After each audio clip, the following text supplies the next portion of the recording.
We imagine that doors are like a CR1 or 2, maybe like a CR, let's say like CR3.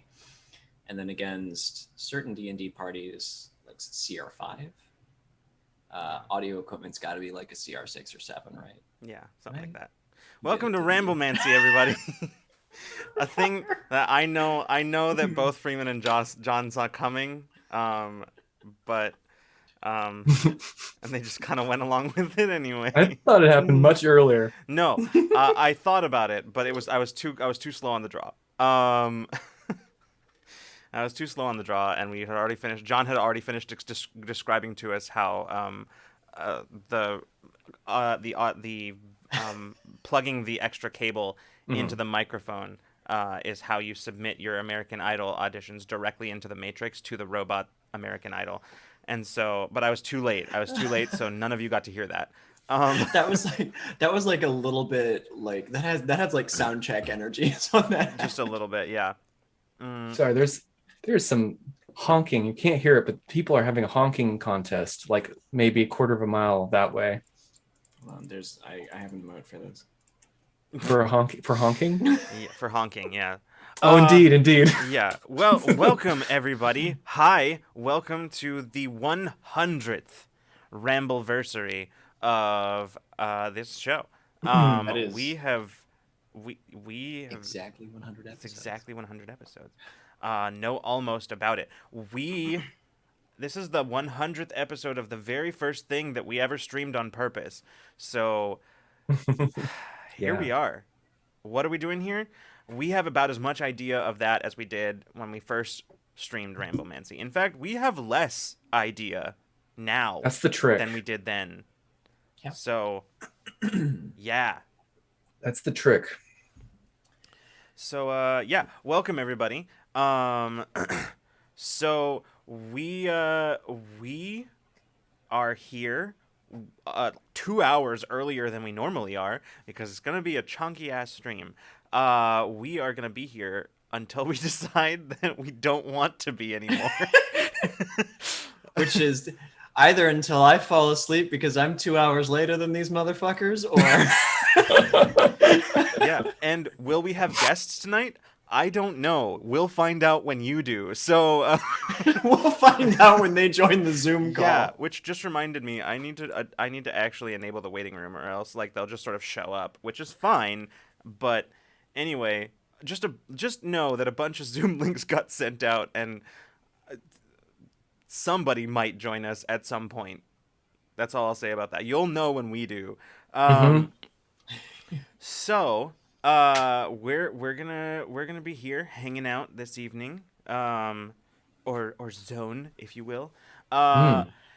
and yeah, but before we get started, just a couple of quick announcements. First and foremost, earlier today, the latest episode of Infinite Horizon went up on our YouTube channel. That would be season 2, episode 27, something or other. I named this episode literally 24 hours ago, and I straight up don't remember what it's called. The Gaze of the Abyss is what it's called. Yep. Um, so, Yeah, yeah. yeah, so you can check that out right now. If you don't do it right now, why would you do that? I mean, I suppose you could watch this and that at the same time, but Oh, that'd I'm be not wild. sure that you're. I mean, not to take anything away from you, but I know for me that my comprehension for either stream would be just bad. So, yeah, the Gaze of the Abyss. Yes, Amethyst Cat Lady. It's our special Pride episode of Infinite Horizon, the Gaze of the Abyss. Um. Anyway, so, second announcement is Happy Pride, everybody. um. So, Woo. so yeah, so there's that. Um, let's see. I didn't have time today because I was doing moving things. And as Geek Outs has astutely pointed out, my background is different. I've partially moved.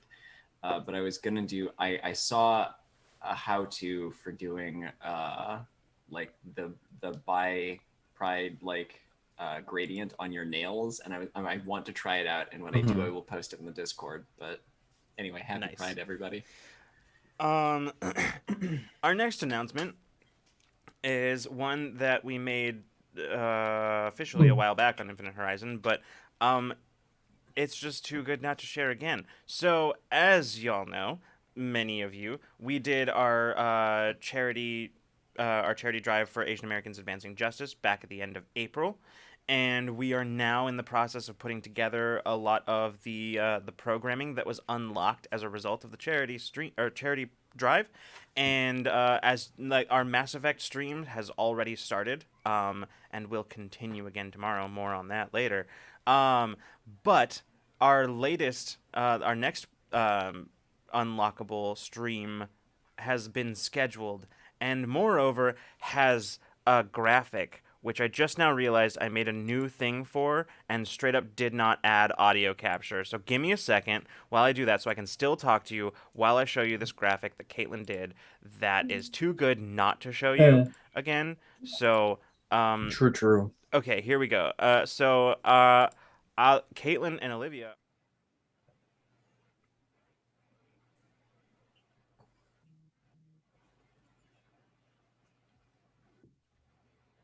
So that didn't work. But the point is that, so yeah, I tried. But yes, Caitlin and Olivia are going to be doing, oh gosh, they're going to be doing their Twilight talk. And it is, in fact, that is the actual title of the stream. Two lesbians talk about Twilight. So that's going to be on Thursday, June 17th, at 4 p.m. Pacific time, and I am pretty excited about it. And I yeah, I'm so excited just for everything about what that is. I Hmm. right down to this incredible graphic. from That what I'm given Caitlin to has made. understand, essentially what we're going to get on that stream is just like 90% of the content of Caitlin and Olivia's texts to each other back and forth. So, that's not actually a joke. These are that word for word. Those are things that Caitlin and Olivia have told me. So mostly their communication is about Twilight. So now you're going to be privy to that, and I'm very excited. So yeah, that's next week, isn't it? That's next week. Yeah, Hmm. that's next week already. Yeah. Whew. Where's Um, June going? away. It's Yeah.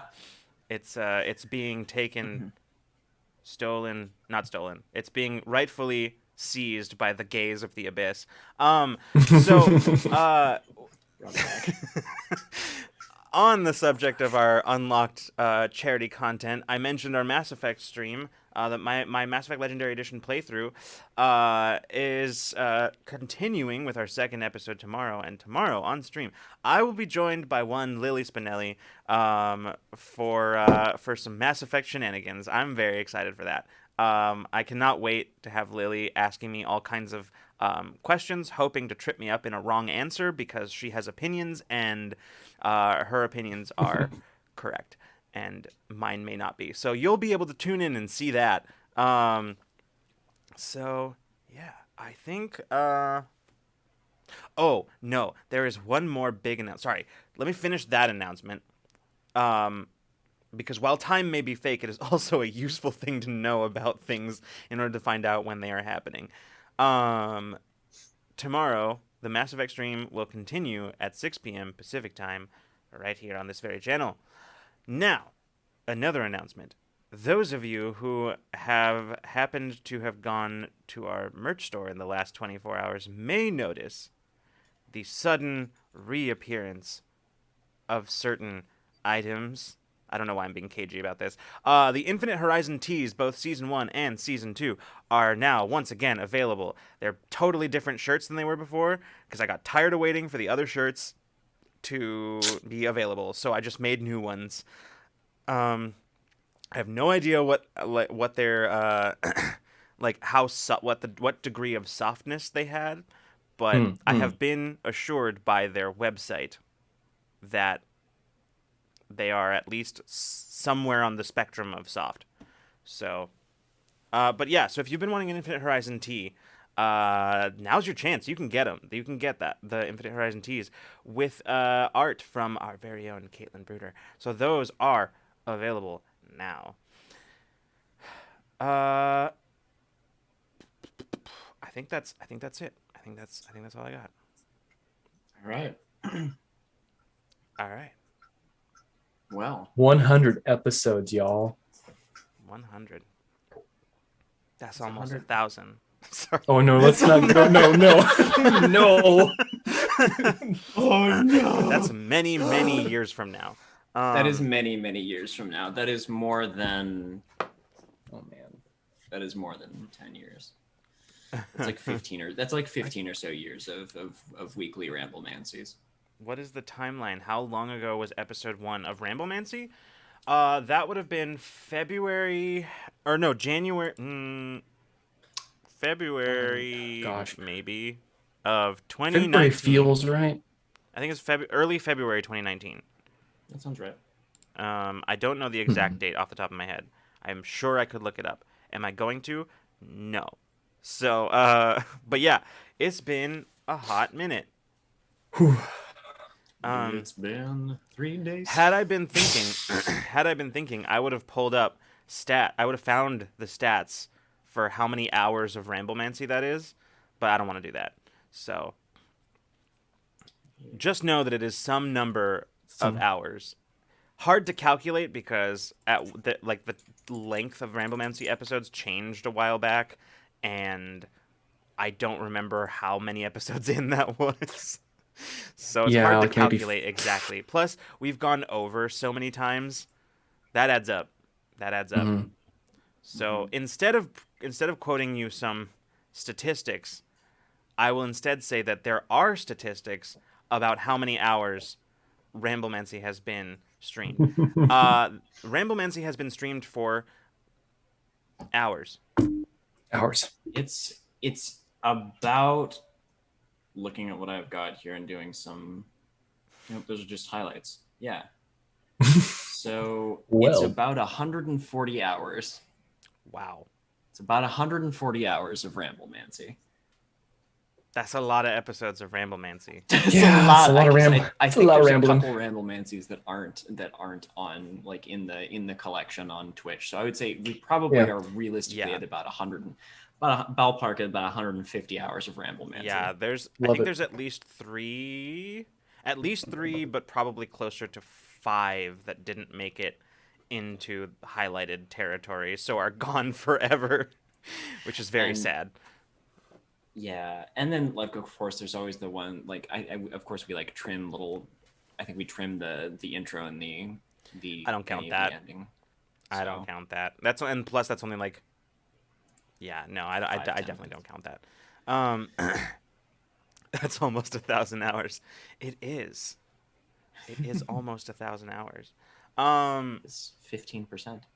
15%, which is almost 100%. It's almost 2%. I mean, not 20%. It's almost 20%, which is like a fifth of 100%. Tonight on Ramblemancy, we prove that every Math. single one of us are excellent mathematicians and definitely not a bunch of English majors. Listen to me right now. I need you to listen to me and listen good. I may not be a mathematician, but I'm good at math. I was fully expecting I'm a doctor. I'm not a doctor, but not a I'm a doctor, not a mathematician. No, I am neither of those things, in fact. You aren't a doctor, but you play one on TV. I don't even do that. I mean, you play one on Twitch.tv. Kind of. Sometimes. Sometimes, yeah. Are you though, Lucas? No, I'm not. No, I am good at math. Unless you're talking about calculus, which anything calculus and over, I'm just like, why? Why are we doing this? Why I don't need to do those things. Somebody does, but I don't. When I was back in high school, I actually went all the way through AP Calc, and I used to be able to do that kind of math, mostly because of my physics teacher, not because of my math teacher. The math teacher who taught me pre-calc sucked. He was like the stereotypical unable to communicate math teacher who then played gotcha on the homework. Amazing mathematician. Mr. Lee was an amazing mathematician. Mediocre teacher. Yeah. No, my math teacher was awesome. She almost single-handedly brought me up from like being several grades behind, up like I think in high school I was like I think my math skills were probably at like a 6th or 7th grade level, and like in my junior year alone I got back up to where I needed to be. So my math teacher was awesome.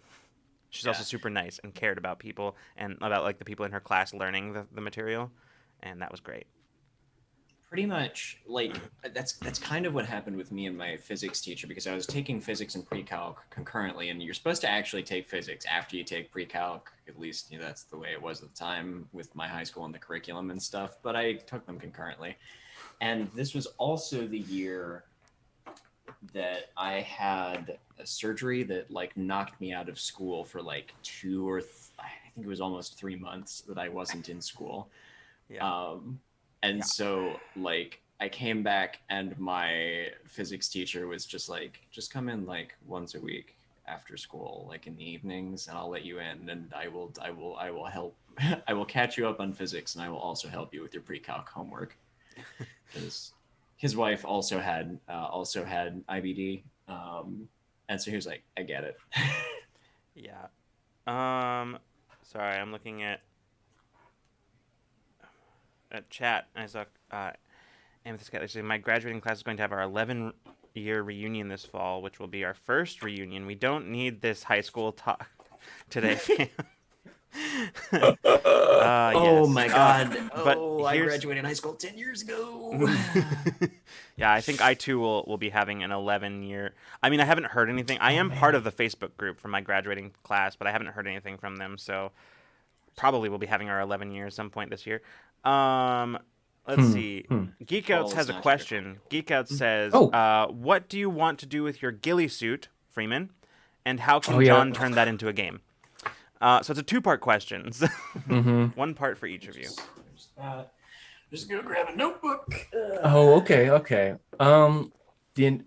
so I have no real purpose for it. It just, if I thought of it as a cool crafting project, honestly. That I got an idea for actually in high school, as like was kind of just kind of a semi joke, and then I played some like Call of Duty, World of War, and there's that whole episode where you're doing the all gillied up, and I was like, oh, it's so cool. What if I made this just for the heck of it? And so,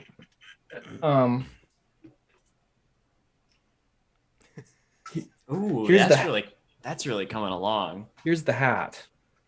Excellent. So honestly, I have no, like, if I ever did airsofting, I might use it for that, but I don't airsoft.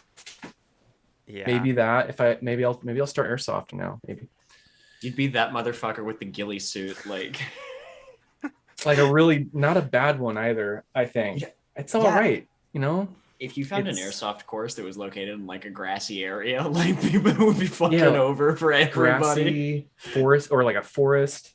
Yeah, I've that's seen some- a lot of ghillie suits online, and they're not made with like burlap or jute, which is like plant material. They're not made with anything that should look like it's out in nature. They're like, some of them are okay. It's like the leafy material, but the problem I have with those is they're way too shiny. And unless you're in a constantly wet environment, then you should not have anything on your ghillie suit that is shiny. You should be just completely matte, because that way you're not, because your eye is attracted to things that are shiny in the woods. Mhm.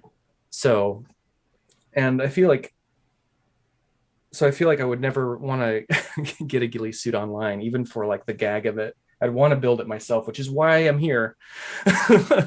And another important thing, since we're talking about this, I'll briefly mention that the jute on this is kind of like the mullet part of the hat, so that it kind of covers a bit of the back. So one thing I will mention about this silly project that I'm working on is there's jute fibers everywhere. This is probably like 30% of what is the camouflage, and the other percent, like 70%, is actually like whatever you attach to it from like your location. So like branches or ferns and stuff. And that's why I have these rubber bands attached to it. And Mm. I'll be attaching them to different parts of the hat so you can stick like ferns and leaves and branches in there. And that's actually what makes up most of the ghillie suit. Hmm. So yeah. I, Oh yeah. I got a kick out of this. Gemini said, Freeman doesn't shoot people in airsoft. He simply goes up and tags people before disappearing. They're called knife kills, and he automatically wins. Yes. Uh, That would actually be nuts. Like Yeah. just knife killing people in the in air. Just Not walk up, actually knife. like sneak up to somebody, tag them, and when they like freak out, just go shh, and then vanish, like yep. vanish into the woods. The Uh, fuck? Newly Human says it's weirdly nice to hear that I'm not the only one being forced into an 11-year reunion after thinking the pandemic got me out of the 10-year one. Though you're being forced. How are you being forced? You could just not go if you don't want to go, right? Like unless are you Are I you under are duress? you under duress? Do you need help? Blink once for yes and twice no. Yeah. That I I'm weirdly I am weirdly curious about my high school reunion. Like I didn't have like a really I mean I had a tough like I had the baseline tough time in high school that any any kid has on the basis of being a teen. Um Mhm. but like beyond that, like nothing particularly strenuous. Like mostly I think I'm just curious to see what other people do and curious to see how much of what has been fictionalized in media about high school reunions is true and how much is just Hollywood. I'm very curious about that. Kind of So, curious about that too. I'm like the way that I imagine the high school reunion going is that mostly it'll just be kind of weird and a little bit sad. Um correct. Um, like I feel like I'm gonna see all of these people that I used to know and we will all barely recognize each other. mhm. And you know, when you're 10 years older than than where you graduate, like when it's 10 years later, you are all like very different people from the person that you remember each other as in high school, and especially if you haven't kept up for a while. I feel like I'm gonna be a shock Mhm. to a bunch of people because like I was that kid who was gonna be a music teacher, and now I am a Twitch content Mhm. creator, Mhm. and I write tabletop games for like I write and edit tabletop games Well, and for a that's the thing. living. Like, I expect. Here's what I'm expecting that mine will be. Mine will be a lot of not so much as like what Gemini was saying was like the comparing sticks. Although I feel like there is going to be a certain amount of that, but more the kind of less that and more just sort of like like projecting some like a sort of false like not false but like trying to make it seem like they know what the fuck they're doing and like they've got everything together so that they don't, and then yeah. So that said, in my class, I went to school with a lot of extremely like A-type like a lot of people in my like friends of mine, people in my like social circle were a lot of very like A-type driven motherfuckers. Like one person that I was friends with in high school, I know she's like I think she's doing Doctors Without Borders right now. Oh wow, yeah, So, yeah, like damn. and that's the kind of thing that I'm talking about. So like I went to school with I was kind of an underachiever when it came to like the other people in my immediate social circle. So there is I that. was I was like I was the I was as good a student as I could be for as sick as I was. I was that guy that like everybody knew of and like knew kind of but like I just completely flew under I think everyone's radar. Hmm. Like I was involved in a lot of stuff. I did a lot of things, but I wasn't like one of the popular Yeah. kids. Nobody fucking knew who I was because like I transferred to the public high school in my junior year, like the beginning of my junior year, and that was and so like hadn't gone to school with a lot of these people like they hadn't known each other for a long time. Um and Uh, so like nobody fucking knew who I was. And then by the time it was like halfway through senior year, I got the impression that everybody fucking knew who I was, but like I too also kind of flew under the radar a little bit, but like I had friends in every social group. I was one of those people. Honorary band kid. Yeah, like I just like I was one of those people that like, people didn't really know what to do with me until I was in one play, and they're like, "Oh, okay, he's a theater kid, great." I'm like, "No, okay." I'm really not. I went to I'm not a I was in theater one play. And my friends are theater kids, but that's not the point. People Yeah, that constantly thought was I was me. Yeah. people constantly thought that I was in band, and I was like, no, I'm in the other two.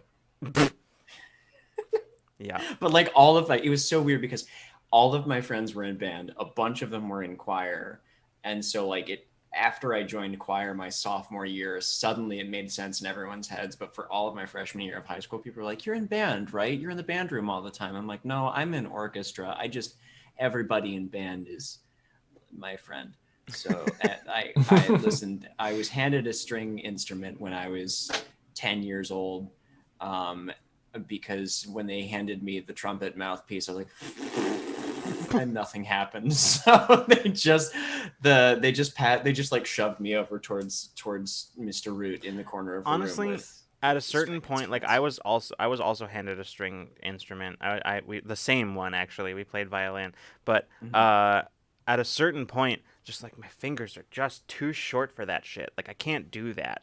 What are chords? I don't know because I cannot reach them. Yeah, string instruments are for people with like big Yeah. spider. That's why when I turned 13, I decided that the best form of music was just hitting things really loudly instead. Yeah, dude. Newly Human says, okay, I see. My best friend, who I've known since 7th grade, is one of those school spirit guys. He knows where I live. He's forcing me to go. He's lucky I love him. Well, okay. Well, at least you've got somebody like going that with you to sort of lean on, I hope. Let's see. The Observing says, my school reunion, probably very sad with people reminiscing about the glory days in a dim high school gym. Yeah, from the things that you've told me about your high school experience, that does not sound like it would be in any way fun for you. And I hope for your sake that it isn't that, or that you don't go. Like, I mean, unless you want to go and flex, if you'd want to, you absolutely should do that. Amethyst says, mine will likely be an excuse for people I do enjoy being around to come to town and for us to meet anywhere but where the rest of our classmates will be. Totally valid. Are you fucking kidding me, John? Oh, nice. You still have that? Yeah. I still have mine too, which is like ridiculous. The whole time that I was in the room, the other room that I was in, the one that I just moved out of, this was under my bed, so I didn't have access to it, and then it was somewhere else that I didn't have access to it in the room before that. But now it's just sitting in my closet right now, so I can't actually pull this out. It hasn't been tuned in like a year, which means that it sounds like this. Right. It's a beauty, though. It's a beauty. This is the second violin that I got. I was handed a much shittier one, and then we got basically like a starter violin. You start with a three-quarter? Yeah, I started with a 3/4 size violin. Yeah. When I was 10. Me too. I still have my 3/4. But yeah, no, this is actually. I might have been, or maybe it was. Might have been 9. No, I'm not gonna get it. It's like behind the backdrop. Yeah. When I moved here, I graduated to a full-size violin, because at that point I was 11 and a big boy. So. There was a time in my life where I was the tallest one of all of my friends, and it was the only time in my life when that was true. And it was that time, that glorious period in between full-on childhood and puberty, and then puberty happened, and everybody got taller than me. And yeah. Also, John, no, don't do that to the poor violin. I'm so sorry. I've been meaning to pick it up and start practicing again because I really want to just like learn some good Celtic folk tunes again because they're so much fun to play. So like that's now that I'm fairly certain that I'm living somewhere that I'm gonna live for a little while, I'm gonna try and start picking that up again. But also Matt said it hasn't been oiled right, and you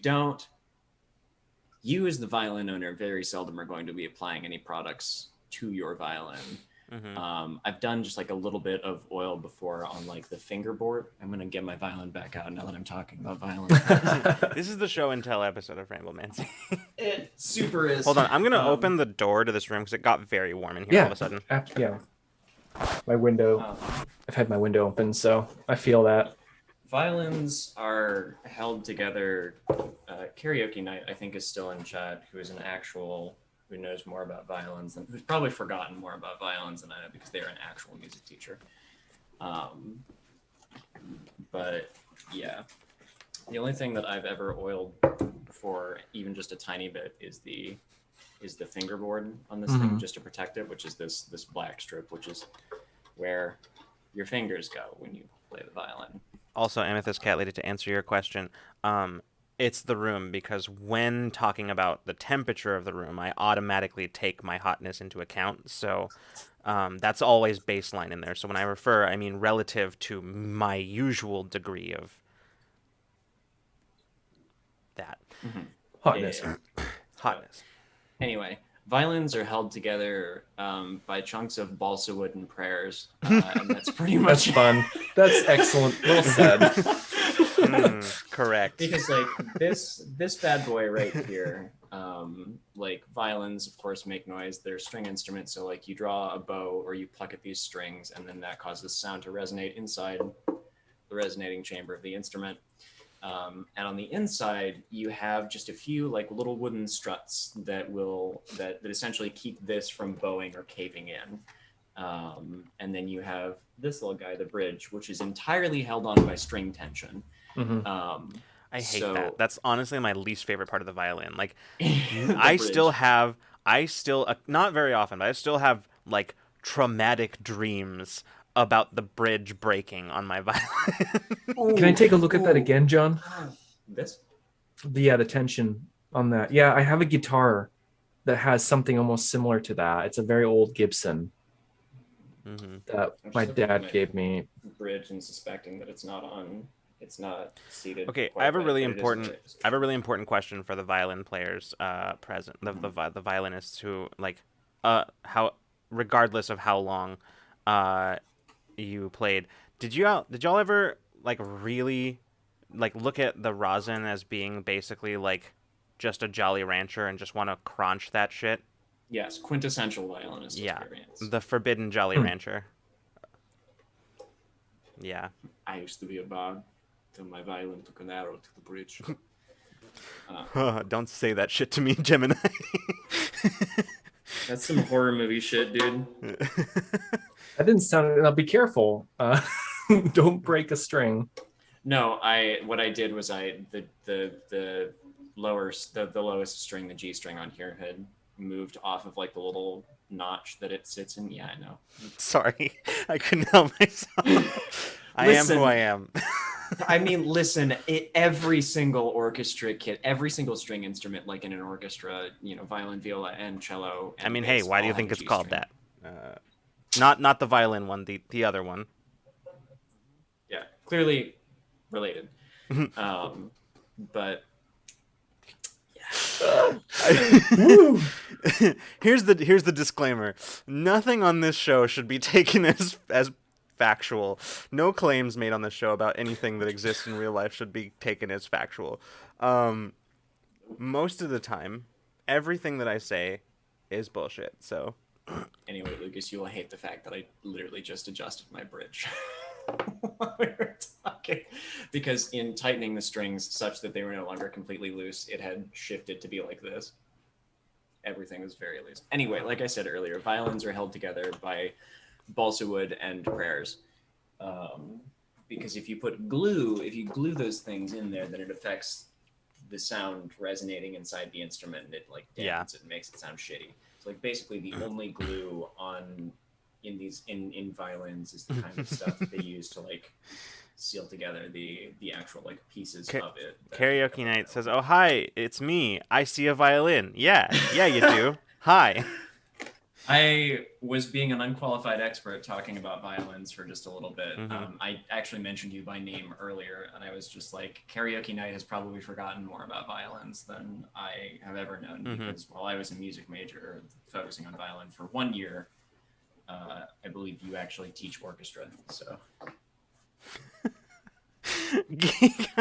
Someone tells a joke or makes a general basic statement. Lucas, explain that. I literally, okay, when we went live, that is exactly why we were talking about what we were talking about. It's specifically because somebody made a joke and I was like, tell me more about that. And then I went live in the middle of it. So, yeah. So, karaoke night, since you weren't here for it, I asked all present and former violinists if they have ever looked at the rosin on the violin and gone, the forbidden Jolly Rancher, and have to, like, physically restrain yourself from crunching that shit. Yeah. Which I replied as a former violinist. Yes, absolutely. It's a quintessential orchestra. Here on Rule of Lore, we every day. Every day. Here on Rule of Lore, we ask only the hardest hitting questions. So you're saying when fighting a bard with a lute, tell the DM you're throwing sovereign glue on the strings. Yeah. Yeah. Yeah. Oh, yeah. wow. Well, I'm not coming back out until that's out of chat. I'm not coming out until I can't see it anymore. Everybody, throw some Orzais in the chat so that John doesn't have to see that shit anymore. Horrifying. Oh no, I've gotten stuck. Okay. It's because your so fucking legs, John, they've just like compressed under you and you've now but then have also expanded under your desk and right. Also fuck you too, Koala. Yeah, wow, damn. all right. Ouch. Cool. It's off stream. Off stream. All right. I can come back. Perfect. Okay. Just imagining a violin being drenched in sovereign glue is gonna haunt my nightmares now. Worse still is the other one, the one where the was it the universe? No, the oil of slipperiness. That would be bad. Oil of slipperiness. I use that as drench the violin in that. Because actually that would actually be a solid tactic because then basically like the whole thing about like stringed instruments that use a bow is that they function on friction. So like. Mm-hmm. Yeah, I can't play your instrument anymore. No more friction for you, buddy. Yeah. That would be extremely creative, and if somebody in my D&D game ever did that, I would be like, fuck yeah, that's gonna work. I'm not even gonna make you roll, man. That's so creative. Yeah. Karaoke. Brass instruments have forbidden Gatorade slide oil. Yeah, I'm familiar with that. Okay, my favorite. I don't know why that just... My favorite smell in the world was the smell of that like slide oil and wood and carpet that you got when you walked into the music hall at our college, Lucas. You know what I mean? I probably know what you mean, but I didn't know what any of those smells were, so couldn't tell you. It was that. It was like the walking in the back doors to Jensen was just like you were hit by like the smell of those big like wooden beams that made the whole thing look like a fucking Viking longhouse. In our college, when you walked into the music hall, you were hit with wooden beams just to prove your commitment to music. Yep. That's how they turn out such high quality music majors, and it's actually why I didn't graduate as a music major and only a minor, because I didn't have the constitution to be hit by wooden beams. Oh, no. Amethyst, no. One time I had a string break in the middle of rehearsal, so I got slapped in the face by my D. By my D. The thing is, if you hadn't made the joke, I was going to make it, so like... yeah. Oh, man. Just slap...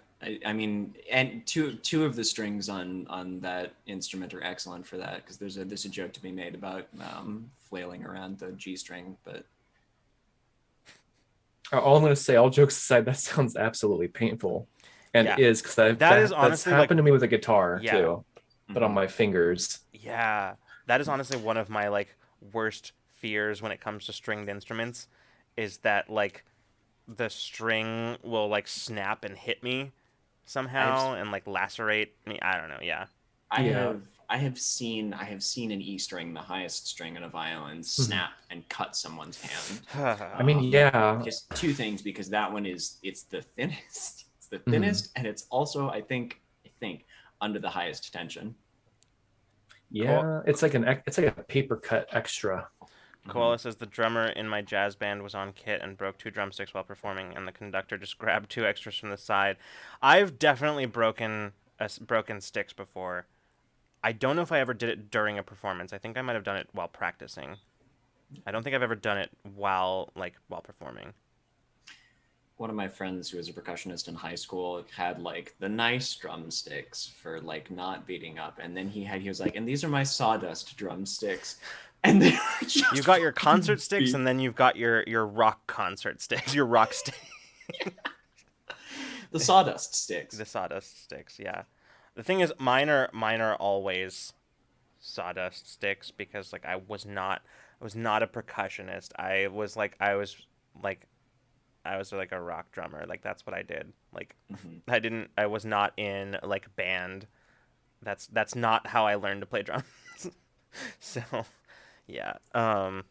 Geek outs, yeah, like Lucas said, the rock star drumsticks is what these were like. Also, I really just want a magic item in like a modern fantasy D&D that's just like a pair of jeans that spontaneously generates 2 slightly used drumsticks in the back pocket. Yeah. Just like you roll a d4 at dawn, and like Sorry, I just saw John Numa say, "Hey, folks, John, Lucas, chair." John, Lucas, chair, Gilly. It's not actually the chair, John Numa. Freeman's just currently wearing his ghillie suit. So, Yeah.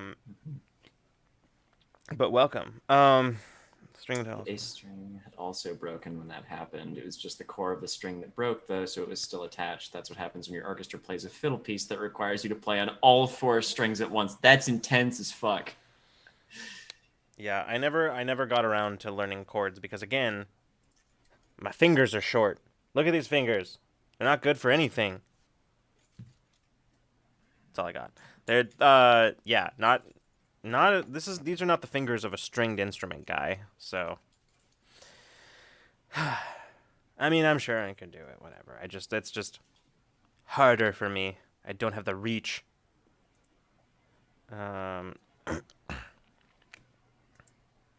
Yeah. Oh man, I'm trying to think of like those really were like the main 2 instruments that I like came up playing. And when it came to violin, like I just did not care about orchestra stuff. I was like no, it's the fiddle tunes for me. It's all the fiddle tunes. And yeah, that's it. That's all I cared about. Dude, the fiddle tunes are so good. Well, but then at a certain point, in order to get actually like good at fiddle tunes, you got to know chords, and again, fingers can't. So, yeah. Yeah. Sorry, this is just making me think there's a Bach violin partita that is like almost entire, like it's just all 4 fucking strings all the time. It's like one of those. It's incredibly difficult. It's incredibly difficult. I think it's like partita number 2 from it's the Chaconne. Hold on, I'm gonna look up. Bach. Wait, Amethyst, haven't we done that already? I feel like we have specifically had this conversation and like actually compared finger sizes because I feel like we've done this already. I don't remember what the results were, but I'm almost certain I remember doing this.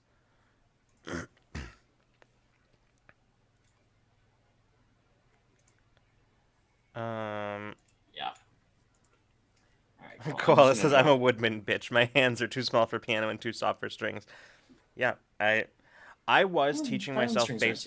I did teach myself bass guitar a little bit, or I tried anyway, a while back. That didn't go well either, because I was very young still, and also undiagnosed ADHD. So I was really excited about it for like 2 weeks, and then it just sort of like, okay, never mind. So, yeah. Settle once and for all. Who has the babiest hands? I honestly... Well, it's definitely... I'm sure it's me. Of the 3 of us, anyway, I'm sure it's me. Look at these. What is that? What do you mean? Just little. It's definitely me. These hands. These hands. Something like we've got a Macbeth soliloquy coming I up was here. literally like, just I was- thinking, ouch, we were all- damn spot. Like, Out, literally damn just spot. thinking that. Those were the It was exact on the words way. that came to mind. Ooh, Yeah. boy. It was was on we the way. we sure are a bunch of, like, English and theater nerds here, aren't we? We really are. I mean, yeah. Same brain cell right to the scene where Oh my Macbeth has God. just murdered the king and queen and I was is standing imagining- there like looking at his hands clean, but imagine like can't unsee the blood that they are soaked in. So I didn't say it out loud, but I wonder if I really like portrayed that in my visage. Yes, 100%. That's exactly why I went there. Because I was thinking it, I just didn't know how to. I was like, "What's the line? What's the line? Fuck! What's the line?" But legitimately, like the other day, just on the subject of like English/theater nerd, the other day somebody said something that had absolutely nothing to do with Shakespeare, and I was just immediately like, what they said. I like jumped several. Sorry, English nerd and ADHD. I jumped so far ahead, like went through several different associations, and very suddenly I was quoting, "Oh, for a muse of fire that would ascend the highest heaven of invention," and everybody was silent because they didn't know what the fuck I was talking about. But it's from Henry V, in case anybody was wondering. Yeah. Was I there? You were. I think you were there. Yeah. I remember that. I just watched. I think it's literally the first line of Henry V. Excellent. Yeah, that's what we discovered. It was the. I think Verdiman was there too. Yeah. I think it was like the three of us trying to figure that one out. As you said, I had the same problem with bass because I found I could play when I had a game called Rocksmith, when you connect your bass guitar to your PC or PlayStation, but never learned to play without the notes. Yeah, that was my thing too. Like, I mean, not in the exact same way, but basically the same concept. Where like at a certain point, like, the thing is, I have a really good ear for mimicry. So like I can copy things. That's actually how I taught myself to play drums, is just by listening and copying. It's actually also how I taught myself to play violin, although I did actually have teachers to teach me the fundamentals for both of those things first. But then I just sort of like taught myself by like learning and mimicking.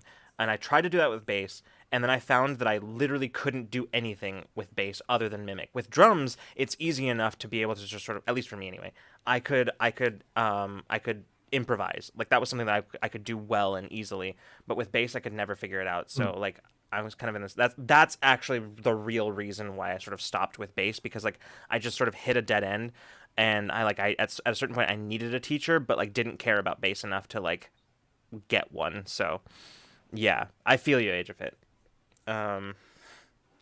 Yeah,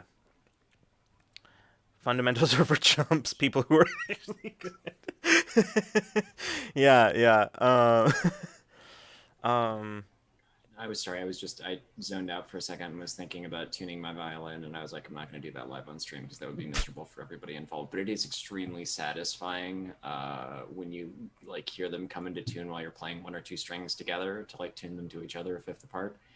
And then I just flashed back instantly to like all of the violin like contests and like in high school and like going and touring and performing, and there's always like in some corner of the prep room there's just like a little something they're droning an A440 so that people can tune to it. Yeah.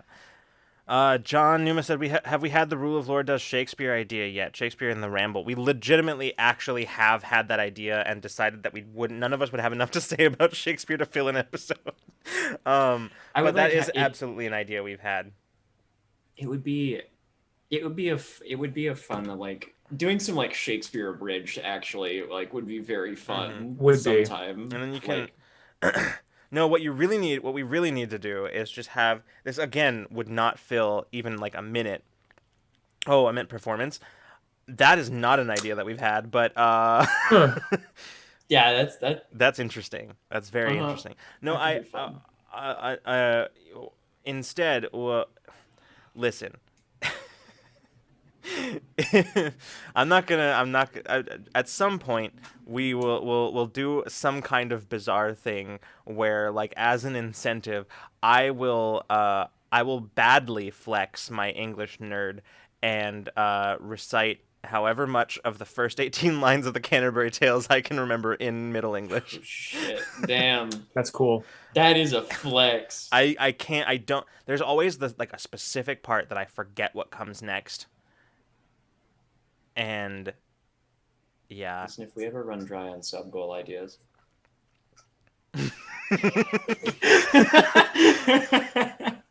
Yeah. Oh gosh, Rosencrantz and Guildenstern special Ramblemancy. Oh man, Chat's just writing our charity incentives, I mean, our future charity incentives yeah. for us at this point. Honestly, that's the thing that okay. So like, this is not like.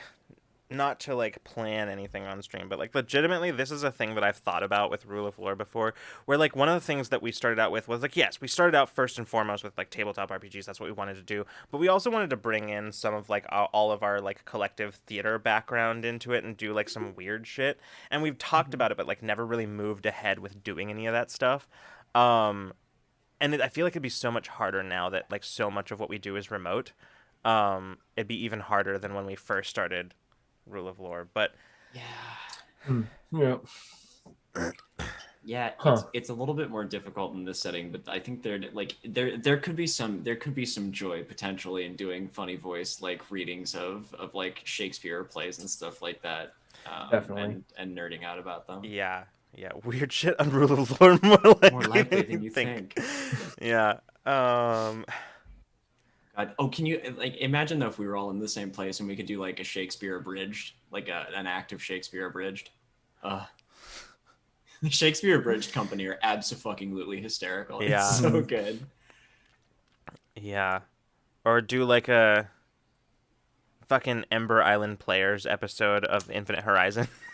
Oh my god, that'd be amazing. Oh, that'd be so much fun. Like have a totally different cast like come on and like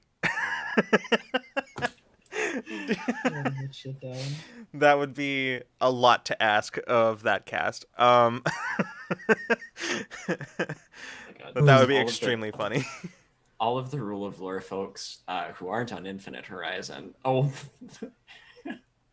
just have to like sub in and be somebody from Infinite Horizon, and then like try and stick to the fucking wild script that they've been dealt. Oh my god, absolutely incredible. Yeah. Oh my god. Yeah, I don't know about that one, but yeah, I don't know. Ideally I would love to be able to do like more weird theater shit on this channel, like some improv stuff. Playing improv games would be fun. Yeah. Gosh, man, it brings back so many memories. Jolly old up next to us. Hi, welcome to the chat. Welcome to the area. Jolly old up next to us, lean your horns this way. Wait, what? What? Who? I didn't hear anything. I think, does Obnixilis have horns? I think Obnixilis has horns. Big, spooky demon horns. I wouldn't know. I don't know. I could Google it. He do. Great. He do. I must have said something. I don't know, man. I just climb trees and hide in the woods and stuff. I don't know anything.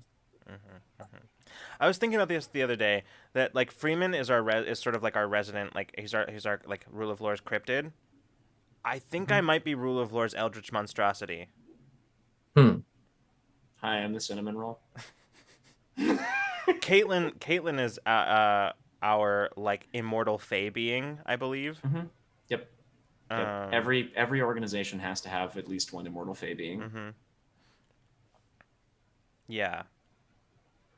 I don't remember why I was thinking about this the other day, and there probably wasn't actually a reason. ADHD. It's actually one of the tags that I used for this episode, so I put that in there for a reason. And that reason is that I have ADHD and am currently running the stream. Yep. Valid. Anyway. That was the reason. Yeah. I will be honest with all of you. I truly don't know how to do a just chatting stream. Cuz I don't know how to talk to people. Scratch that. Who allowed me a microphone? Who let me do this? Because you just chat. Somebody... You know what? That's correct. Jolly old Nicholas. Jolly old Nicholas has delivered unto us a gift on this, the 100th Ramblemancy, and it is the gift of knowledge. Yeah. I even have a leaf with me to represent my forest cryptidness. I really I wish that I still lived with. Wait, Hold on. I don't know. I don't even know what to do with that. See, I have Stop a leaf too. that. Mine's. Yeah. Okay. I mean, just gotta deal with it, man. Yeah, I can't combat that. I don't have that feature. I just have real props. So, all right, John, you're on. I don't know what I can do with this. All right, my knife against your pine cone, buddy. What is happening? I don't know. Nature versus... I don't know. No clue, but I do like this pine cone. It is a nice pine cone. It's from the redwoods. Oop, it's falling apart a little bit. Drummer, hello. John, you have too much power right now. Yeah, it's the digital shades filter combined with the pink knife. I think that really, the pink long knife that really does it. I need to get a sword again that I can just hang on to feel powerful, but for now the knife will do. I just love that the shades are over real glasses. Yeah, I could take the glasses off and just have the regular No, shades, but there was... I can't see anything. I like the first. The first was extra. Chad, it's really dark in here. I don't know what's going on. The observing. I don't know if you're still here, but I'm gonna borrow one of your moves if you don't mind. But for now, the knife will do. What? What did I say? I'm concerned. I will punt you. Is that Snoop Dogg? Oh man. Oh, good. Hold on. I can't actually literally turn up my brightness. Hold on. There we go. It's too bright. It's way too bright. I don't know why we did this. Why did we think this was a good idea? It's fine. It's fine. And now Evan is on stream. What is happening? The beacons are lit. Gondor calls for aid. Yeah. Oh God. Ugh. I don't know what you guys are on about. I've never done anything wrong in my life. I have the power to mute you and to boot you the fuck out of this call. Because why do we think most things are good ideas? The hubris of humankind, Amethyst Cat Lady, the hubris of humankind. That is all I have to say about that. John Newman stepped away for 3 minutes. Why'd you do that? This is what happens. I stepped away for like 3 minutes. In the beginning, all was darkness and chaos, and then John Numa got a sword, and now it's only that way whenever they're not here. Yeah.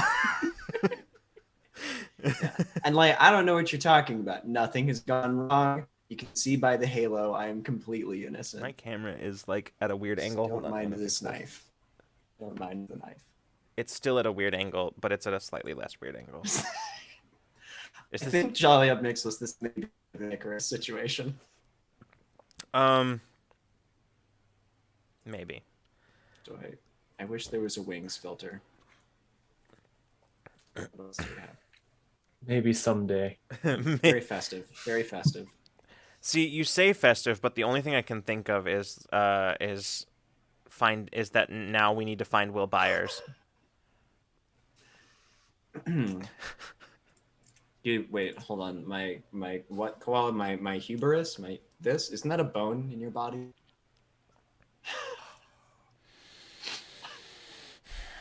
I can see Lucas's patience wearing thin. Where'd Freeman go?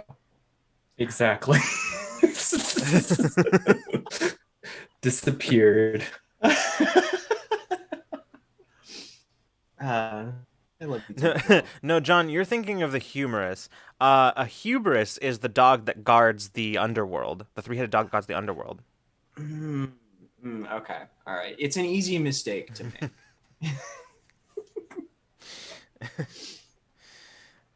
Oh my god. John, you are the scum of the earth, and I mean that with only love and respect. Fuck did Freeman go?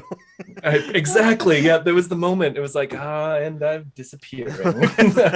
No, Lucas, that's the cerebellum. Oh, my mistake.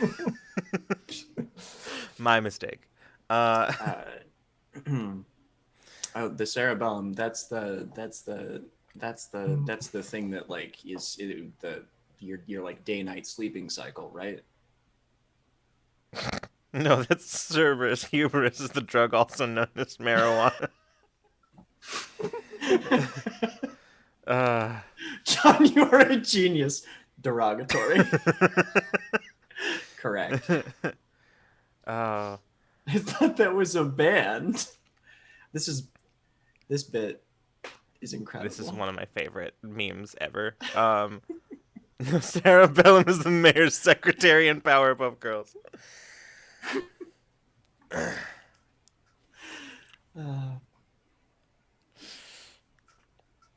What delightful chaos we've caused here tonight. Truly. That's the Madagascar lemur. That accent. That's hubris is the drug nose. No, no, that's cannabis. Hubris is the. Never mind. I had nothing left to go with. Someone send help. I can't breathe. Yep. John, you're fucking stupid. Affectionate. That's okay. I appreciate Koala you including the parenthetical addendums to these because not everybody here speaks Koala. Yeah. So thank you. I appreciate that. Someone recently and rightfully pointed out the dynamic that we have is like the teacher and their rival student dynamic. Not like it tracks. It scans. Spigs, hello and welcome. Spigs. It's good to see you. Yeah. Welcome to the chaos that is our 100th episode of Ramblemancy. Yeah.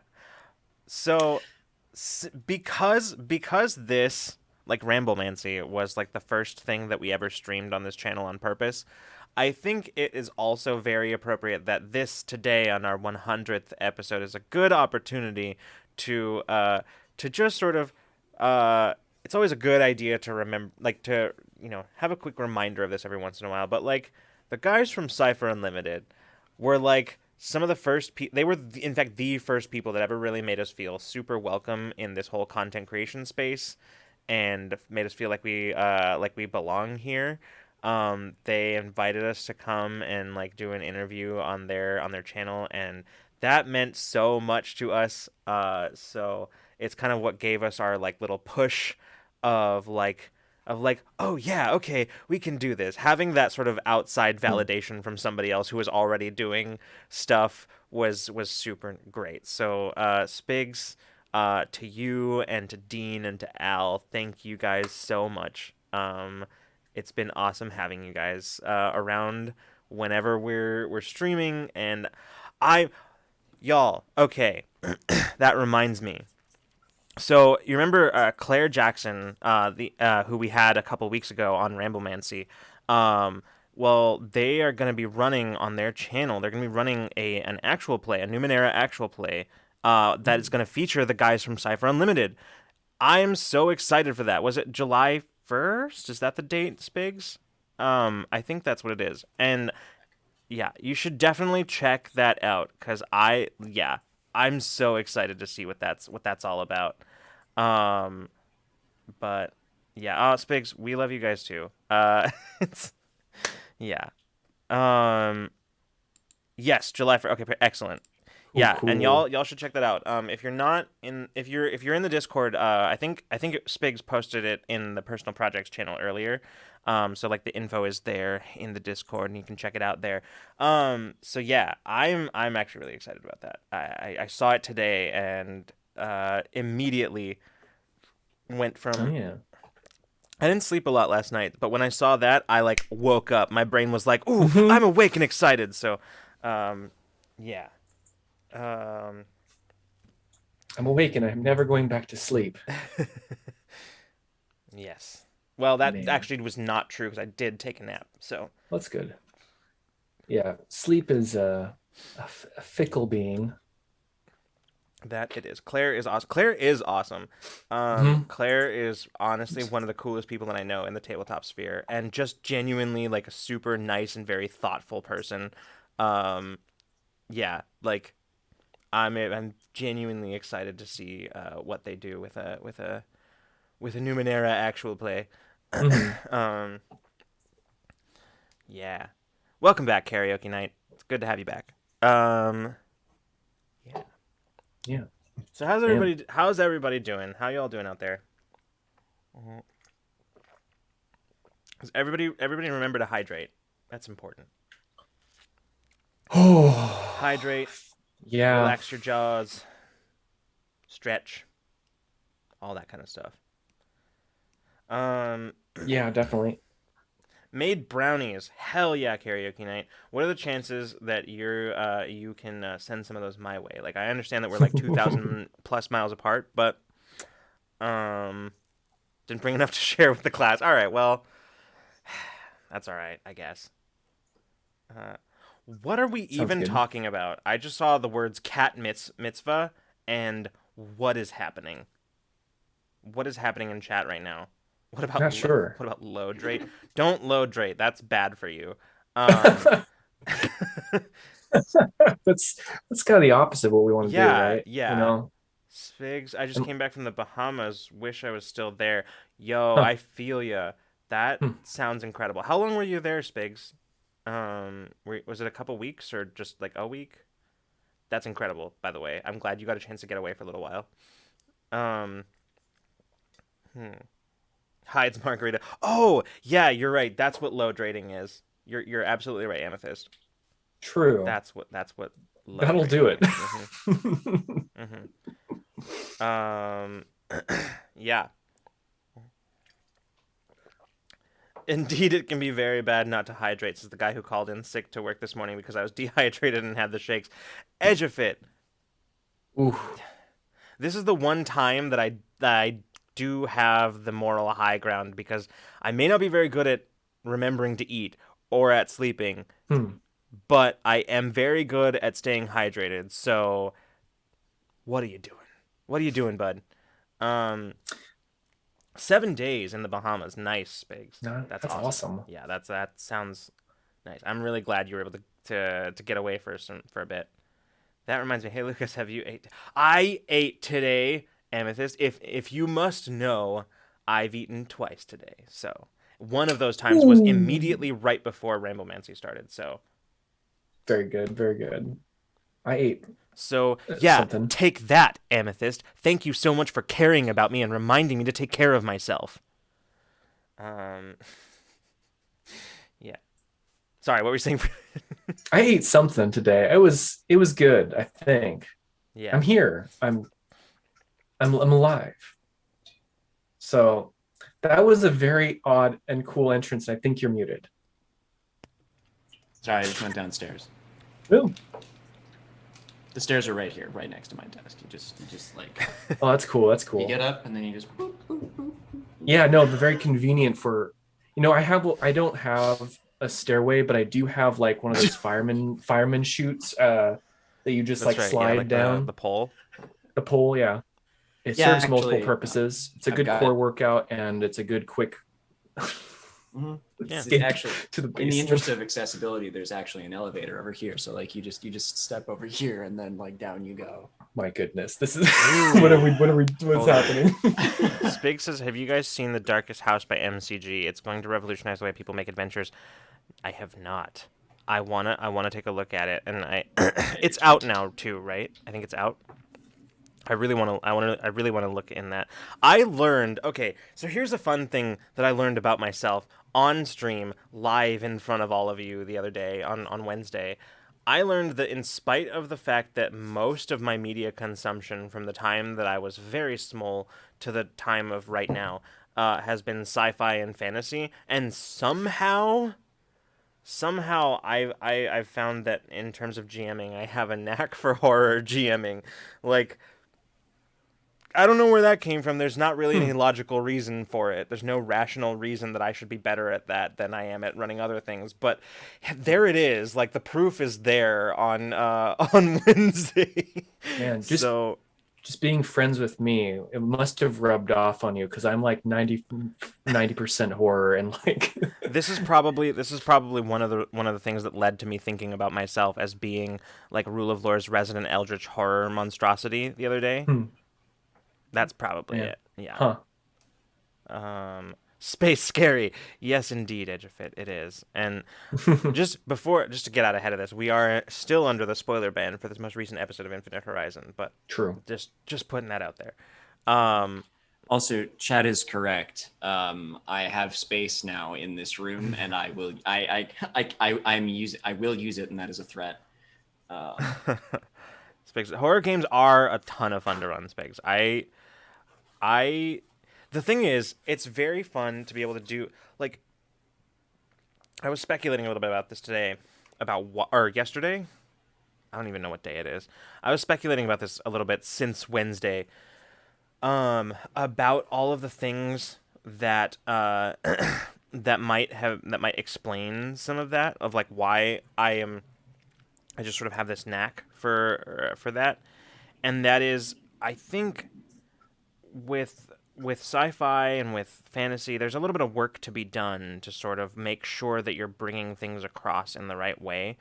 Whereas with horror, I think it's really just sort of sky's the limit. Like, you do whatever you want to, like, because it's less about like the themes and tropes per se, so much as it is more about making sure that it's much more dependent on how people feel.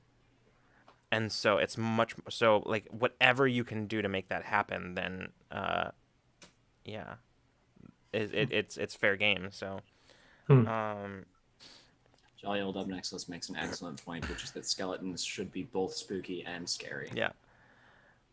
I walked into the room. First word I heard was horror. I have been summoned, apparently. Newly human, welcome back. Yeah, we're just talking about.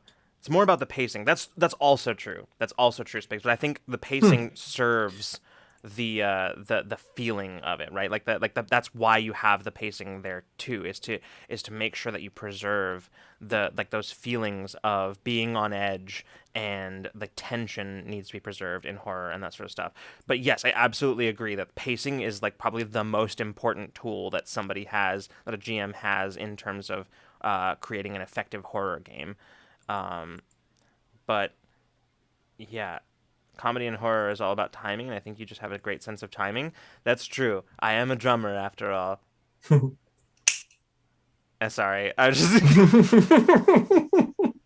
That was perfect. I'm sorry. I'm just bringing my Arrested Development reference here. Anyway, yeah, no, but like one of the things I love is just like weird voices, and like the way that you can just sort of do things out of the ordinary, like when you have a weird speech pattern, yeah,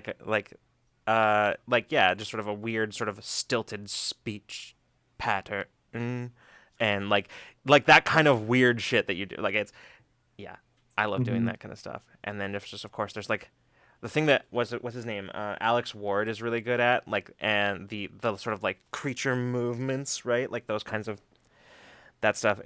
That gets me every time. Important. So yeah.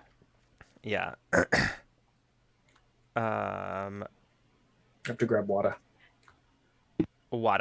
Hydrate, everybody. Stay hydrated. Since this is like a chonky stream, we're probably going to take a break in the middle of it. Like, we normally don't take a break during Ramblemancy, but this is a long stream, and we don't know how long we're gonna. The end time for this stream is whenever we don't feel like streaming anymore. So that's kind of what we're doing here. So I think we are probably going to take a break at some point and use the never before used BRB screen on Ramblemancy. Yeah, I think we've so far kind of all of us just been like getting up as we needed to here and there, but a good actual intentional 10-minute break. Yeah, I Would agree. be, Um, oh, holy shit. That looks so cool. Sorry, I've just been sitting here doing my nails while we've been chatting understandable. because I check it out. Ooh, nice. I read online about today about a way to do your nails in a gradient. And I just because I walked past in the bathroom the 3 polishes that I had gotten today to do a biflag gradient on my nails, um, and the sponges. I had to give it a try, and fuck, it works. Looking at chat, I saw that Karaoke Night said earlier horror and sci-fi are adjacent genres in my opinion, and sci-fi and horror both explore the possibilities of our world and reality and reflect humanity's response to change and the unknown. Yeah, I agree. Spix says, "Hey, where's Henry?" I know. I reached out to Henry about being with us for this episode, for this our 100th episode of Ramblemancy, but he was unable to make it. So it's very sad. I really really wish that we could have had Henry on for this one, but yeah. But yeah. Let's see. What else did I see? I saw. Thanks for coming to my TED Talk. Thank you for having it, Karaoke Night. Let's see. Yeah, I hope he's doing okay when we miss him. Yeah, me too. Me too, Amethyst. On both counts. Yeah. Freeman, I said this before or after you left, but we're probably gonna have a break in this Ramblemancy since it's a longer stream than we normally do. So at some That's point. true. So All right. yeah. Just at some point. One day. One day. One day. How long is this stream? Well, you see. One more dawn. Shut the fuck up, John. I knew you were gonna say that. I knew you were gonna go there. Yeah, you have the power to mute me, and so does Twitch. So Yeah. is that one? That's a weird one. I don't know. That's a weird I one. truly don't know. I feel like the answer is yes, because of like the movie and stuff. Like it's a soundtrack to something that's recent. Les Miserables And like copyright strike. Right. That just reminds me of that episode of Community where Pierce has to write the school song, and he ultimately does it, and he just writes. He literally just plagiarizes a Billy Joel song, and at one point, like when he's performing it, Abed and Jeff are sitting, and Abed's like, "Is that Billy Joel?" Yep. Do you think he knows that he copied it? I don't know. Hard to tell. Can they sue us? Not sure. And then he goes, "Greendale's the way it goes." And he's like, "Yeah, they got us." They got us.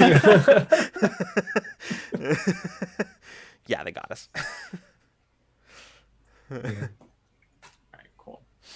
This has been a fun experiment. I will continue it another time, not live on the stream. I mean, this could become a nail painting stream now. I could just point my camera down at my desk and put a little light down here and do that.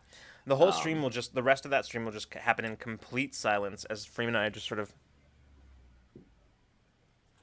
while John paints his nails. Yep. Mm-hmm. Actually, like color commentary, yeah.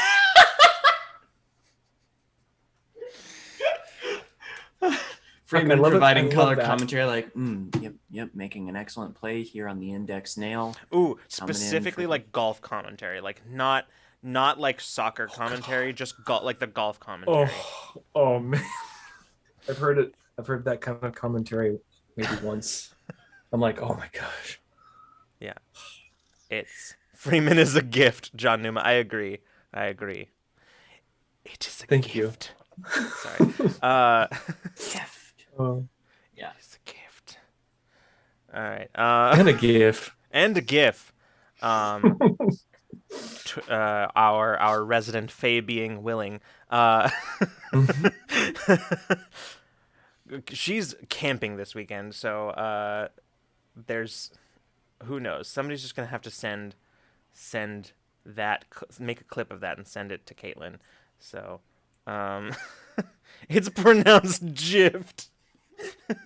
Well, I hate that. John Newman, are you trying to lose your mod sword? No. You're thinking of what cars do when they don't have quite enough traction around a corner.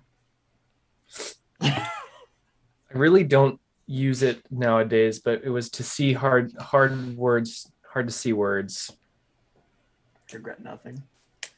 To answer Karaoke Night 69's question, I don't really use it except for a prop now. Mm-hmm. To comically make my eye look a little bigger on stream. Yeah.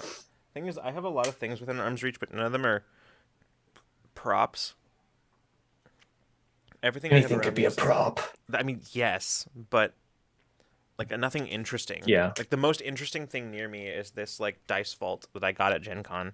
I love that though. Mm-hmm. I have one too that we got at the same place, I think. Yeah.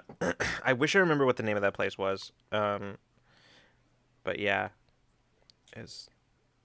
These are very cool. Hold on, we're gonna since we did show and tell with instruments earlier, we're gonna do dice show and tell now.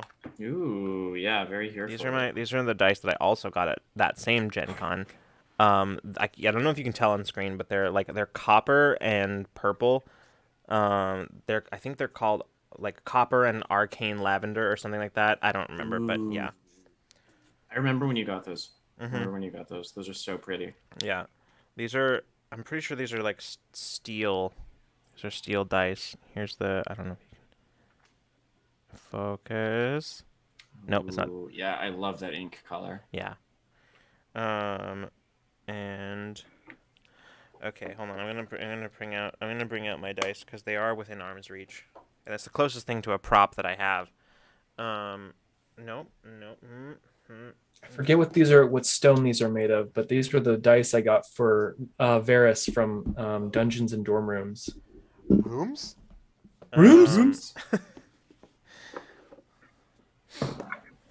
Oh, I should just use this table here for rolling. Hold on.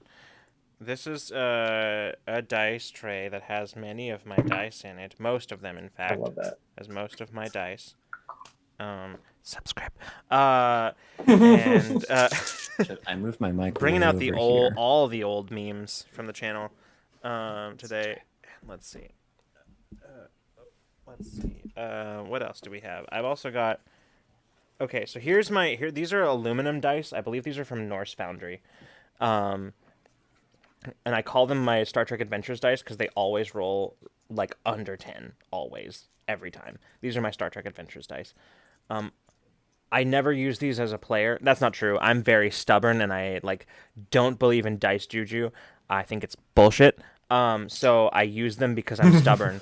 But I also use them as a GM because it doesn't matter what I roll when I'm a GM. So let's see. I've also got these fun dice. I have my Paladin dice set that's like these blue and gold because they remind me of like World of Warcraft Paladins. And then I have these like Alliance Paladins because Alliance is the only faction worth playing. Fight me. Don't actually, because I don't play World of Warcraft anymore.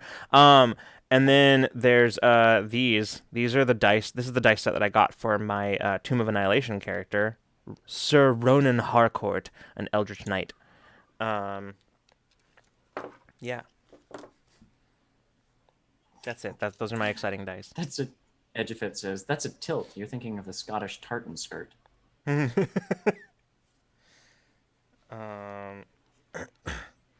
Just firing random hot takes.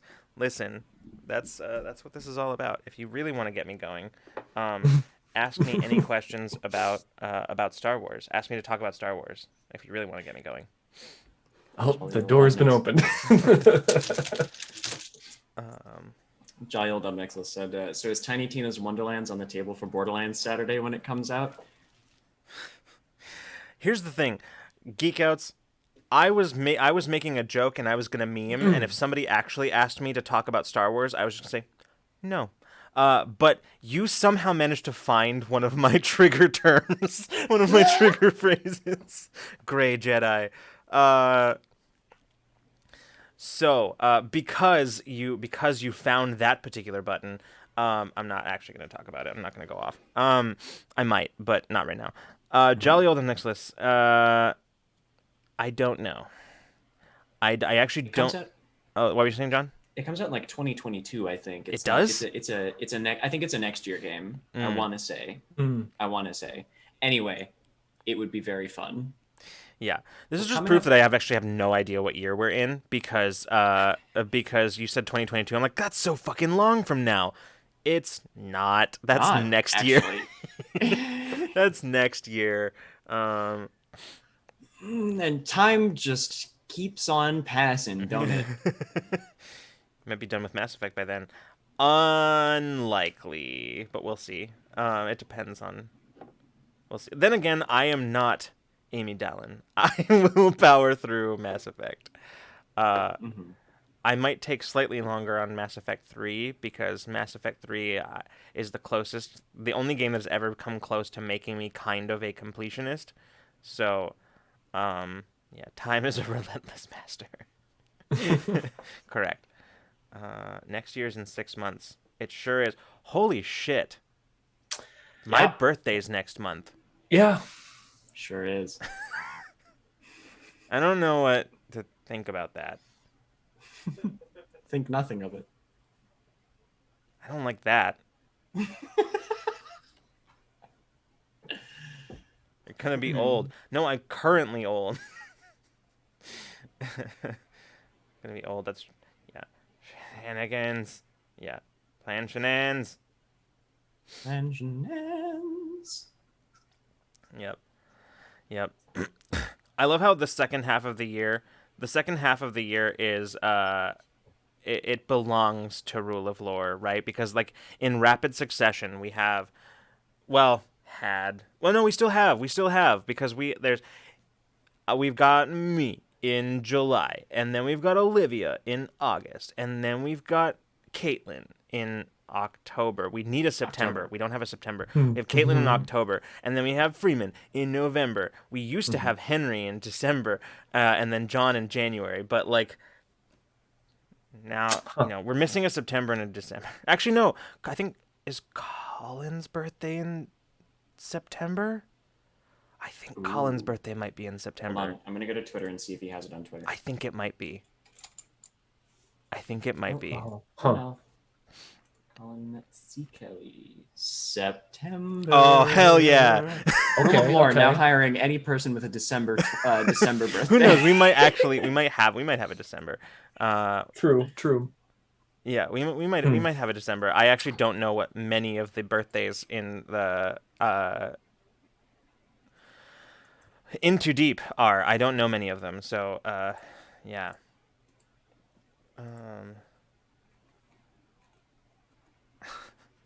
So yeah, but anyway, the second half of the year belongs to Rule of Lore. It really does. Yeah. It really does.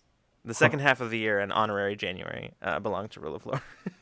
I just come. We've appropriated January for the second half of the year. I was just like, "Hi, everybody," and they're like, "It's close enough." That's true. Cole is in June, Edgefit. That's true. Cole just had their birthday, so cool. So we're slowly taking over the whole year. We're expanding our territory. Eventually, Rule of Lore will have a cast or staff birthday in every single month, and we will be too powerful for the internet. Mm-hmm. Yes. Ooh. That is correct. I know a lot of March birthdays. Wait, is Drac a December birthday? Back to Twitter. Is Drac a December birthday? I feel like I was looking at the joint date. Oh. December. He is? 30th. December 30th. Oh my god. Okay, we have it. We own the year. We own it. It. It belongs to us. We own the second half of the year. That. We did it. We did it. Mm-hmm. We did it in all America. We need now is February, March, April, and May. Yeah. which we probably do have some of those amongst the In Too Deep crew. So like, Yeah. Mm-hmm. yep. Anyway, this has just been us reviewing when everyone's birthdays are. Mhm. So Yeah. Okay, I think we should go to break. I think we should take a break. Aye. And so we're gonna go to the BRB screen. We'll be back in a little bit, maybe like 10 minutes or so. Everybody, go ahead and like jump up, jump around. Okay, I'm sorry. Nice. I am not going to apologize for that. Anyway, everybody, stretch, drink some water, walk around, take. I will not apologize for art. So hearing "Go Get More Brownies," that's correct, karaoke night. That's specifically what you heard. I said those exact words verbatim. I'm probably gonna go get some Pop-Tarts myself. Hell yeah. I can't eat Pop-Tarts because they always make me immediately sick. So Ooh, that sucks. it doesn't matter what. It used to be that the cinnamon brown sugar ones were fine, but now even those will screw me over. So Cinnamon brown sugar have always been the ones that have sat well with me. And I got them at the store this time because I was like, I want to get something stupid for me and sweet, and I'm an adult and I can do that. And because I've been moving all week, and I was like, yeah. Pop-Tart. Yeah, Pop-Tarts, like, hands down, every time. They will at least make me nauseous, if not worse. So, yeah, every time. F. Yeah, as long as like, since I've eaten Pop-Tarts, like, in my entire life, that's just the way that I'm allergic to Pop-Tarts. All right. Anyway, this has been your non-daily PSA of the day about how me specifically cannot handle Pop-Tarts. So we're gonna take a break. We'll be back soon.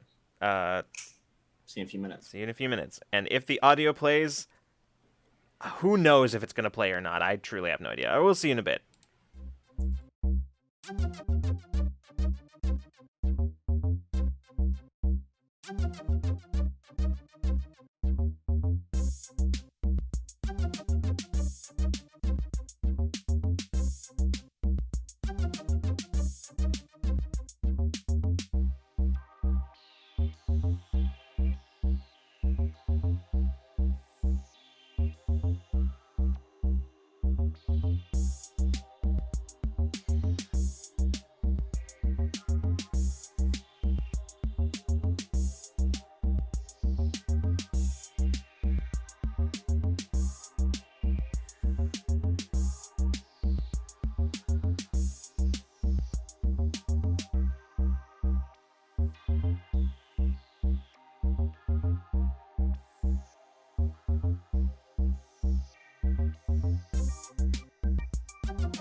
And we're back. Hello, everybody. We're back. We have us theoretically rehydrated. I did do that. I I walked downstairs to get rid of my plate that I had dinner off of before we started, and I realized that I had left my water upstairs, so I had to come back up and get it so I could refill it for the second half. Yes.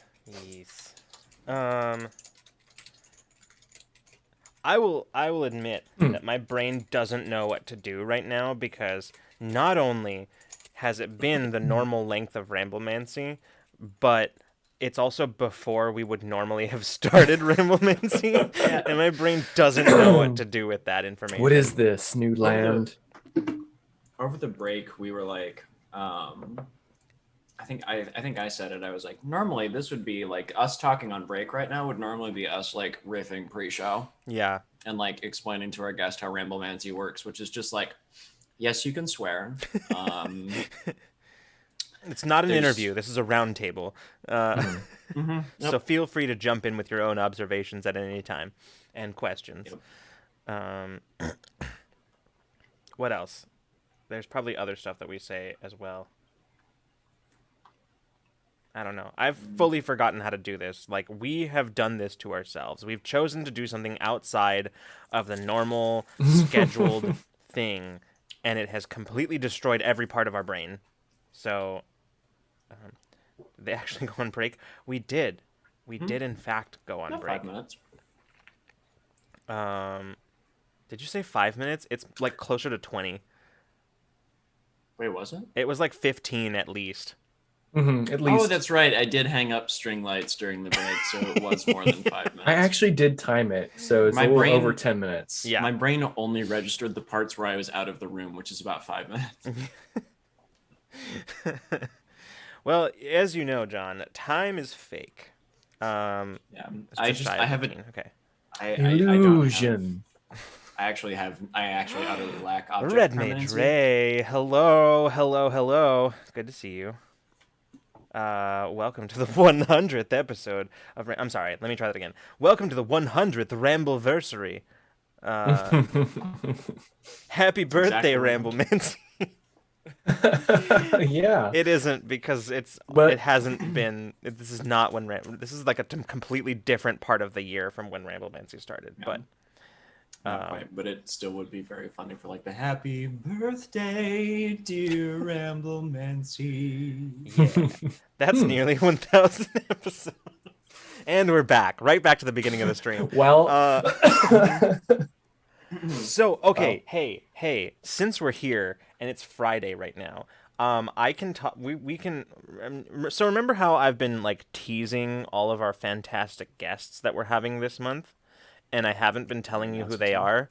Well, I'm still not going to do that, but I am going to tell you who next week's guest is. So a week from today, we will be rejoined, in fact, by one Jake Kyle from Q Times. Last time, we did not get to talk about running dark campaigns, so next week we will actually do the thing that we said we were going to do last time he was here. So we're going to talk about dark campaigns. So Jake will be joining us, and that'll be super fun. I'm very excited about that. So, like, just the small amount of time that we actually had to talk about it last time was really fun. So, Yeah, I remember in like the last 15 minutes of the episode, we were like, "Oh shit, we never got it." It was like the last 5 minutes that we were like, "Oh wait, right." yeah. We just got swept up in listening to Jake tell horrifying stories about the film and TV industry. Yeah. Yep. Yeah. Listen to stories of Jake almost getting shot while on a job. Good times. The time that he witnessed a grown person just snap, Oof. like just fully break. Yep. Stress. It'll do that to you. Stress is a hell of a drug. But also, yeah, John, actually, like Happy Birthday, the Happy Birthday song was absolutely copyrighted a while back, on copyright. Wow. Not even that long ago. It was like while we were in college. It was on copyright. That's insane. Yeah. really? Mhm. Huh. Yep. Mhm. Yeah. Wow. I just I fully cannot process that. Yeah, but now it's public domain, I believe. So. Good. Yeah. January 1st, 2017. Yeah, that's right. But yeah, so So yeah, Jake's gonna join us next week. I'm very excited to be to have him back on. And we've got more exciting guests for the rest of the month, but they shall remain secret in the shadows, waiting for their opportunity to come, and when you least expect it, to ramble. Okay. Did you keep it safe? Did you keep it secret? Yes, in fact. We specifically did. are doing that. Yes. We're doing that currently. But I think y'all will have fun with our final guest of the month. I think y'all will be excited. So yeah, I'm very excited about it. It's a topic that we've been meaning to revisit for a while, and never found the right time. But then we found the right guest for it. So yeah, miss your faces. Oh, Ray, that's very sweet. You listen to me, Ray. You cannot just come here. You cannot come here into our stream and say these nice things to us. You're not allowed. It's illegal, in fact. I don't get to swing by enough, damn it. Yeah, I know. Listen, you've been super busy. Y'all have been busy over there at Friends Who Roll Dice. Like, I see you. I see you. I can and I will. Well, thank you. Just gonna, Oh yeah, just a clap. I guess a shout out to Friends Who Roll Dice. Yeah, breaking the law. Yeah, exactly. Listen, if I mean, I'm just saying here, if you're not already following Friends Who Roll Dice, maybe just go over and give them a follow. That's they do a lot of cool stuff. They do a lot of charity events, which quite frankly I don't know how y'all pull them off all the time. I truly have no idea. We did one recently, and that was a lot. Like, I don't know how you. We do one like every 6 months or so, and then just about die doing it. Wait, this wasn't the plan. That knife cuts both ways, Ray. You get what you give here on Rule of Law. Listen, this is what you get for being associated with a bunch of shameless instigators and enablers. Koala says, accept nice things to Lucas because they make him uncomfortable, and I think that's pretty pog. I'm more uncomfortable, honestly, with your continued usage of the term pog. So I like that. That makes me more uncomfortable, Koala. I was like, are you okay? Are you doing all right, Koala? At some point, like, it's wild to me. At some point, pog like transferred from just being Twitch vernacular into sorry, I just read that. Into being like something that the kids say. Because I have like, when I was even like, and this is it's been this way for a while too, because when I was substitute teaching, yes, you can use a command now. When I was substitute teaching, I would legit like hear kids within the classroom be like, "Oh, that's pretty pog," and I was just like, "Whoa!" Yeah. It came, as far as I know, the etymology of that term is like PogChamp to poggers to like pog, and like that came from PogChamp, which is a years old. Sorry, I'm just laughing Twitch meme at Koala's use of commands. It's excellent. Yep. And this time I literally can drink for John talking about being a teacher. Well, drink. Yeah, don't worry about it. I am just consuming my favorite beverage, liquids. Yeah. It's the way that slang evolves is fascinating to me. It's crazy how nature do that. Language is so cool. You will be complimented. Okay. I was just waiting for John to stop. I was just waiting for John to finish his point so that I could then acknowledge Amethyst. That Amethyst said, "Lucas, you're a swell friend, a bomb-ass GM." Thank you. Thank you so much. You are also a swell friend, Amethyst. Um, I can confirm. because your English major is showing. Many of the things that I've learned about like doing my nails or my hair and stuff are things that I have learned from Amethyst Cat Lady. So like, Yeah, I believe that. Um, yeah. eventually I will cross the makeup barrier, and then it will be over for all of you.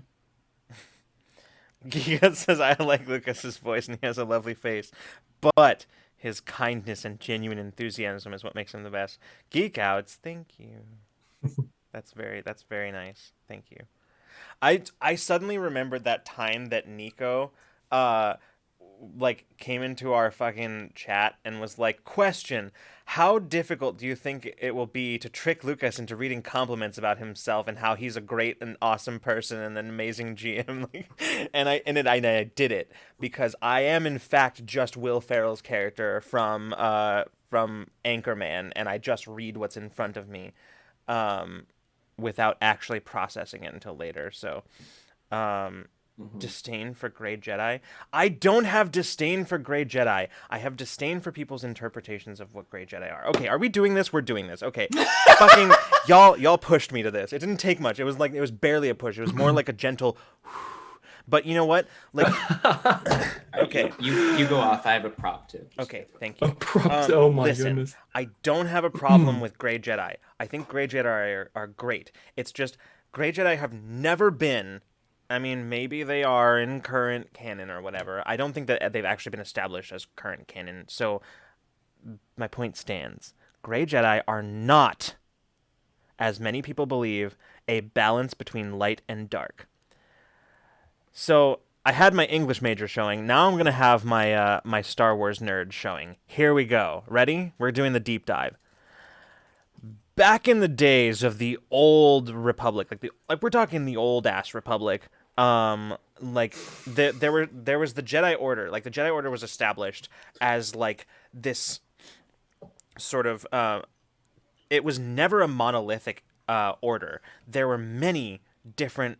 There was the one Jedi Order that we are familiar with from the movies that had it's sort of the established the Jedi Code, but there were lots of orders of Jedi that did not. Fuck you guys. There's not lots of orders of Jedi that did not, in fact, like did not follow that particular Jedi Code, and they had their own codes, their own branches of Jedi Code.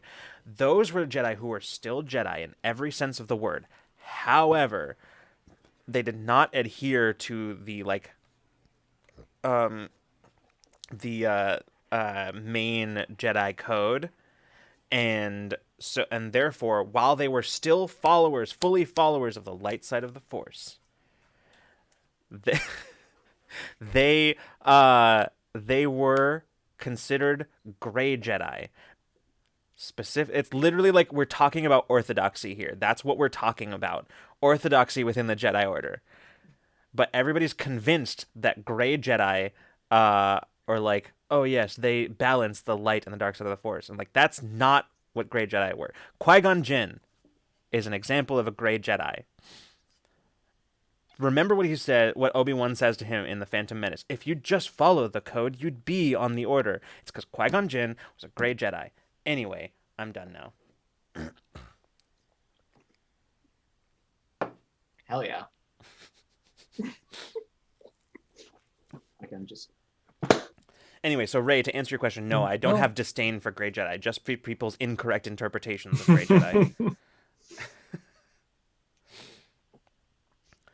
That's what they do with Grey Jedi in video games, but they don't I'd say that there is a correlation between the Jedi who do not follow like the core Jedi code and those who use like who call on the dark side of the Force as well as the light. There is a correlation, but that is not what makes them Grey Jedi. So you're not wrong, but yeah.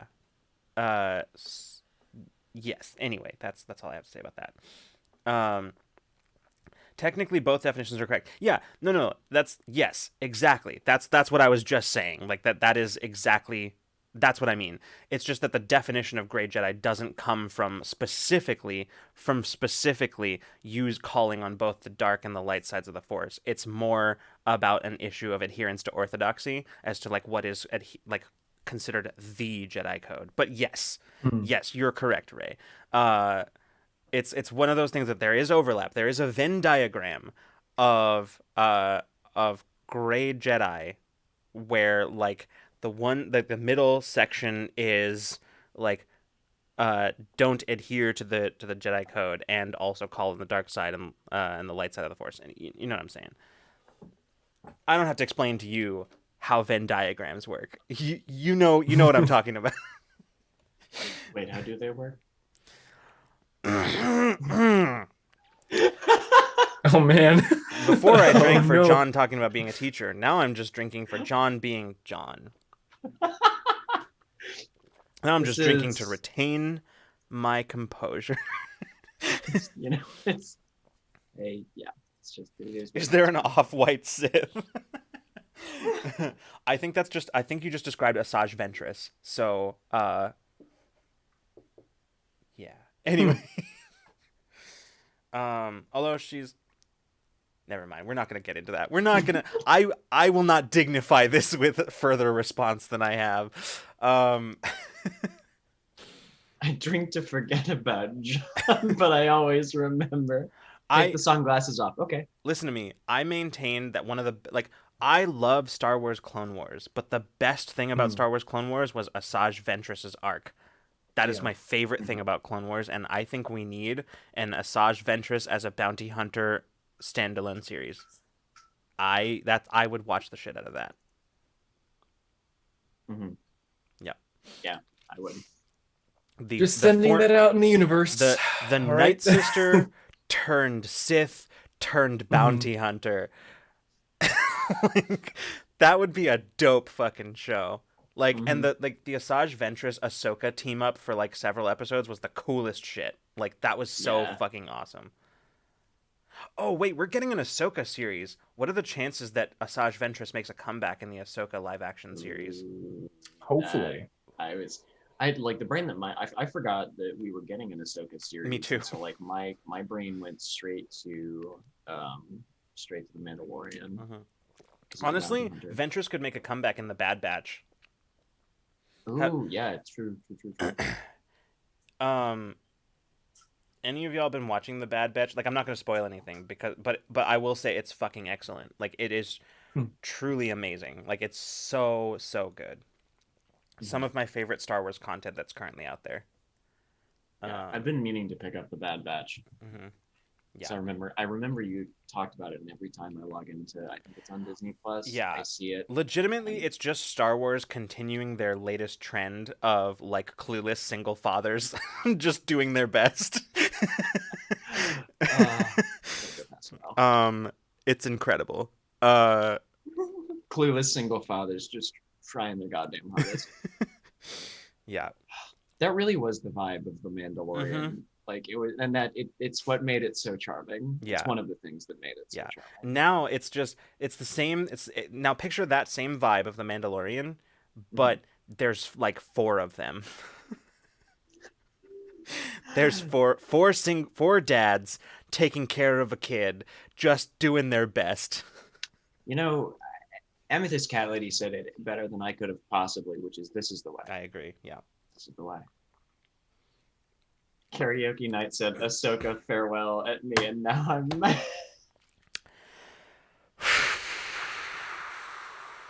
Ooh. Hold on. I'm just going to issue a general, just in general for that. Everyone, all of us, just we live for here everybody. Together now. Yeah. The remainder of this, the remainder of this episode with a splash effect. Do you think the Star Wars episode water gun is called Ahsoka? Okay, this one's specifically for you, Ray. Oh my god. Ahsoka. That one's specifically. Super Ahsoka.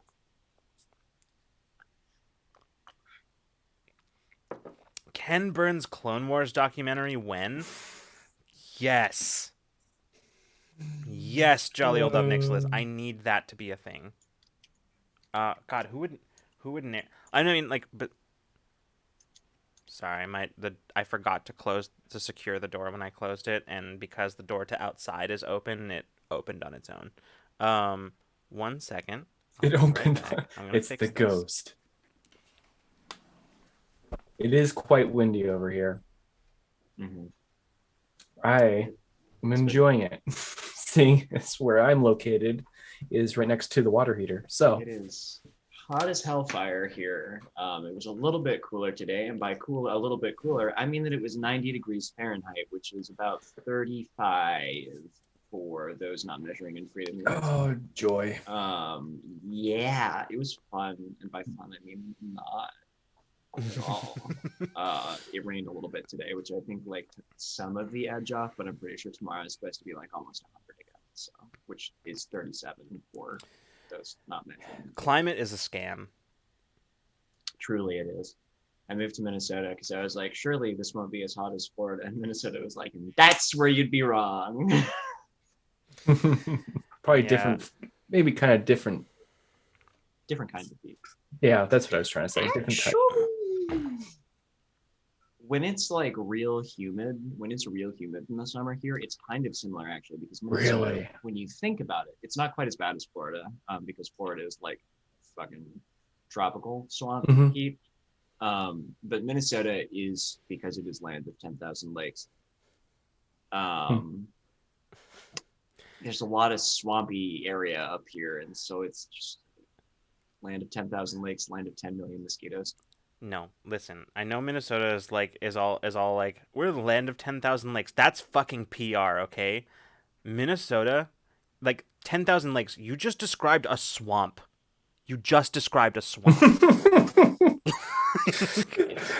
That's like that's what Frodo and Sam and Gollum had to cross over before they reached the gates of Mordor. And because there's so many you take that back. Because there's so much livestock there as well, it probably smells about the same as the dead marshes. That's more actually. Yeah, wow. That's more like Iowa, Nebraska. That's true. It's less true when you're in urban. I think it's less true when you're in like urban Minnesota, which is like there's Minneapolis, Paul, which is like John. Be honest here. How much of Minnesota is urban? The one part. Yeah, exactly. One part. It's 3/5 of the population of the state. Mm-hmm. Like 3.5 million people here in this urban area that I live in, and then the rest of it is the rest of the state. Montana is like most of the population of Montana is in like Helena and Billings, and that's it. Oh yeah, actually, jolly old Nicholas makes a good point. Duluth is also like a reasonably sized city. Okay, it's not, but the Twin Cities and Duluth, and then as compared to the rest of Minnesota, yeah, Minnesota's a big state. It's huge. The two major. There's one, I think, like major metropolitan area, and then Duluth is a city. Orange, hello, good to see you. Orange, good to see you. We are having a bit of a free range ramble here, and just sort of talking about whatever. Anyway, Devin in the city. UK, everyone lives in the cities, and then nothing but sheep and cows. Yeah, like that sounds about right. Yeah, but anyway, in the city you don't get much of that smell. But if you're anywhere out in the country, it's... Hi Rose, hello. Are we dragging the Midwest again? No, Minnesota specifically. You'll never find anyone more ready to drag the Midwest than Midwesterners. Mm-hmm. You will also never find anyone more like just ready and willing to talk about the region of the country that they live in than Midwesterners. Like you say something about the Midwest and we just like spring out of the woodwork. I just think it's so funny, right? Because like I went to college in the Midwest and I was only there for like about 5 years, more or less. And the funniest part about that to me is that by the time I had left, I had all of the like Midwest like prejudices against other Midwestern states where I'm like, oh yeah, those fucking Wisconsin drivers, am I right? Like that kind of like, fucking drivers from Wisconsin, right? Like that was and it's just extremely funny to me that like it only took me about 5 years in the Midwest to then suddenly just be like, ah, yes, I am an honorary Midwesterner now. Like I, yeah, You call it hot dish one time. I've never done that. That I can say with pride. I have never once referred to it as a hot dish. I think there are some things that I will more readily call a hot dish than others, and mostly it's tater tot hot dish. Um, because tater tot casserole just sounds gross to me in my head, Hmm. and I don't know why.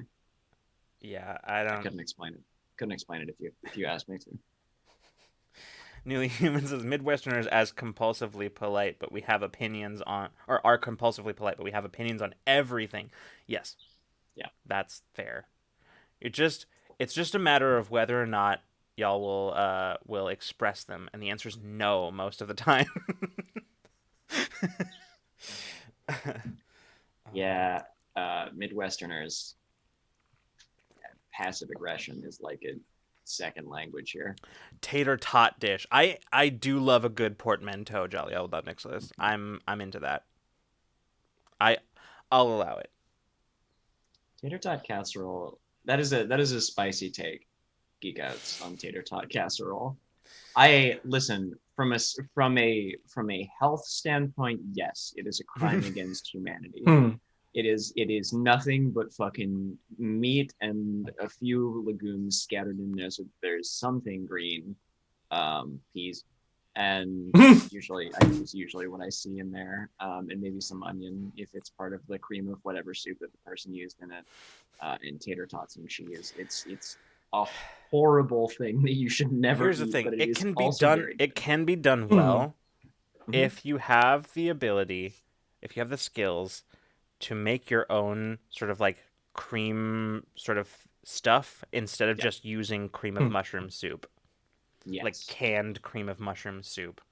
Mhm. That is there. It has the ability to be good. I think it was not last Thanksgiving, but the one before that, maybe. I don't know. It was one. It was either Christmas or Thanksgiving sometime recently. My dad made a tater tot casserole that was actually like real good because he made every part of it from scratch except for the tater tots. Yeah, not worth making tater tots from scratch. No, That's quite You laborious. you could do it, but you like could do it, why? but why? Yeah, exactly. Why? Why would you do that Why to would you? yourself? It's like there's some things Ugh. that you make from Well, home because better for you and they taste better and all of that good stuff. But like, don't make your own puff pastry. Don't make your own tater tots. Just get them from the store. See, this is why we didn't bother to give you more tea.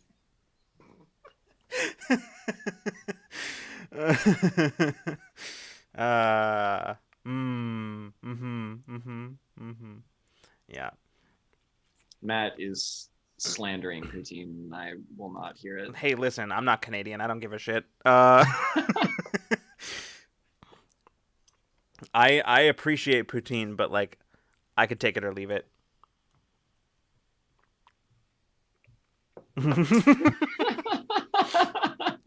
I really appreciate Matt just losing it in chat. Yeah. yep. That You is. say poutine, you Texan. Oh my god.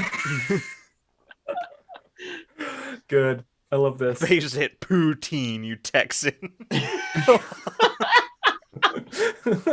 Just like, oh. Hold on. I can't. Mm. I got it. Just for that. Just, Oh wow.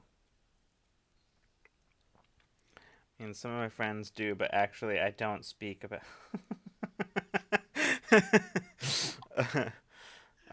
Yes. um. Oh my God, what was I gonna say? I had. Oh yeah, I had a really good. I actually had a really good poutine once.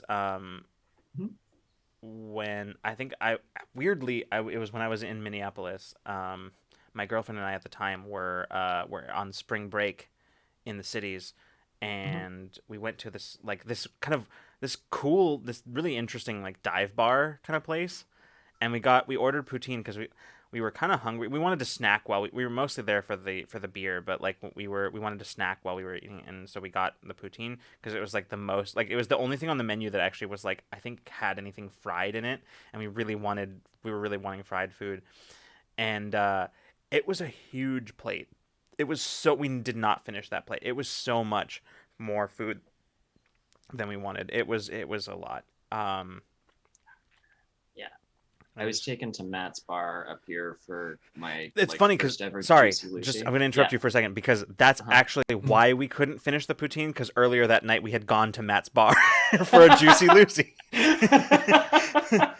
Oh, good. Yeah.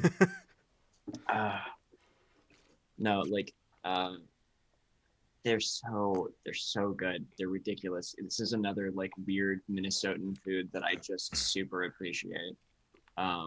Born out of a little dive bar in South Minneapolis. It's a hamburger, but they put the cheese in the middle of it. I'm sorry. I'm laughing at Amethyst Cat Lady trying to explain Midwestern staple foods to Ray, who is from the UK. I know. That's the funniest thing to me. The whole, what is it, strawberry jello pretzel salad. Um, Ray, your Oh. reaction to that is 100% correct. As Yeah. somebody who's not from the Midwest, you are absolutely correct in your reaction to that. What in the holy mother of God in heaven is that? uh, Like I don't know what it is about the Midwest that causes us to do this, but there's a solid half of foods at potlucks that are just like, why? not to call out um anybody who lives in my area, but like I've truly never had any worse food than where I currently live. Here in the Pacific Northwest, I've never had worse food.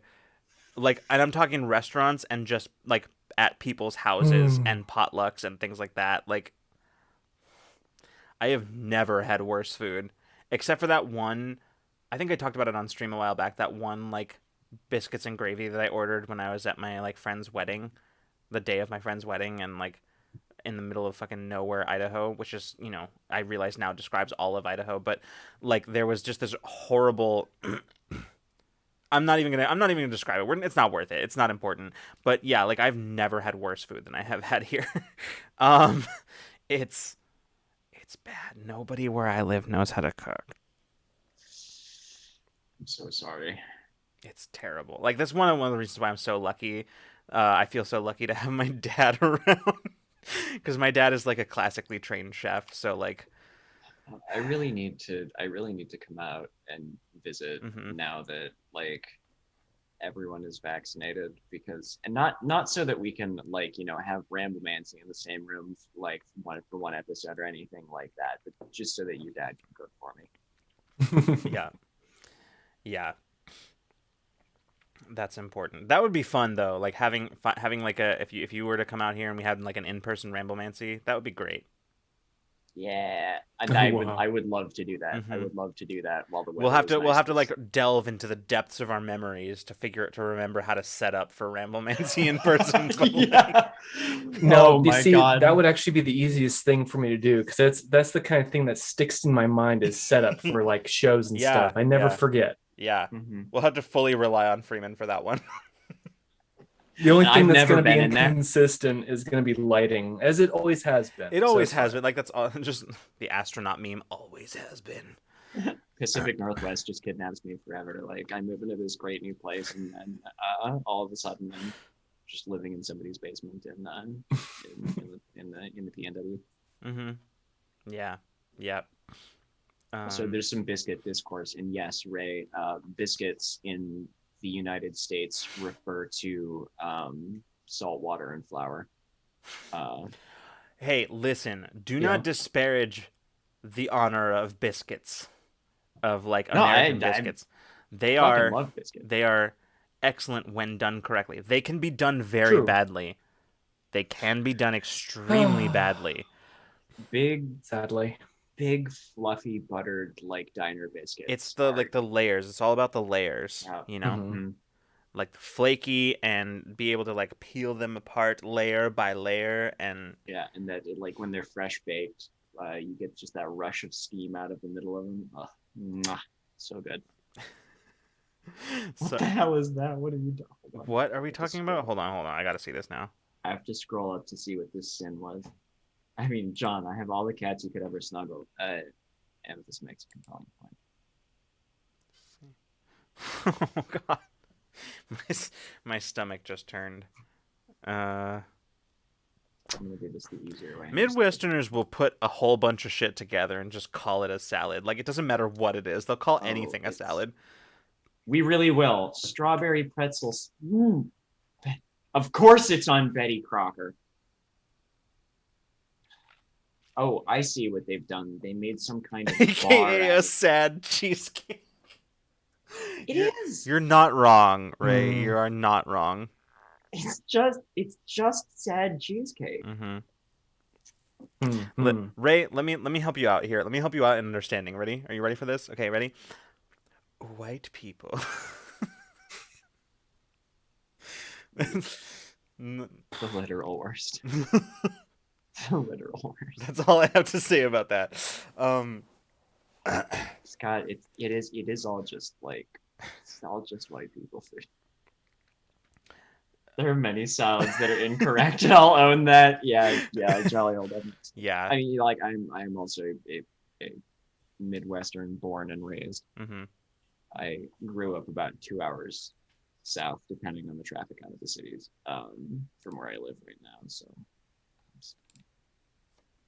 Yeah. playing the Great Depression and how Americans developed an unhealthy obsession with Jell-O.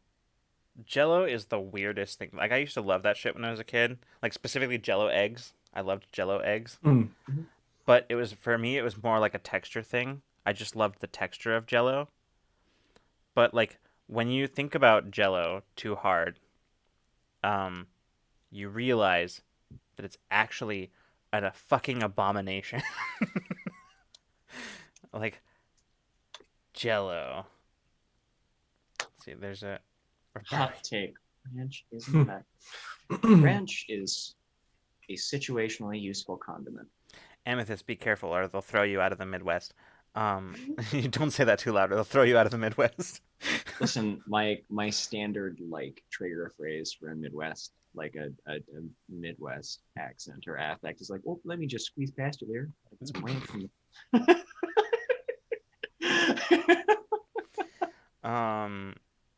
So, I've made some homemade ranch a couple months ago, and that was actually really really good. And actually, I even found some like store bought like a brand of store bought ranch that's actually really really good. It's really tasty, and like weirdly like as healthy as you can be while still being ranch dressing. Mhm. Like so yeah like That's cool. yeah. Huh. I think it's just buttermilk. Hidden Valley is just Tear gas. It's so bad. Yeah. yeah. It's really bad. Gross. I would never have phrased it that way, but I'm absolutely in the same boat. I'm like Yeah. a slut for dipping pizza in ranch. When I was a kid, I thought that was the grossest thing ever. I thought that was so fucking weird. The first time I saw somebody do that, I thought that was so weird. But that changed as I got older. And honestly, That like dipping the crust, like the bones of your pizza in Mhm. it depends. ranch. It depends on the type of pizza, though. That's the thing. It depends. Like if it's like a meat veins in Italian. I'm so sorry, Ray. What an episode for you to come back to us with. What a time for you to come back. I love that. I know you tuned in just in time for us to just talk about culinary sacrilege. Yeah. No, I like it depends on the type of pizza. Like my favorite is like if you have like a multiple meat pizza with ranch, Mhm. that's the best. I think for personally for dipping ranch. Otherwise, I'm like like if it's just a cheese pizza or if it's like a standard pepperoni or whatever, like that's Yeah, like a margarita pizza or something like that. no. Don't do that. But like No. if you're already ruining the inside of your body with like meat lovers pizza or something, just fucking why not? Newly Human says, I'm convinced that everyone grossed out by Midwestern food just needs to spend a day in the right rural Midwestern grandma's kitchen. I've actually done that. One of my friends brought me home for Thanksgiving when I was in college, because I couldn't go home because it was like, but yeah, it was real good. Okay, listen, we can talk shit about Midwestern cuisine if you want to call it that, as much as we want, but Midwestern Thanksgiving, Ooh, forget it. Like that is fucking incredible. it hits right. It Yeah. hits right, man. Oof. It Oof. Yeah, Midwestern Midwestern Thanksgiving. Thanksgiving. Mm-hmm. Yeah. Hmm. Yeah, it's yeah. We do that well. Like that, it's equivalent of like 10 years. One Midwestern Thanksgiving is the equivalent of like 10 years of blood sludge, but it's so fucking good. Blood sludge. It's so good though. This is a Yeah, lot to like process. it's like you've got the cranberry sauce, you've got like somebody does the turkey, somebody makes there's always green bean casserole with like little Scalloped onion potatoes with crispies on bacon. top.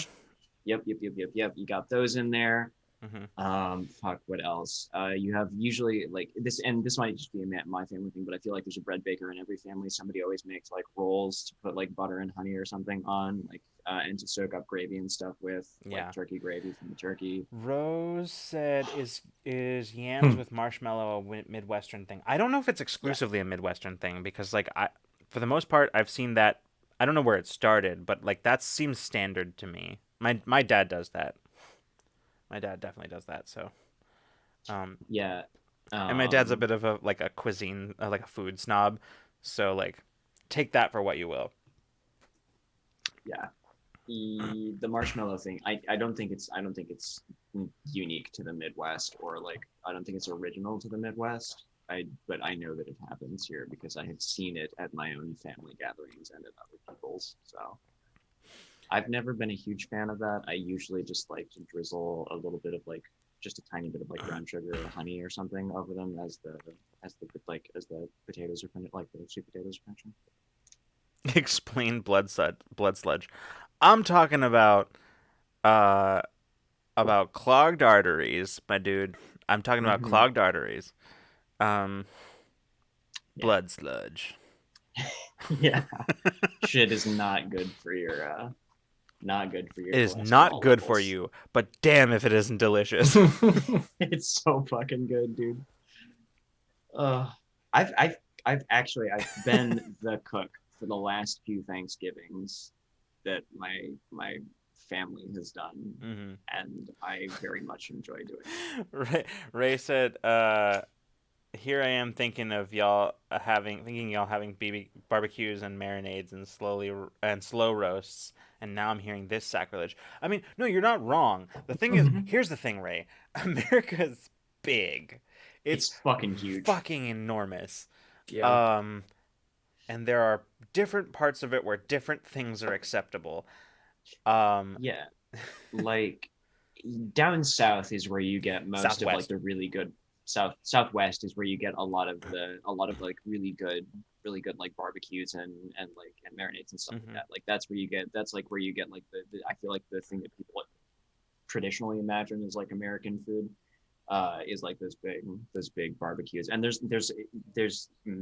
geek outs will know better than me. I used to know this, I've kind of forgotten, but there's also just like a variation in like the ingredients that are kind of standard in barbecues and like sauces, that as you move from like east to west to east, through there, like there's some that are like more of a vinegar base, and then there's some that are sweeter, and it's yeah. And if you going the other side of the country, like going to like I was once in South Carolina during a fish fry. Oh yeah, dude.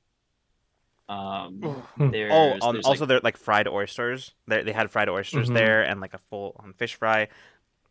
They had a big festival where like I swear to God, I gained like 10 pounds just in one night because there was just so much fried fish and like funnel cakes and so Mm-hmm. good.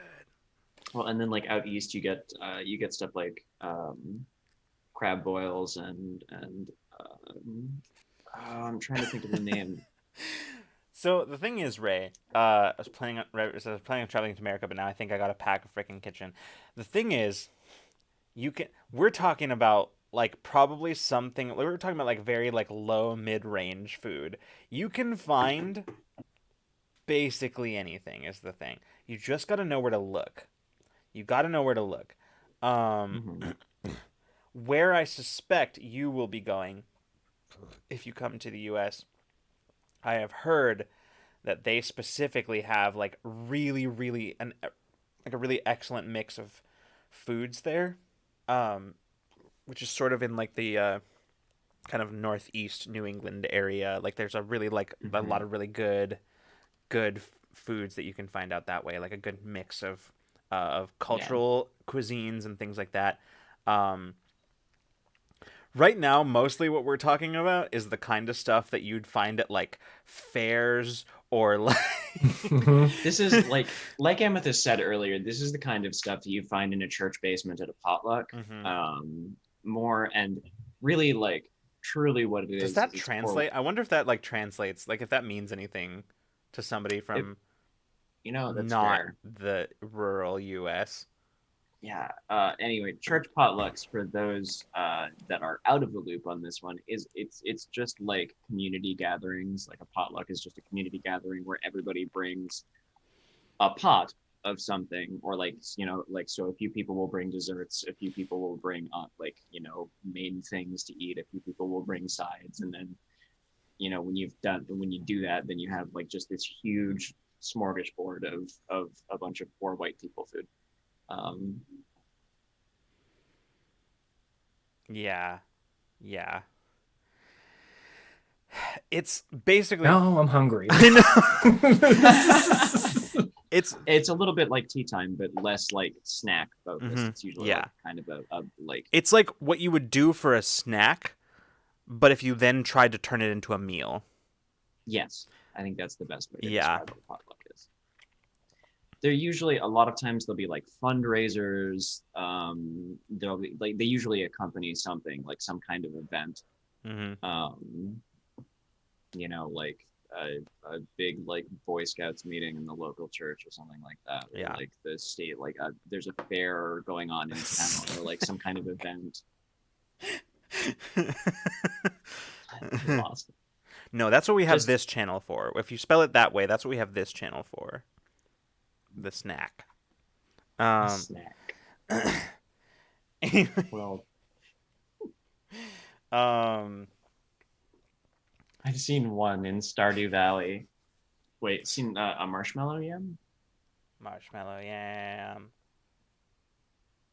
One of my like also just to address what Freeman said, I think it's very funny that like by far the largest like the thing that we've managed to like focus on the longest in this whole stream has been the Food. food part of it. And while talking about food, also dragging the Midwest is the funniest thing to me. We made the food episode work, y'all. Yeah. We did. Ray, actually, so okay, so the thing about marshmallow yam is it's actually not dissimilar to like if you've like pumpkin pie, honestly. It's kind of the same. It doesn't have the same spices in it, but I mean, I suppose it could, but like that's kind of what it is like, both in Yeah. terms of like having sweet potato pie. Sweet potato Mhm. pie is delicious. UK doesn't have pumpkin pie really. Okay, well, then I don't know what to tell you. um, That's probably right. I mean, like sweet potatoes and yams are like they're a little bit more earthy than a pumpkin is. mhm. Especially like candy pumpkins, like the kind that you use to make pumpkin pie, or like pumpkin pie filling and stuff. Like those are like much sweeter and like less of that kind of really earthy feeling or taste to them. And so like you offset that by putting something sweet on them. So like if the idea of marshmallows grosses you out, you can do it with brown sugar too, just like Geek outs. sprinkled over the top. No. Geek outs. Why I would you agree. make me think about that? The TikTok where the white lady pours her spaghetti onto the counter and then cheese, then the sauce, then the meatballs and mixes it on the counter and says dig in. Like no. No. Okay, that reminds me of that one. Since you're here, Ray, you can experience this fresh hell with me. Hold on. Sorry, no. I need to refill my liquids for this. Give me a second. I need to take a couple shots. Yeah. It's been a while since I brought this up on Ramblemancy and fitting. Okay, not butter chicken. It's Well, not butter chicken. thanks to John bringing this up, I guess I'm gonna have to go on a run to the store tomorrow before Mass Effect. So that you have enough to drink. Yeah. All right, Ray. Here we go. So it's a food TikTok, which is always like a good way to start these things off. But the lady is making legit boxed mac and cheese. It is boxed mac and cheese. Makes the I hate what I just read in chat. Yeah. But we're gonna put a pin in that. We're gonna put a pin in that. We'll address that later. We're gonna put a pin in that one. No, absolutely not. Anyway, so this lady is making elbow macaroni in a pot, and as it begins to boil, she puts a bunch of hot Cheetos into like a food processor and turns them basically into hot Cheeto dust, which I think is a thing that you could carry in your pocket to throw at somebody to like if they were attacking you to get them off, like pocket sand, but it would just completely ruin your eyeballs. Anyway, so what she proceeds to do is to just pour this hot Cheeto dust into the cooked noodles with all of the other liquids, making this like sludge out of hot Cheetos and the like cheese packet that you get in a mac and cheese. Oh, did we just lose John? It was so bad that John's internet said absolutely not. Hello, welcome back. Newly Human, thank you so much for hanging out with us. It's good to have you always. Go enjoy your regular Friday night stuff. Thank you for being here. Sorry, continue, John. Anyway, I think that was just the end of my horror story was more or less that she created some kind of sludge out of like pureed hot Cheeto. Did you see what Karaoke Night said? The thing about no God, what was specifically it? Yeah, like she clogs the toilet and puts ice cream and chocolate and whipped cream in the toilet bowl and then pours milk in the tank and then flushes it. Just use an ice cream machine. This is honestly the first and only time I have ever gagged on Ramblemancy, and it is so fitting that it happened on the 100th episode. I hate all of that. Hey, don't. I missed something, and I'm good. I'm glad I did, huh? Yes. Yeah. You're lucky, Freeman. You were lucky you missed that. Well, what in the huckery is that fuckery? Yeah, like I don't care how much you have sanitized that toilet bowl. Oh no. I don't care how much you have sanitized that toilet bowl. Nobody should be eating anything that comes out of that. Oh no. No one. We went over this like way back when we developed sanitation for cities, that eating and waste do not belong in the same place. I don't.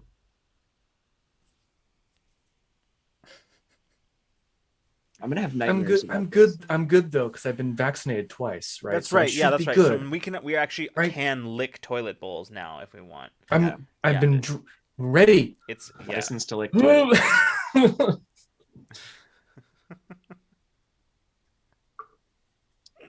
hell? I Nope. hate it.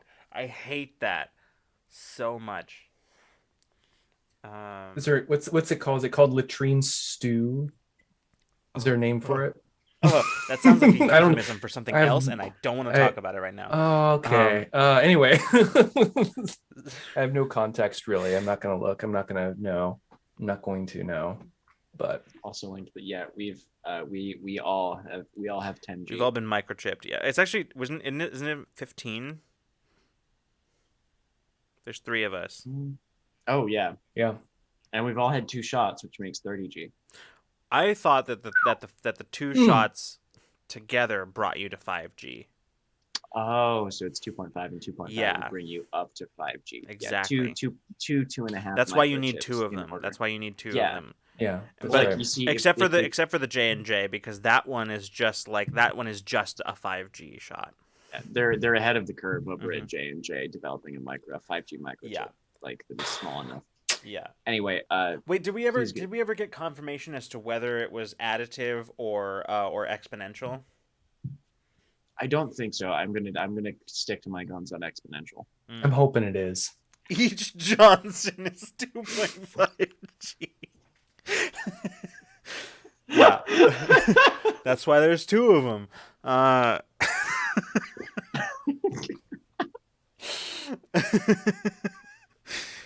This is the content that people come to Ramblemancy for. Oh no.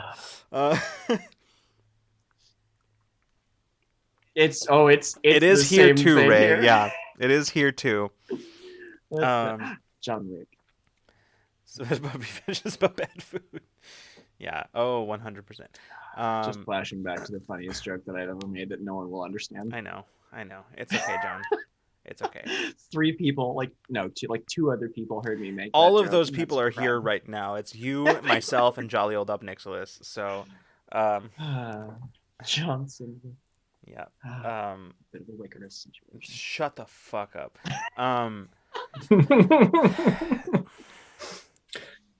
Anyway, no, Amethyst. The problem with this joke is it is truly a had to be there kind of joke, because it's the kind of joke that was built up.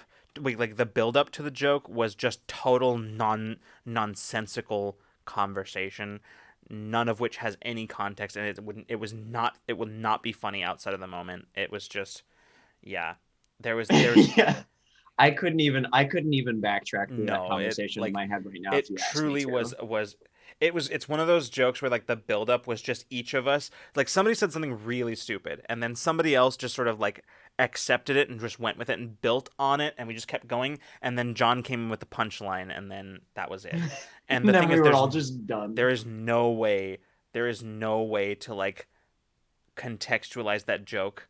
There's no way to tell it without just giving the punchline, and the punchline by itself is just, and it, Also, it referenced a bunch of inside jokes in from our friend group, so like there's just no way to make any. I hate jokes like that because it's like nobody who isn't here right now is ever going to think this is funny. This is peak comedy, but nobody is ever going to think this is funny.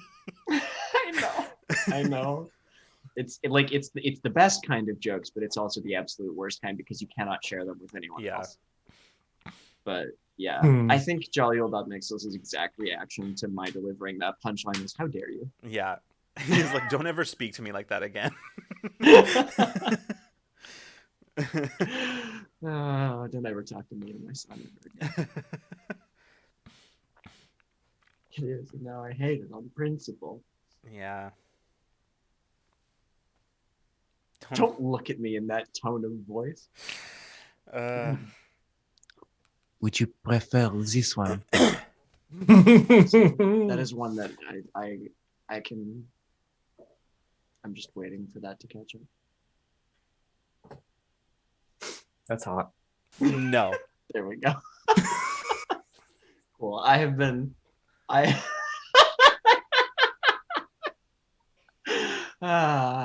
elicited the exact reaction that I wanted to elicit. Here on Ramblemancy, on tonight's episode of Ramblemancy, we get into the mind of the internet troll via John Boyle. Um, making people angry for the sake of lols. Um, yep. Steeped in the internet from its early days on lolcats and icanhascheeseburger.com. Do it for the vine. Yeah, exactly, Rose. Truly. John Boyle Hate Club started now. I have the most affectionate hate club. Yeah. Koala, founding member and top member of the John Boyle Hate Club. Mm-hmm. Yep. Anyone but Pierre. Ooh, that last sip really burned all the way down. Ooh. Hold on a second. No good. No good. Sip of water. If you were to run a Truly, game on like stream, literally all the way down. Ooh. Geek Out says, question, if you were to run a game on stream, what system would you be most interested in running? And for me, I actually know the answer to that one. I think for me right now, the one that I am most interested in running is Troika, because I would love to run some Articles of the Arcana. I would love to run that. So probably Troika. Right now. There's a lot of systems that I want. Troika, I think, is the foremost among them. The thing is, while I've played a lot of systems, I don't know if I have enough. I wouldn't want to run anything on stream that I haven't run off stream before. And currently that's a very limited number of systems, and with those systems I am either already doing it or I have no interesting ideas to bring to that system. So I'm not sure I have an answer for your question, Geekouts, to be honest with you. Other than like I am currently doing it. That's it. That's Infinite Horizon. I'm currently doing it. Freeman, you've talked about getting behind the screen at some point. What about you? Do you have an answer for this question? I think at this point it would probably be foo or something pretty simple at first. Just something really bare bones. Yeah. Just like some yes and just like toss a d6 here and there and see what happens. But and then maybe move up from there. But I think until further notice, I can't think past that.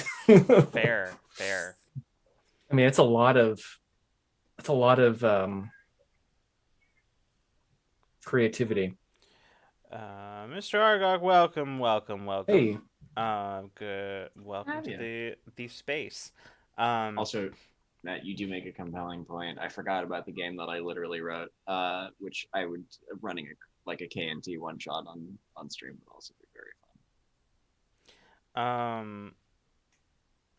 Yeah, I'm trying to think. Like, I know I've had ideas. I don't know what. Like, here's the thing. I have more ideas for games that I want to run than like specific systems that I want to run them in. But I know that I think I've mentioned this before. I would want to run a post-apocalyptic game. Just because I think that's fascinating. The idea of running a post-apocalyptic game. I actually have lately been very fascinated by the distinction between grimdark settings versus grimdark stories. Where I think grimdark settings are extremely cool. They're so interesting and deep, and they have a certain, I don't know, there's something about them that makes me that pulls me towards them. But I don't like grimdark stories because grimdark stories are soul crushing. So a grimdark setting where you tell a story about hope and about like perseverance. Yeah. So like I would love to run a like a post-apocalyptic game, because at that point, I mean, the end of the world has happened at that point. The end of the world happened. So there's there's literally nothing to do but hope. Like, that's it. There's nowhere to go but up. There's nowhere to go but up. So I think that would be a fascinating fascinating story to tell, and I would be very curious to see. I'd be very curious to see what the Infinite Horizon crew would do with a story like that. I would too. But like it just like it makes me think of differences from like um something like Fantasy High versus, I don't know, Escape from the Blood Keep or Crown of Candy. You know, Mm-hmm.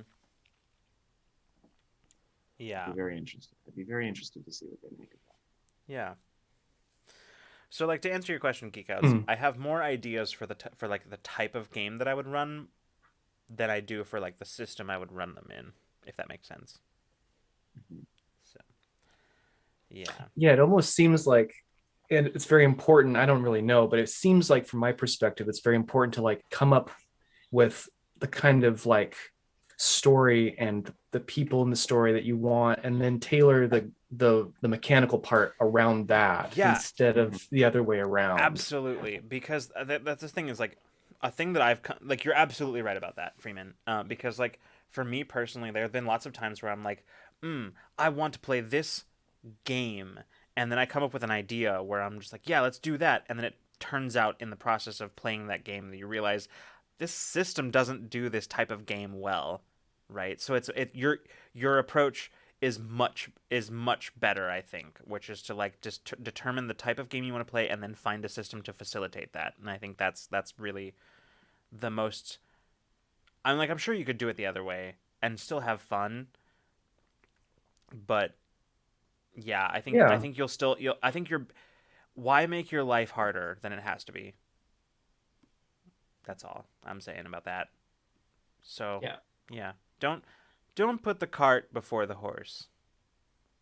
there's a lot of Don't cool games put out there. the FTL engine before the oh spaceship. shit,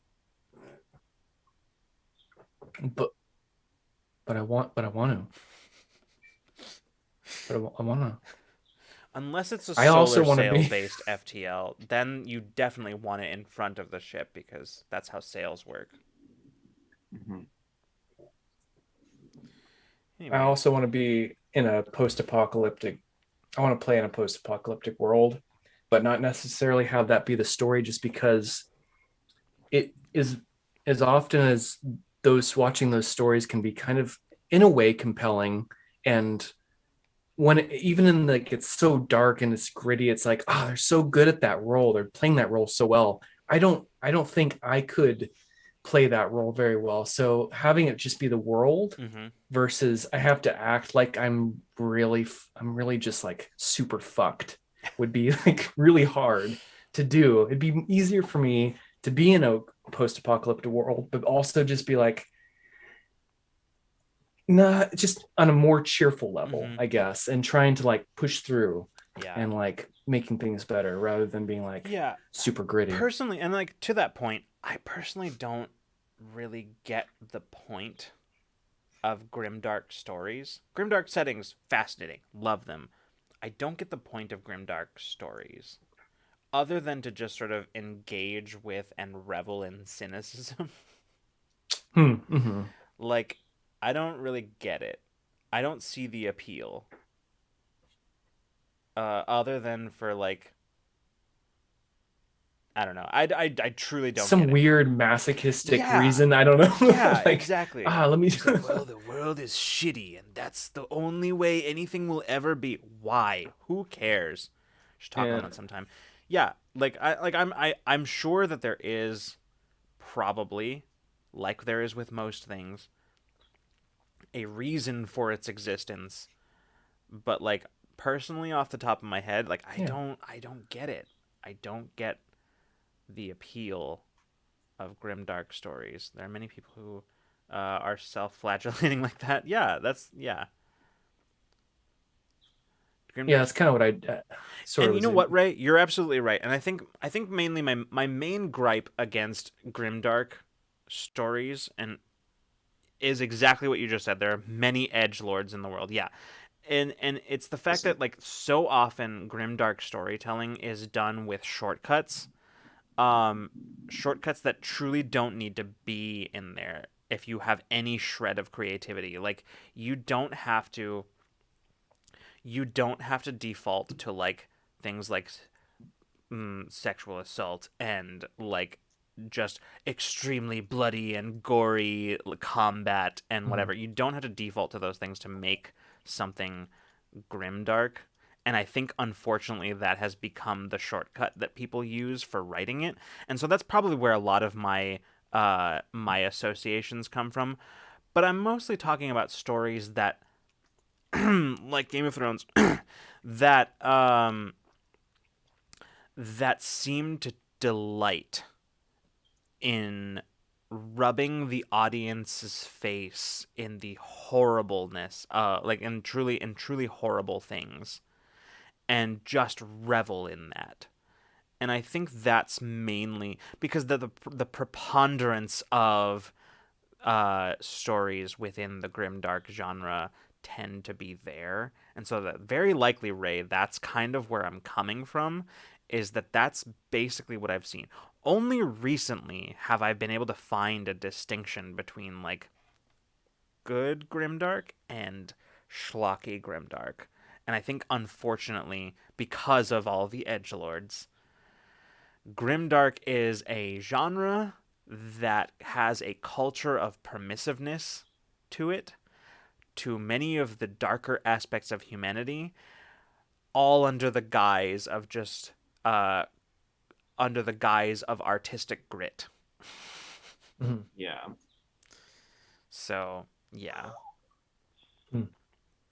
Fatalism masquerading as realism is yes, one of my least favorite things. yes, It is like people being fatalistic about humanity or society or human emotion or behaviors, and then trying to say, well, I'm just being realistic. This is how the world is. Like, I hate that shit, and I have no patience for it. I have no time for it. it's a good thing that I have as even a temperament as I do, because that shit makes me want to knock people's teeth out. I'm just like, oh my god, Yeah, you have the up you you are the architect of a story here in whatever media you are creating, and you can choose to say something that will help people understand that though the world it's not that way, but though the world may be shitty sometimes, you can also not be. yeah, People yeah. That's cannot my be, and response to people. Like, you can even want something better. yeah, and outside of just like tabletop RPGs, that is honestly my response to people who truly see the world that way, where they're just like, well, that's just the way things are. Like, I have no patience for like uncritical cynicism. I have no patience for it, Mhm. because like Mm-hmm. people who truly see the world that like, oh, that's just the way the world is. I'm like, fine, but what are you doing to change it? Like, are you just sitting back and getting that grim satisfaction of just being like, see how terrible everything is? Fuck you. What are you doing to make the world better? If you're doing nothing, then you do not get to sit back and just like call out the world for being terrible, and that's just being the way it is. You don't get to do that. Anyway, that's And this cat lady makes a compelling point. Yes, my anxiety already does that. yeah. Yeah. Like, if that's truly how you see the world, fine. That you're welcome to it. But shut the fuck up and make room for people who are actually trying to do something good. Mm-hmm. Like, at least have the decency to just shut the hell up. Mhm. That's all I have to say about that. Sorry, I have a lot of feelings about that in particular. Mhm. So, Mm-hmm. It drives me up the wall. yeah, Drives me up the wall. I have, especially after the late 2000s and early 2010s, and like just the world's obsession, especially the publishing world's obsession with like YA grimdark shit. God, yeah, Like fucking Suzanne Collins wrote some good books. And then the publishing industry was like, great, let's do it 700 more times. And it's just like, yeah, do we have to though? Nobody's making you write a bunch of a bunch of spin-offs of the Hunger Games. Mm-hmm. Nobody's making you do that. Yeah. Man, how many times has this been Rantlemancy today? A few. Quite a few. I take Mhm. most of the credit for that, but Mhm. I went off about the mac and cheese that's right. thing. Yeah, that's right. Yep. I didn't go off about butter chicken. I did rant for a while about violins and music stuff. Um, I did that until an actual qualified expert came back, and then I stopped. You're like, oh, I don't know anything at all. I was very careful, I think, to say most of the things that I actually knew, and then just uh, left the rest for elsewhere. Yeah. Perfect. Rose, that's amazing. My friend and I call the one spin-off detergent because we want to wash it out of our brains. Yep. Amazing. That's incredible. Sorry, is that not what it's called? What are the three books? Divergent, Emergent, and Detergent. Those are the three books in that series, right? I get that Yeah, right? yeah, that sounds Yeah. that sounds right to me. I don't. I've never read those. In fact, with the Hunger Games, I literally read only the first book. Same. Isn't Hunger Games Jones. the novels a rip off of Battle Royale? I don't. I mean, it could be. Like that's the thing. Like I always struggle with whenever anybody talks about ripping anything off or copying anything, because like the fact that something existed before doesn't necessarily mean that it's what it was copied, or like even if it was just an inspiration, but it might not have been an inspiration. Like I think a while back, I was this on a video or a live stream. I honestly don't remember, but it was on like a Matt Colville drink for Lucas, referencing Matt Colville. Um, uh, where he was talking about like how he always gets commentary about like,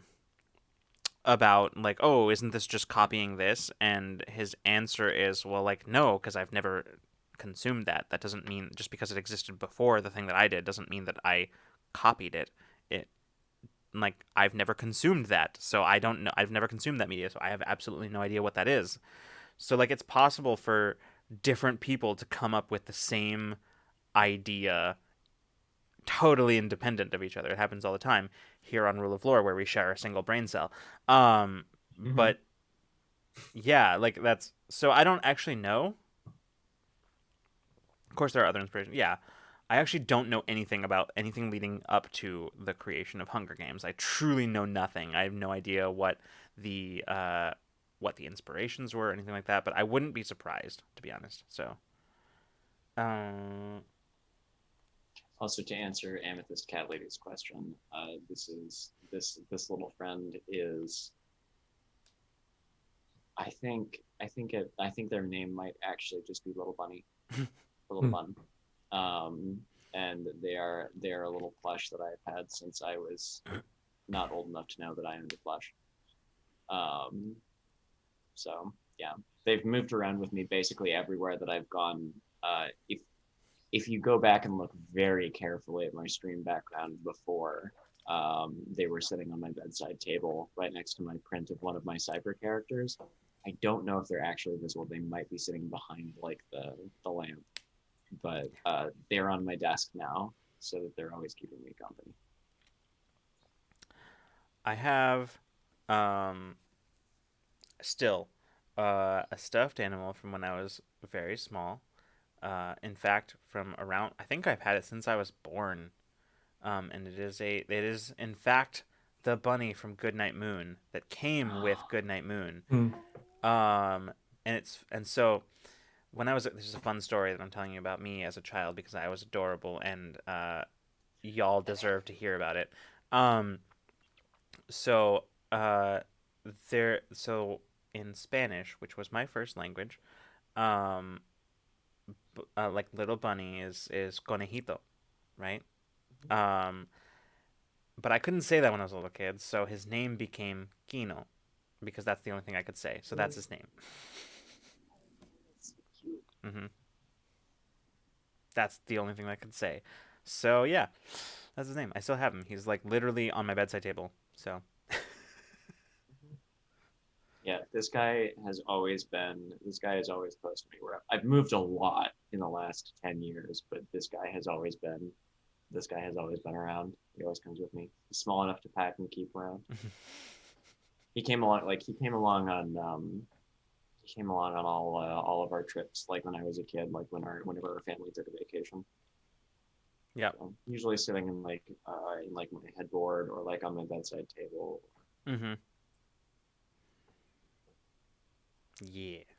Yep. Nope. I got none. So I can't share. And actually, most of the plushes that I own still are currently sitting in storage, but they won't be soon anymore because I'm picking a bunch of shit up from that this weekend when I get the rest of my room. Sorry, koala. Okay, we're getting into a mushy zone. I'll be back in 10 minutes when it's over. Ray. I have a little dog for the longest time until I set it on fire accidentally. Oh no, Ray, no, no. Oh, poor baby. It makes me so sad. Yeah, I have the two ones that come to mind that I know are there are Big Bear and Brown Bear. And Big Bear is a big bear. It is like this big. It's this giant, super fluffy fucking bear that like it's in like a sitting position. And one of my uncles got it for me and brought it to the hospital when I was born, and that's how long I've had that one. And then I can't remember how I got the little brown teddy bear, but Yeah, I know, Ray. I know it wasn't an actual dog. I appreciate the clarification, but I understood what you meant. But it's still sad. It's so it's still sad to me. Yeah. Like mainly because when I was a little kid, I one time had a dream. No, not it wasn't even me.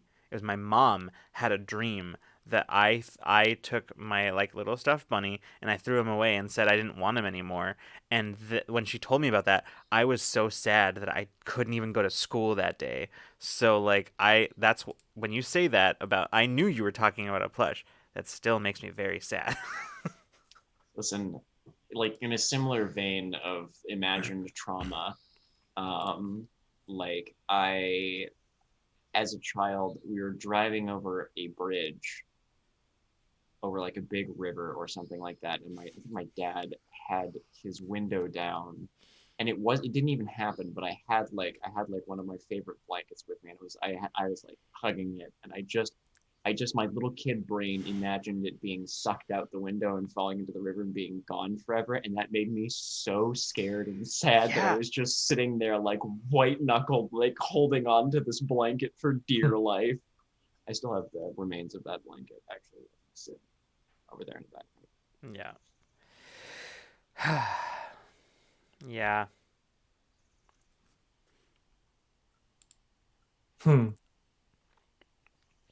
Oh my god, I love that, Matt. Oh, the little Eeyore! This is my favorite part of any stream community,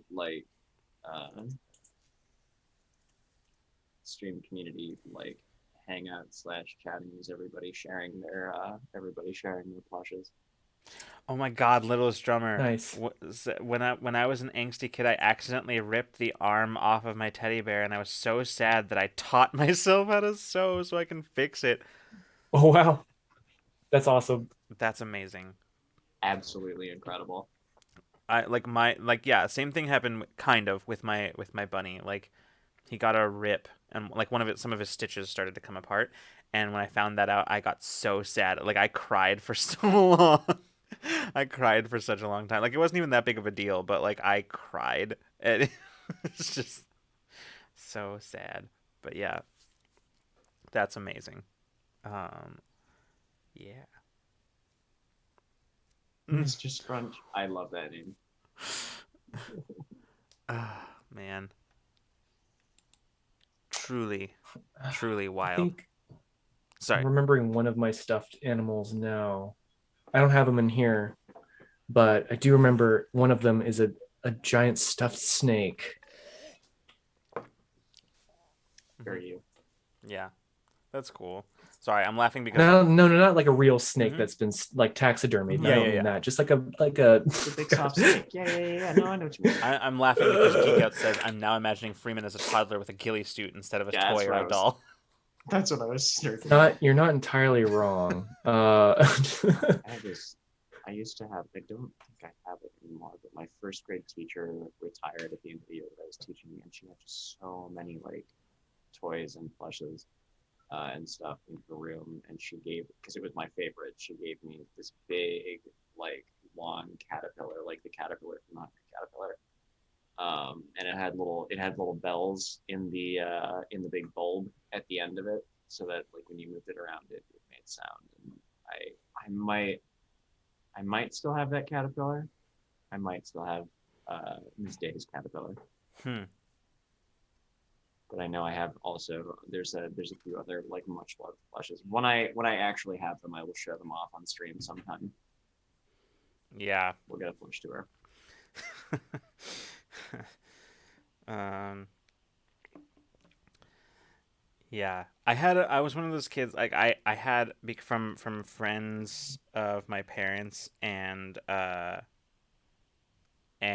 like family members and whatnot.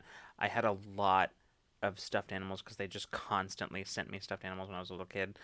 But I only ever like paid attention to like two or three of them. So like, anyone remember the little metallic sand stuffed animals with the black beads? Oh yeah, I know what you mean. I know what you mean. No, I don't know what you're. I Um, don't know. they were like oftentimes they were like this big, and they were really like they had Hmm. like this weird like the texture was almost like what Freeman's stream background looks like, Hmm. Hmm. and they were more or less like filled with like sand, and so they, yeah, yeah. I know the ones you're talking about. Yeah, snakes and lizards and stuff. Oh man. Man, wow, okay. I had just a memory that I'd never thought of for a long time. That thing would leak sand everywhere. You know, I Ooh. never. I don't think I ever owned any of those, but I That know was I night, yeah. remember seeing them. I remember seeing them. Yeah, that was something that I didn't even that was not even mine. That was my dad's randomly. And it had a leak in the tail, and the tail kept leaking Hmm. sand or whatever material, whatever was in there. And yeah, it's super. I wonder if there was a purpose for those, or if they were just an item. It's like, here, have this alternate style, like, I think I did own one because I remember like needing it a lot, and then like of course it eventually began to leak. And Hmm. Yeah, I don't. I'm not sure if I know what you're referring to, but yeah. Hmm. I remember like yeah.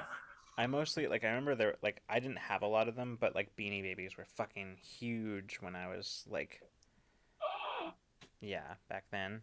Um oh my god, do you remember also? This is another flashback. But do you remember like those? that is what I thought you were talking about, Littlest Drummer. Okay. I remember those. Yes. Okay. Got it. Do Yes. you, do you remember like those like cylindrical sort of like jelly like gel filled things with like a bunch of like little aquarium bits and beads and stuff and glitter in it, and you would squeeze it and it would all move around, like they were about this long, kind of oblong. Maybe that Hold on, vaguely rings a bell. I'll post a picture of one in Ramblemancy. Oh my god, I'm sorry, karaoke night. I just saw the giraffe plush. I died. It's so Oh, I don't really think I interacted with those things that much, John. Like I vaguely recall them. What I remember, I actually had I had like a like a rubber snail. It was made of like this cute. clear rubber, and inside it there were like I think this is probably the same kind of thing that you're talking about. But like when you squeeze it, like it would like bulge out, and it would have all this like confetti or whatever inside Yeah. it. I had a rubber snail like that. Is that what you're talking about? That's another version Okay. of those. I posted one in the Yeah, no, Discord I too. saw it, and I yeah, that's what it made me think Yeah, of. Yeah. I know the ones you're talking about too. Like they were like you would squeeze them and they would have like stuff inside. Yeah, Like they were the usually tube, it was usually like a ball that you would squeeze and it was that. But yeah, mine was shaped like a snail. yeah, and then it would like squish out between your fingers. Were Zoids a thing in the U.S. or just here? Yep, I don't they remember what were. Zoids are, but it sounds familiar. Zoids was I think it was a Toonami show. Uh, Uh, the mech pilots, but with Ray said little round throwing magnet things. I remember watching a lot of Zoids, and my parents were like about that because they weren't sure. It said not the TV show. Not the TV show. No Little idea. round throwing magnet things. Maybe? I'm not sure. Like that sounds familiar, but I don't know if I know what that is.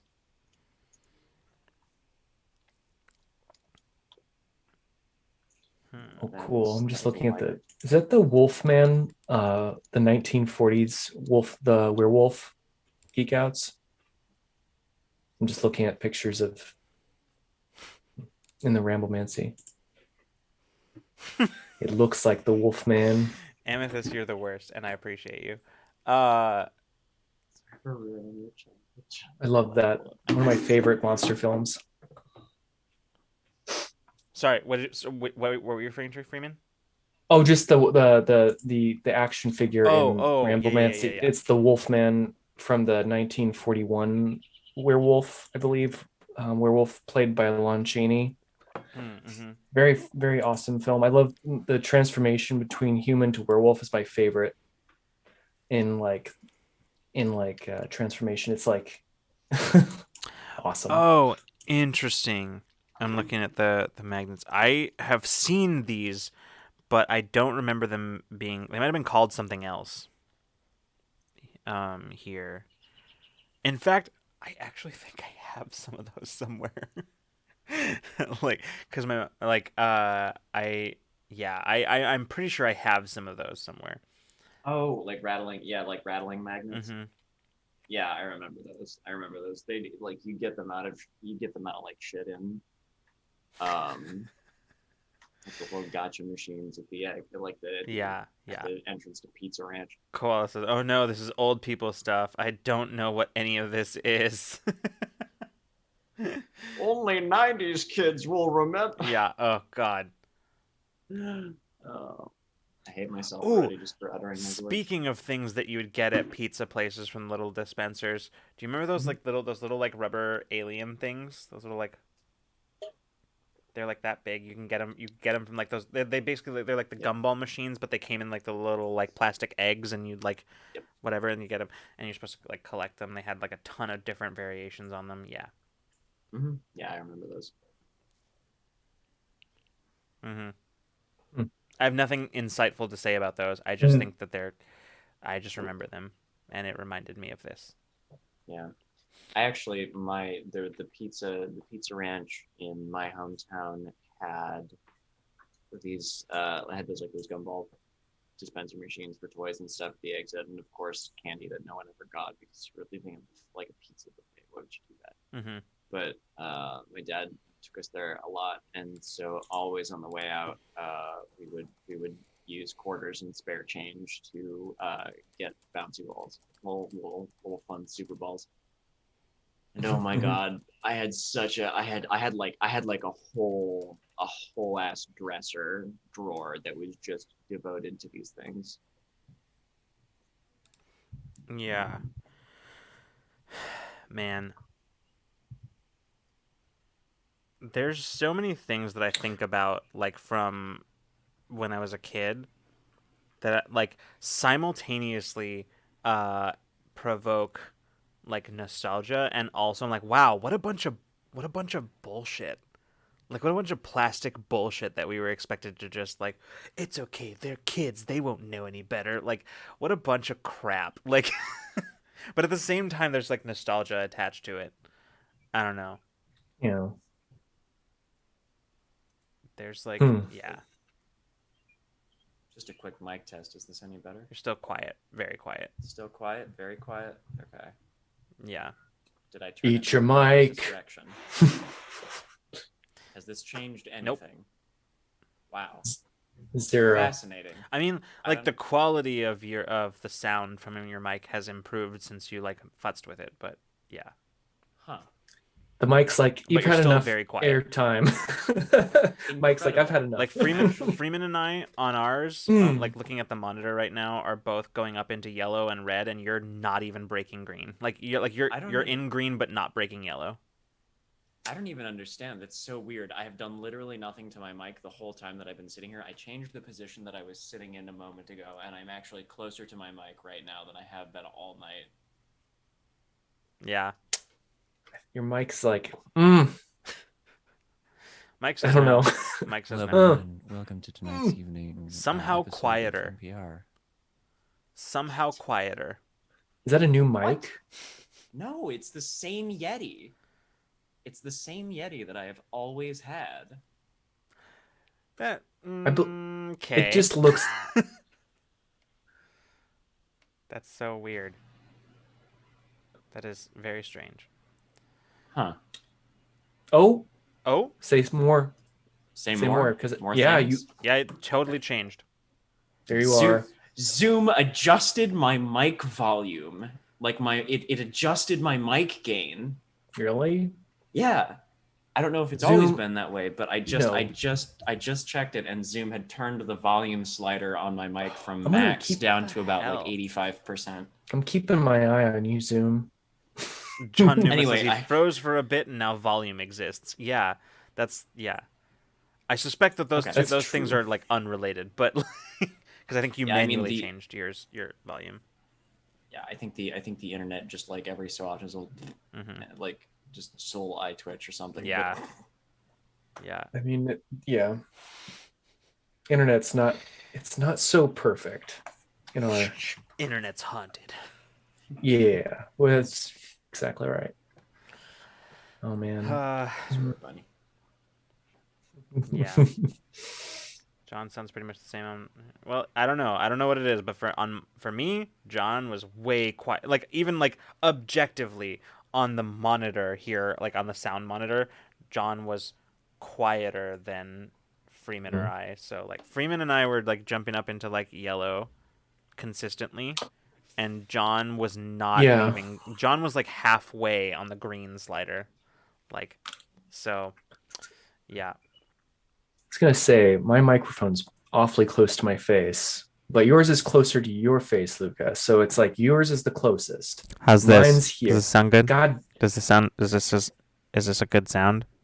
I'm just gonna be talking into my microphone, just right here. Yeah, theoretically, I have a pop filter now, so this should actually be better quality than the usual lean-in. Mm-hmm. Yep. Lucas, no.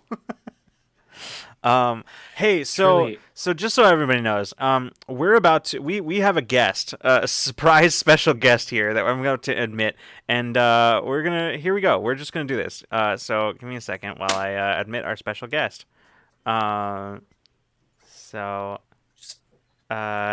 Yeah, here at the very end, Remy! Hello. Remy! hey, Welcome! Hello. I saw that. I was like, oh That's- god, is Zoom telling me that the internet is bad? And I was like, no, that's not what that message is. Nope, it's me. Hi. Welcome, Remy. Good to see you. Hello. How was your Friday? It's been good. It's been busy Mm, just for running around the city a lot. yeah, fair enough. Yeah, I feel you. I literally moved most of my possessions that exist, all of my possessions that exist in the Twin Cities from one side of them to the other. So. Yeah, I don't know. Like for some reason, traffic has been bad all day. I don't know what Yeah. it is about. Like usually Fridays are bad, but for some reason it was even worse today overall. It was just rush hour traffic from like 10 a.m. onwards. Yeah, basically. No. Well, we're glad to have you here. Hi. I know you've been going for a very long time. Yeah. Already. Like we were The reaching. stream Oh, sorry. Go ahead.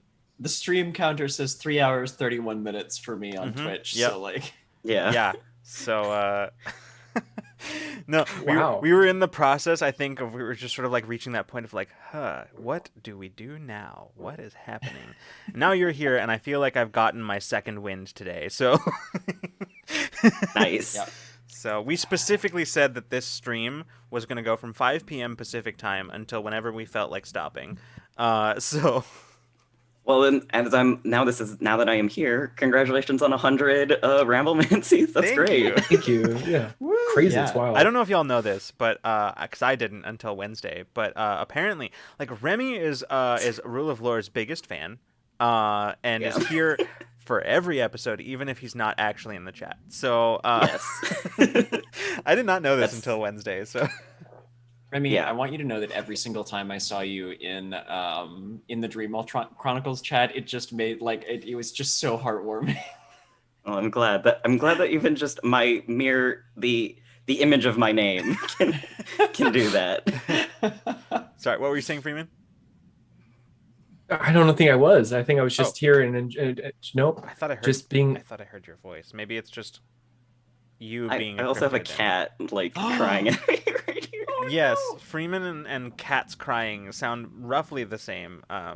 So. I haven't been told this before, but then again, maybe no one really wanted. Well, to we were admit planning the that. intervention for next month, but since we're talking about it, Freeman, we all care about you, and I haven't had an intervention for so long. cat. Let's intervent me. Let's intervene. Yes. I don't know. I'm riffing. That is adorable kitty. Yes. Hello, what's your name? Her name is Kitty. Oh, Oh, perfect. Yeah, and she doesn't like it when people laugh. So Oh. she's trapped in my room right now because no one else is home, and I've been laughing. You mentioned this Yeah. before. yeah. I think you mentioned this before Yeah. one of the shows for Infinite Horizon. You did mention this. I remember that. Yeah, she wants to hang out with you so bad until you start laughing and for until some reason. I want until to you be express around you, joy. but no joy is allowed. But no joy is allowed. And apparently she's been like that since a kitten, so I have no idea why. Oh, Cats truly have the most wild, unique personality quirks sometimes. Mhm. They're such interesting animals. Koala says sounds like people on Twitter. Aha. Okay. Anyway. Yeah, she's perfectly fine. She likes hanging out whenever Oh. you're just chilling and will try to cuddle with you, even though it's very hot right now. She will still try, but Oh. as soon as you make a noise of mirth, she is out of there. Damn mirth. Damn mirth. Well, I'm going to take this opportunity to walk away for a moment, and I'm going to go to the restroom, because apparently, if you consume a lot of liquid, I'm not going to finish that sentence. I'll be back. Lucas will be dehydrating. Heard about this. Well, yeah, it's There's it's a relatively new modern concept in science. I'm fucking leaving. I'll be right back. It's dehydrating and then unhydrating, and then there's what did we say earlier? Low hydrating. The one that the joke that my D&D group has made for years when we take a break is all right, everybody rehydrate and dehydrate. Dehydrate. Right. Yeah. Yes, yeah. That is, yeah. I mean, that is how the body do. But yeah, for a brief recap, I think of all the places that we've been tonight. There was That's Exactly 100, and then followed by me getting out my violin and then a bunch of talk about music. We ranted about food in the Midwest for a good long time. I think somewhere in there, Lucas started talking about Grey Jedi, which was very cool. And then I think I think we talked about Grimdark just for a little while now, and at some point during the stream, I painted exactly one of my nails. Nice. John, And did you not see me there? No, yeah, I couldn't. Yeah. You didn't see me? You disappeared. Yeah. Okay. I was trying to bring up something else that we talked about briefly, but Yeah. See, I forgot about it because it's such good camouflage. As far as I That was you even concerned, it was forgot just the that I- chair yeah. just the chair. You even forgot that we talked about. That's how good this hat is, right? Yeah. And I Okay, totally didn't even catch that you put a ponytail around your beard too. Well, this is all this is also like, yeah, no, this is my face skilly. I keep joking to people, but there's no way that this kind of camouflage exists in nature. So it doesn't really work, but it's still my face skilly that I'm just kind of putting away for a little bit here so you can see my face. And that's all I got to say about that. Just don't buy the I have no idea what I just Ray, walked just next trying to make something up. Right, it was mostly just me. Somebody said something about violins, and so I got mine out of the closet and was talking about them a little bit. And I think the most important thing that we can take away from that conversation is that violins are held together by frail chunks of balsa wood and prayers. And Yeah. that's And also, I need a- rosin is the forbidden Jolly Rancher. Mhm. Oh yeah, absolutely. I have my violin. I need to tune it. It's very out of tune right now. I know, mine too. Like, it's bad. I got the strings to a point where they're actually not just some of them actually slack, but it's poor violin is not in a good place. It's been sitting under a bed in a not air conditioned house for a few months. Hang on. Yeah. Very sad. That's a very Yeah. sad violin. Stop it. Very sad Oh, violin stop it. sound. Oh. There's a fun thing about my violin that I realized probably isn't very common.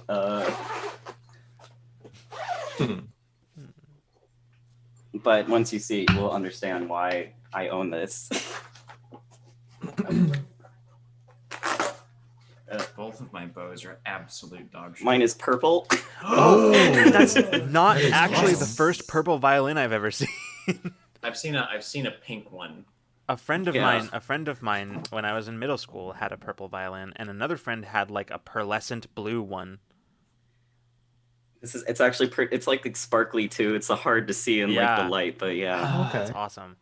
I had extra money to spend on it. Why not? I'm gonna make it purple. If I'm gonna own something, I want it to be purple. Why not? Fair. Exactly. Absolutely. Excuse me. My life is. Yeah, if you're gonna spend something money, you want it to be exactly the thing you want. My life is really just steadily turning my entire surroundings into a bi-flag gradient, and that's just how it be. Yeah, understandable.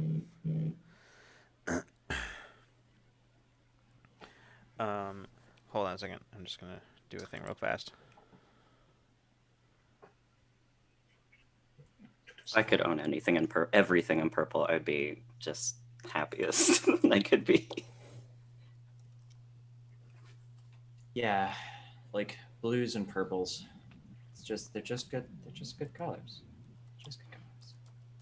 My second favorite color is orange, and that like complements purple well sometimes. So it's a Man. Halloween combo. Oh, there you go. That's what that is.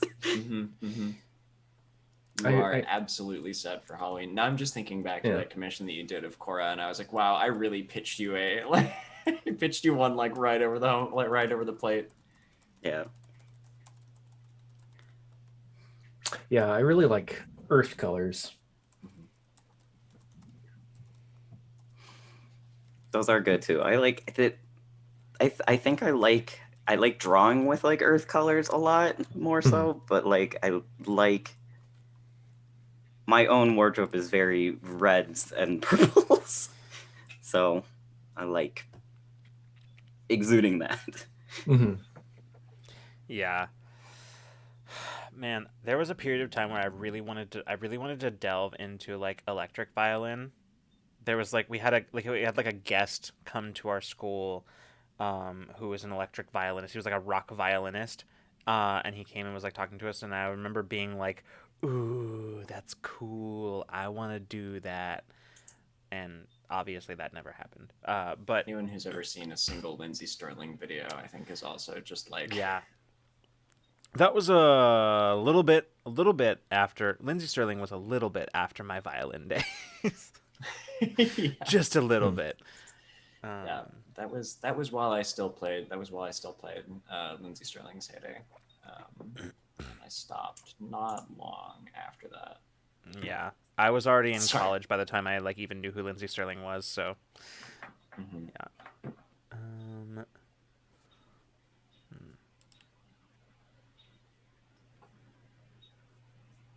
Yeah, yeah. what was I going to say? I was going to say something more about the violin thing, but it has fully left my brain.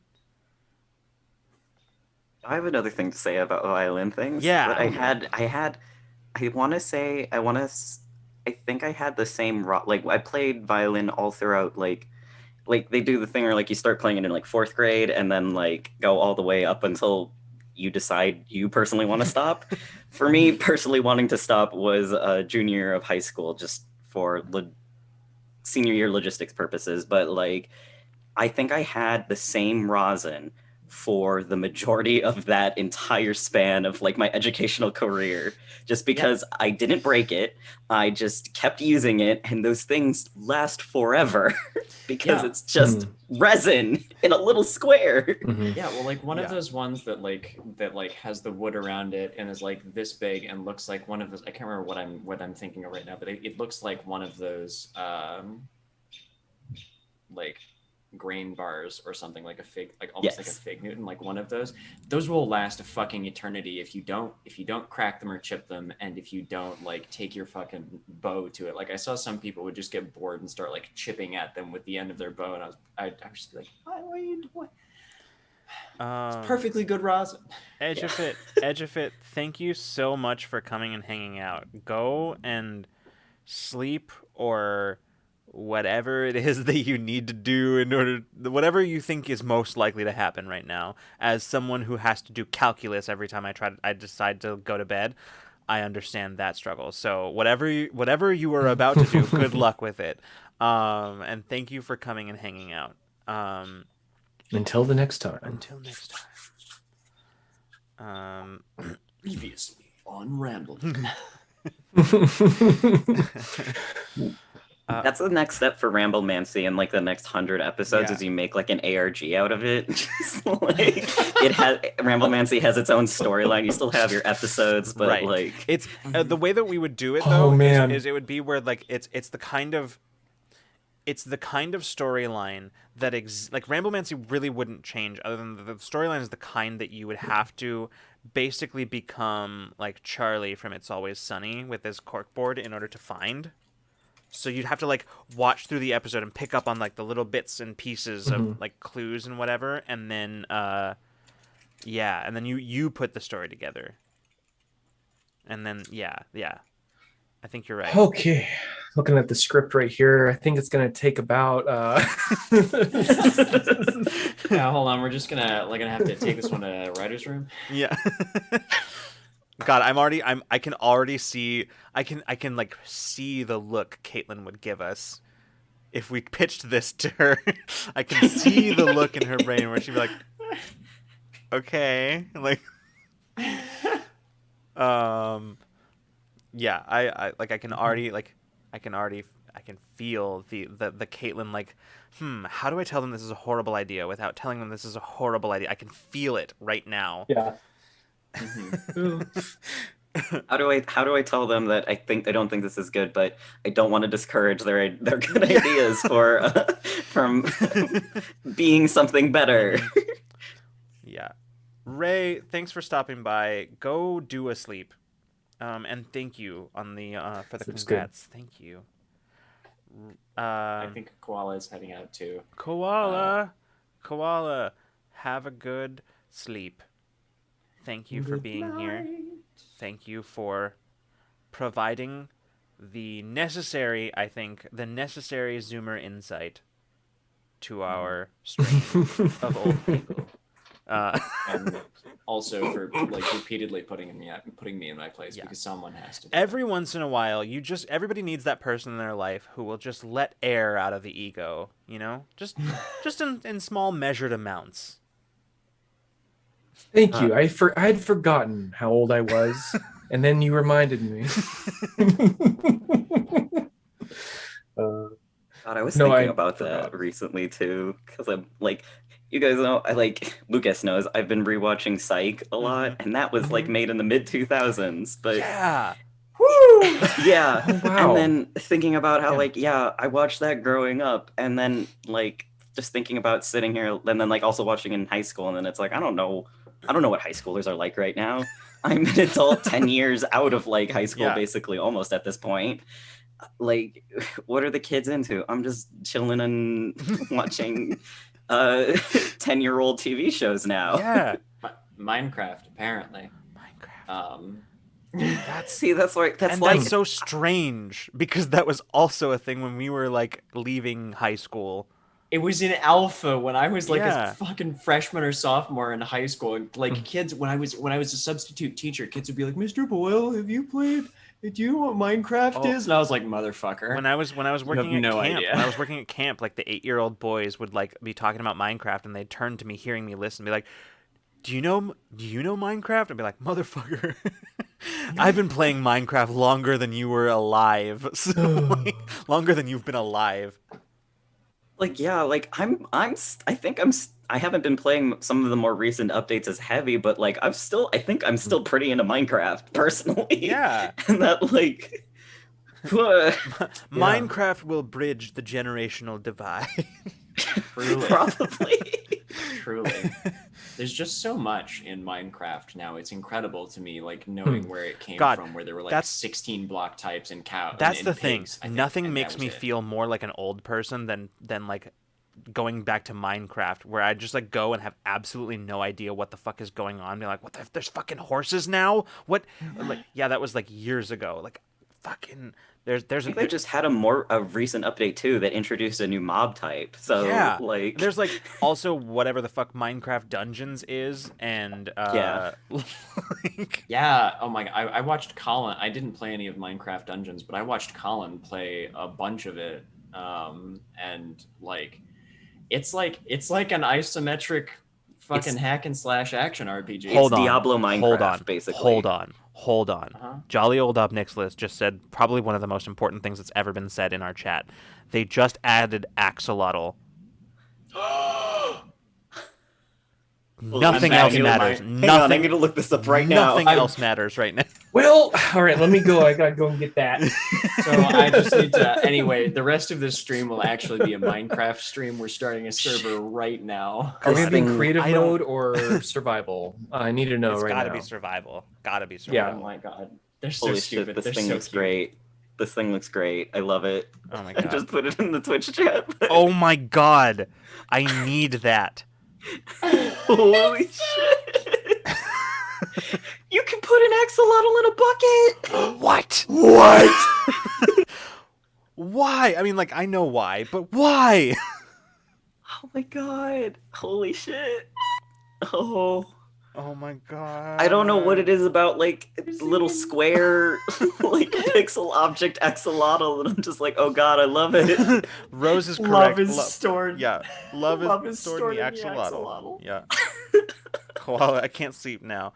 Well, look, I respect your choices, even if I don't agree with them. You should sleep, but I understand.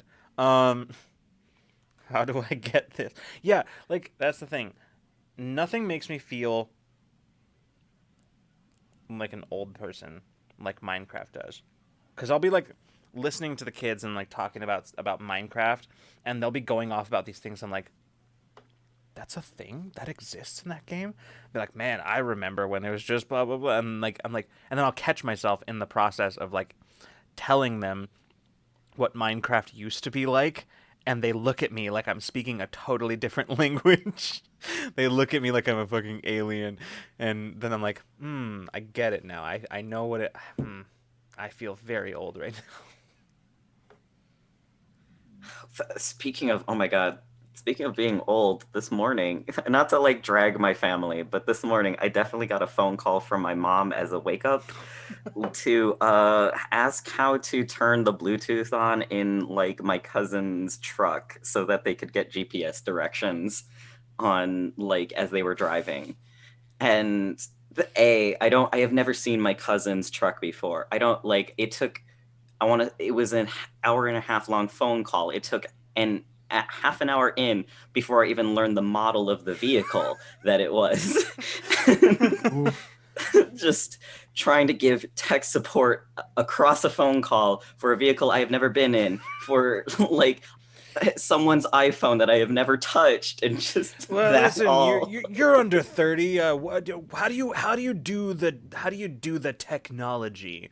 Like, What? And I wasn't even the first person they called. I was the third one of like my family. Oh no. Also, too. Oh.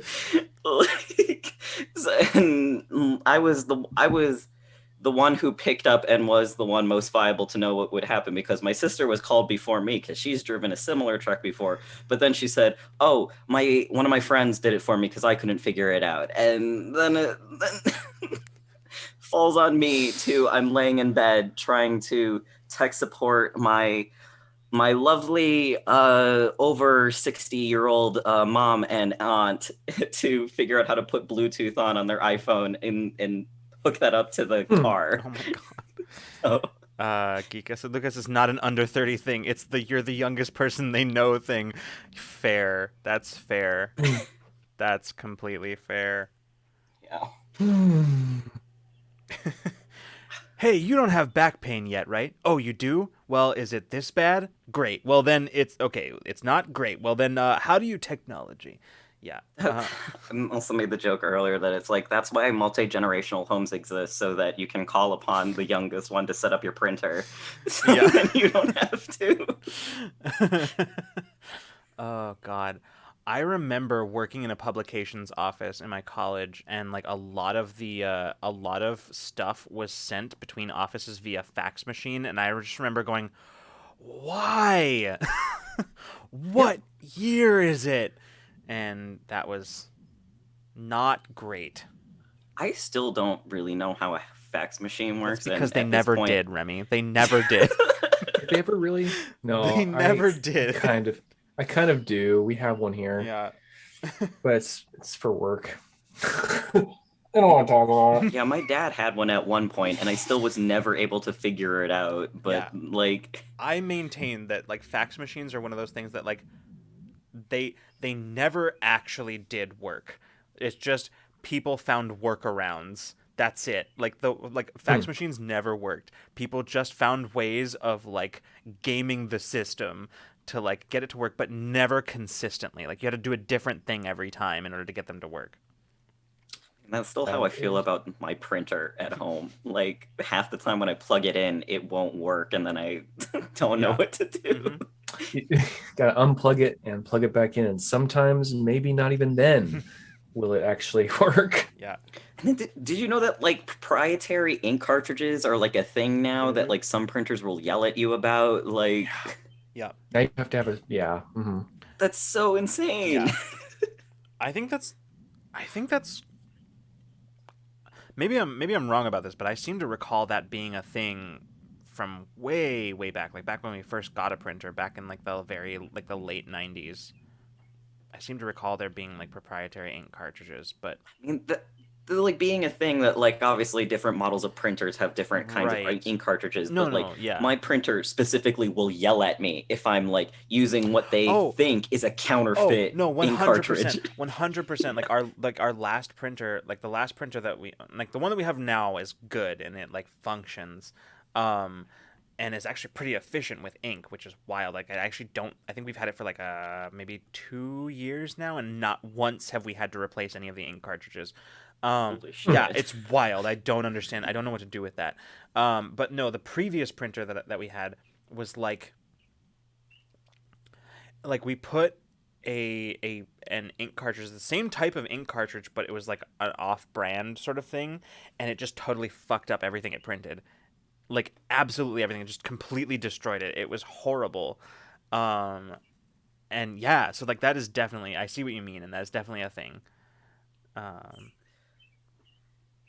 Then, yeah, I need to like replace the printer that I have. I don't know when I got it. It might not even technically belong to me, but I've had it for like 3 years now, and I hate it. It is the worst printer that I've ever had to deal with, and I have dealt with like art school printers that are so finicky and awful, and you always need them to be like at full ink cartridge capacity, otherwise they will not print the right color. They're like, your magenta ink cartridge is at 99%. You should replace it so that you can print this thing that's in total black and white.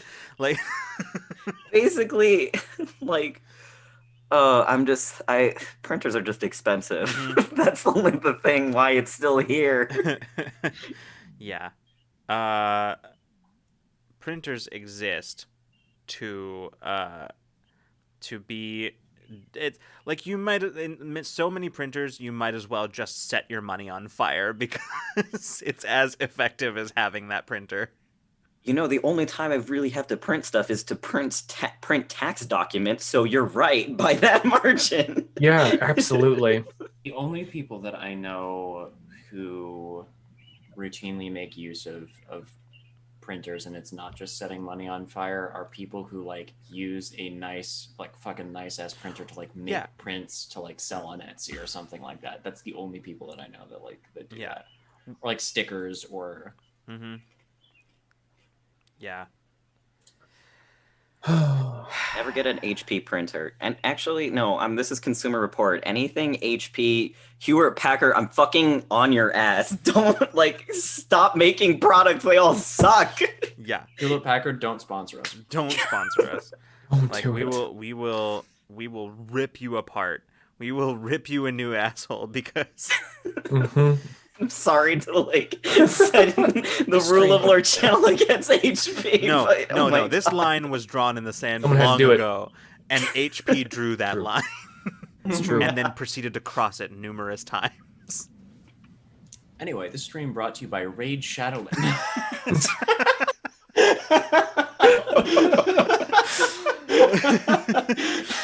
Well said. Well said. HP, you know what you did exactly, jolly old up Nicholas. That's HP chose violence, and we returned the favor. The last the computer that I was using, it wasn't technically my computer. It was just the computer that I used when my last one fried was an HP, and yeah. You know what's really fun when a laptop. Laptops being notorious for pulling in dust because they have like the fan on the bottom that's like an intake fan. So notorious for pulling in dust is built so that there's no way to take it apart so that you can access the fans to blow them out. It's very fun. Like the laptop case was built around like you would have to break it in order to take it apart to access like the fans and any part that would actually get dust in it. Absolutely fantastic design. Yep. Awful. Yeah. So. I want to my first. Now I'm thinking back. My fucking first my family's when us as a family moved past the need for desktop computers for a little bit. Mhm. Our first family laptop was an HP laptop that then was passed to me since everyone had moved on to their own little devices and whatever. And by that time, that thing I am notorious with any device that I get to dumb it down, destroy it, turn off any software I don't need so that it will run the most efficient possible.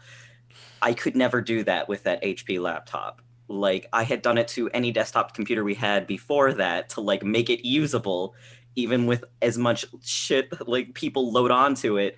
I couldn't do it with that HP. It just destroyed itself. Yeah, these days HP specifically comes with an inordinate amount of bloatware, but the kind of bloatware that will also accumulate. So as it's updating, the updates don't some of it overwrites, but it also just adds to the bloat, and so as it's updating, it just sort of keeps taking up the the CPU usage and hard drive space and all this stuff, and it's very fun. A lot of times that bloatware tends to involve giving permission. When you give it permission to update itself, you're also giving it permission to install other bloatware. Mm-hmm. PCs are a mess. We can all admit that PCs are just a mess overall, but at least they're flexible enough that you can do a lot of stuff with it. But then it's the weird proprietary hardware that just comes in and destroys your whole livelihood sometimes. Yeah. Rose, I'm glad that your Dell is still working for you. My dad always used to refer to Dell as the 4-letter word of computers. So. Your dad is right. Yes, Dell is next on my hit list. Honestly, Dell, my don't old sponsor us. Yeah, My- right.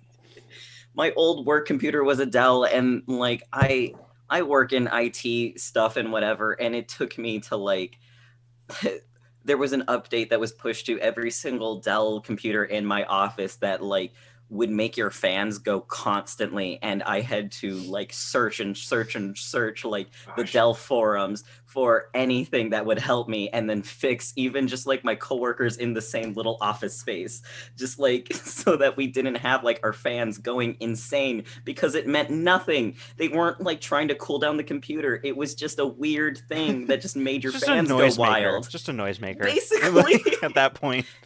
Wow. Yeah, that was the whole thing that update did, and I found out how to turn it off, and I was the only one in my office that figured it out. Jesus. Man. Yeah, that's why so the computer that I use for this is hey, Bird Mustard. Hi. Didn't realize I was still subbed to you guys. Haven't had a chance to catch your gaming streams last few months, but oh well, keep up the good work. Hey, well, welcome back. I'm glad you came back. Yeah. Good to see you. We're currently celebrating our 100th episode of Ramblemancy. So yeah, hey, And- good to see you, Bird Mustard. Speaking of gaming streams, we do have one tomorrow We night. do have one tomorrow night. We've started as a result of our charity drive. Started the my Mass Effect Legendary Edition playthrough. So I'll be continuing that with our second episode of it tomorrow night at 6 p.m. Pacific time. So if you're interested in coming, hanging out, and watching some gaming streams, they're happening more frequently than they used to be. So yeah. What was I saying about? I was gonna say something about the computers. Proprietary stuff, updates. Oh, the fans. one that I use now is I guess it's not really custom built, but it's from Digital Storm. They build their computers, and they're a really cool outfit. Like they build the computers. Like they have sort of a customizable thing on their site where they have basic builds, and then you can just sort of swap in pieces, swap in parts, based on your needs. And then they assemble them for you. They do all the stress testing and all that kind of stuff, and then they send them to you. And it's just a couple of guys. It's not a big corporation or whatever. It's just a couple of guys, and they just kind of they're super nice, super helpful. If you're in the market for a gaming rig, I recommend Digital Storm. I also recommend. Yeah, they're Sounds pretty super useful. helpful. Big same. Yeah, absolutely. I also have a Digital Storm piece, and when I was doing the assembling the parts online, I was chatting with one of the folks over there, and I was just yeah, well, I'm streaming and I'm doing this and playing games and blah blah blah, and they're like, oh yeah, so you're gonna want to replace this kind of fan with that fan, and a lot of this stuff I don't fully understand. Mm-hmm. I'll admit, and which is fine. And I was like, yeah, no, totally, that makes sense. And here we are, several months later, with this light show of a Yeah, listen, of a PC. I have gone RGB chroma, and I am never going back. Yeah. Yes. True. Nice. Yeah. Well, I don't. Yeah, exactly. I don't know what's going on here, but Excellent. Yep. I'm not gonna go that far because once I move this camera, Look, it'll not go back my the mouse, same way. Even it my was mouse before. is RGB chroma. Look at that. Look at how pretty that is. Mine pulses through. Wow. Me sitting over here. Okay, Lenovo makes some pretty neat laptops. That's all I got. Well, and John Newman made a really good point, which is be aware that GPUs cost absurd amounts over the past year, so not custom built is not a bad idea. I bought my GPU for about a third of what it costs now. Yeah, that's absolutely true. Weirdly, right now it is more cost effective to buy a pre-built PC, Mm-hmm. because the people who build those PCs can actually get GPUs at MSRP, which is incredibly difficult. I mean, if you don't mind waiting for like 6 months to get your GPU, then you can get your GPU for MSRP.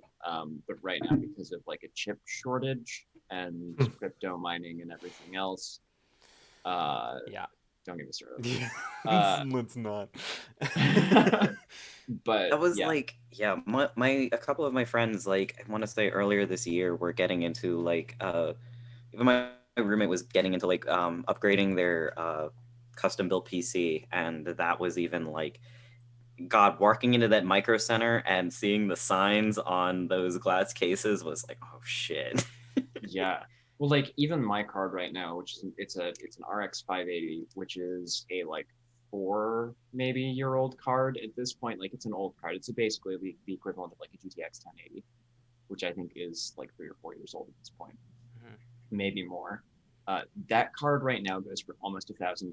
I think I got it for about 150 to 200 at a Micro Center. Jesus. So like, it's bad right now. Like people are scalping on GPUs like you wouldn't believe. Yeah. Like I know basically nothing about like tech stuff, but yeah, it's just like seeing some of the prices for like, even just like, and this one kind of, you can kind of trace this one too, but like the it also was not as a result of shortage, but when like the pandemic started and quarantine started, like the webcam that I use, like the Logitech C920, is kind of like sort of standard, I think, in a lot of like entry level like streaming sort of stuff. I think we got ours, like there was the first round of them, Freeman, correct me if I'm wrong, but they're like about $45. And then the second round was closer to 60. We got a third one later on that was like 60. During when the pandemic started, they were like selling for like $200. You could not find them for under $200. Want to say I went to a Micro Center for, I don't even remember what I went there for. Actually, no, wait, I was looking at second monitor. I have one now. It's cheap. But the second monitor, and I was looking at webcams because, well, this one is okay. It's not like the best, but it's serviceable. And yeah, they were booked out till like for 2 months on webcams then. Yeah. Truly, like, truly wild. That to me was just, when I started seeing that, I was like, well, maybe it's a shortage. But eventually, and like at first it probably was because people were just buying them up for the sake of like work and school and all that sort of stuff. But not the whole time. So Yeah, I experienced the same mic thing, shortage. There was a mic shortage too at that point. I was just about to say, like, when I bought my Yeti, I think I paid like 30, or I was lucky to pay only like 30 or 40 more than MSRP for it. I can't remember when I got my Yeti, but I want to say it was probably a little bit not before, actually. No, it was still in the middle of it, but I got it on eBay, so I still got a good price on it. But it's still like, that was because like my local Micro Center totally sold out of any Yeti microphones or anything that I could really use for my computer. Yeah. Next thing that's having a shortage is grills. It's grilling season, so everyone's buying them. Everyone's getting a new grill. Gotta get a new Goodbye. A nice grill. Shut up, John. I would love to get a nice grill. Like my apartment building, we have one in the back, and it's one of like the little shitty like 10-inch diameter ones that are just like the little like the UFO looking guys. Those are perfect. Perfect. Yeah. I love those. Like whether it's like a little propane or like electrical. Yeah. I got derailed there when John said that nice grill thing. I haven't thought of that video for so long. I don't want to think about it now. We're done with that. We're done with that. I'm vetoing that conversation. Okay. You're right. I was a different man then. When I showed you guys that video, I was a different man. Yeah. Oh my gosh. Anyway, I will never forget. Huh? Oh, go ahead. No, what were you saying, John? No, I was just saying I will never forget that video. It's that was the intention. We should probably think about wrapping the stream at some point relatively soon. Yeah, we should probably do that. I'm I was, starting to. I was just about to prompt, what is your guys' summer grill treats? So, Sorry, what'd you say? what is your summer grill meats? Like your treats? What are you throwing on that grill? It's always Okay, burgers. honestly, It's always it's burgers. actually That's it for me. it's I'm a like brats guy. I love brats. it's gonna be like a variety of vegetables. I love grilled vegetables beyond belief. Like not necessarily like skewered, like, but I love peppers. Any vegetable that's grilled has just a whole new flavor thing. Of course, Grilled meat. sweet corn. I hate corn on the cob. I hate corn also. I like corn. I just hate corn on the cob. I hate it. I have mixed feelings about corn, but I enjoy the taste of sweet corn. Mhm. I hate the experience of eating sweet corn on the cob. Yeah, that specifically hate is what it- yeah. I hate what it does to my body. I haven't eaten sweet like corn since I was like maybe 17 years old because Crohn's. But like, Mm-hmm. Yeah. I love sweet Grilled corn. bell pepper, man, that sounds great. yeah, Ooh. absolutely. It's so That good. sounds really Ooh. good. Now I just really want like a Philly cheesesteak sandwich. Like what I like to do is like grill the bell pepper whole and then like peel the skin off and just eat whatever's left over. I don't like the skin on the bell pepper, to be You have a honest. gas burner. What you can do is you can. Oh, make you it bet I've easier. done that. Oh, I've Yeah. done that.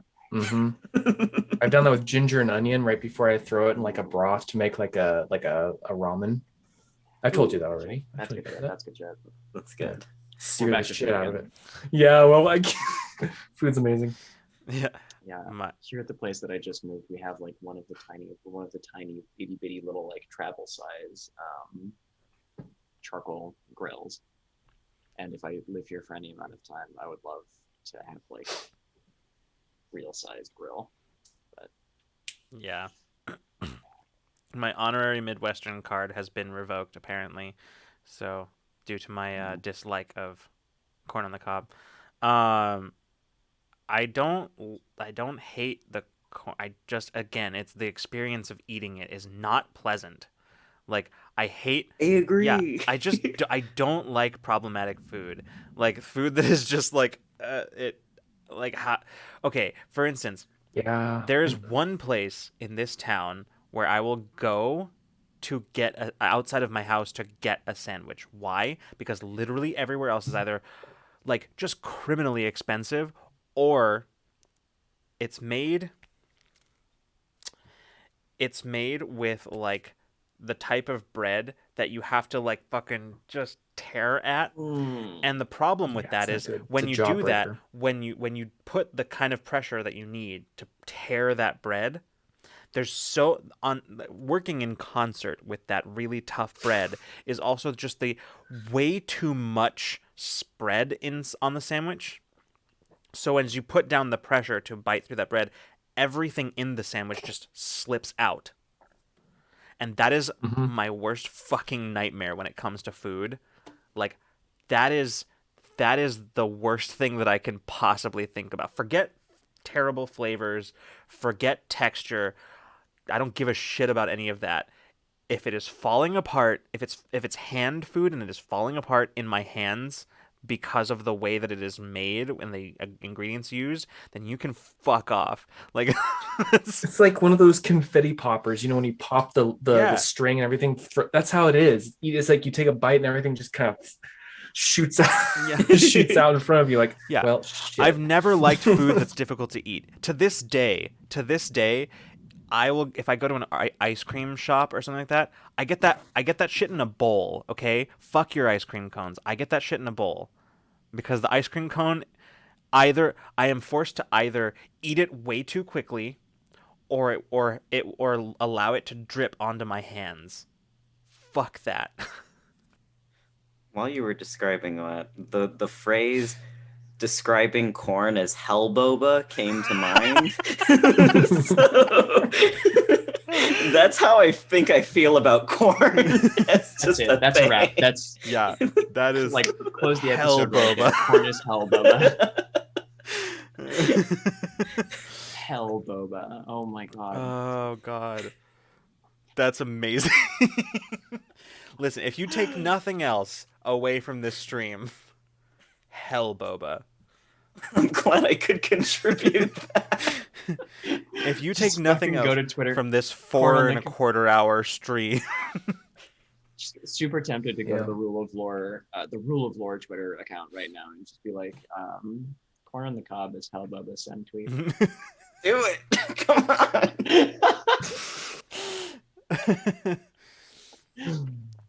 to answer your question, Rose, no. In fact, I do not like getting corn skin stuck between my teeth. Thank you very much.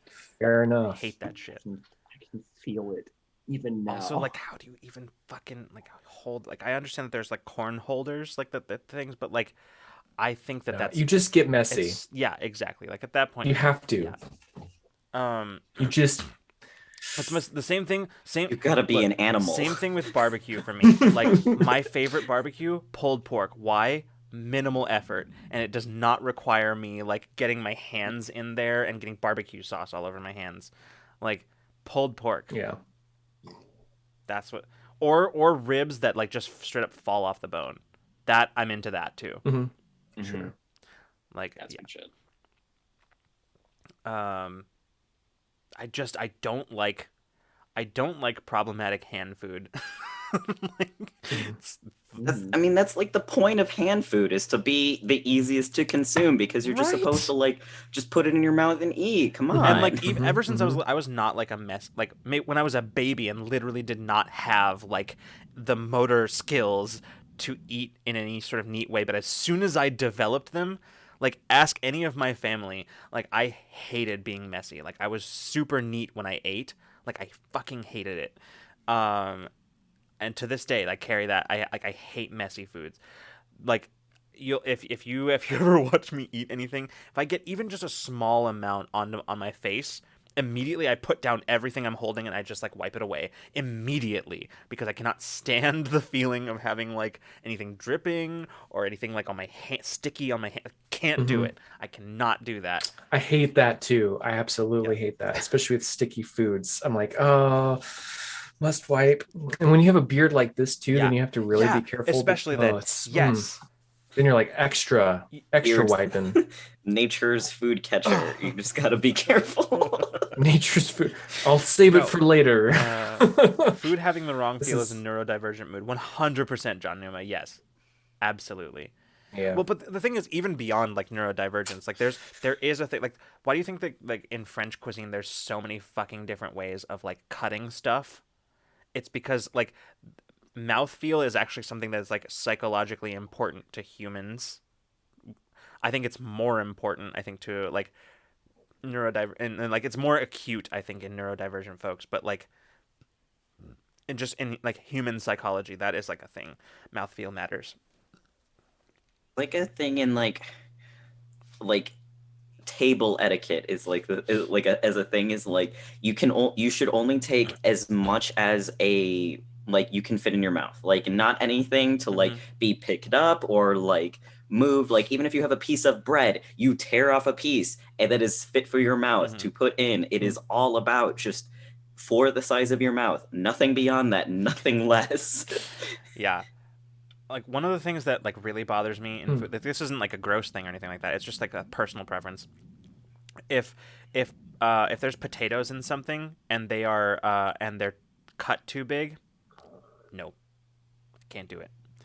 Like it's just that the potato is, I like potatoes, but they can sort of overwhelm if there's like too much potato per bite. You know what I mean? Like there's not where they like take over in terms of like their blandness. I don't know. Yeah, well, like if you have a fucking huge chunk of potato, like you also have to have equal amounts of like salt and fat in there because those are the two things that potatoes fucking want. Yeah, like, the two foods that this is most important for me in is skillets and beef stew. If the potatoes are too big, it ruins it for me, and I cannot enjoy it.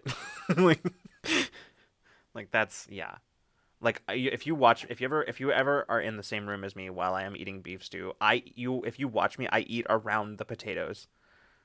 I eat around the potatoes because they're often far. Because the thing that's difficult with beef stew is that like if they're too big, then they have the wrong mouthfeel, whatever. But if they're too small, they just turn into nothing. They just dissolve into the stew. So yeah, it's a delicate balance.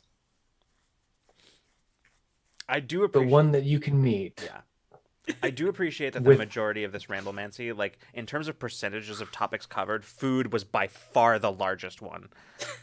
It's an easy thing to talk about a lot. Listen, everybody's got to eat.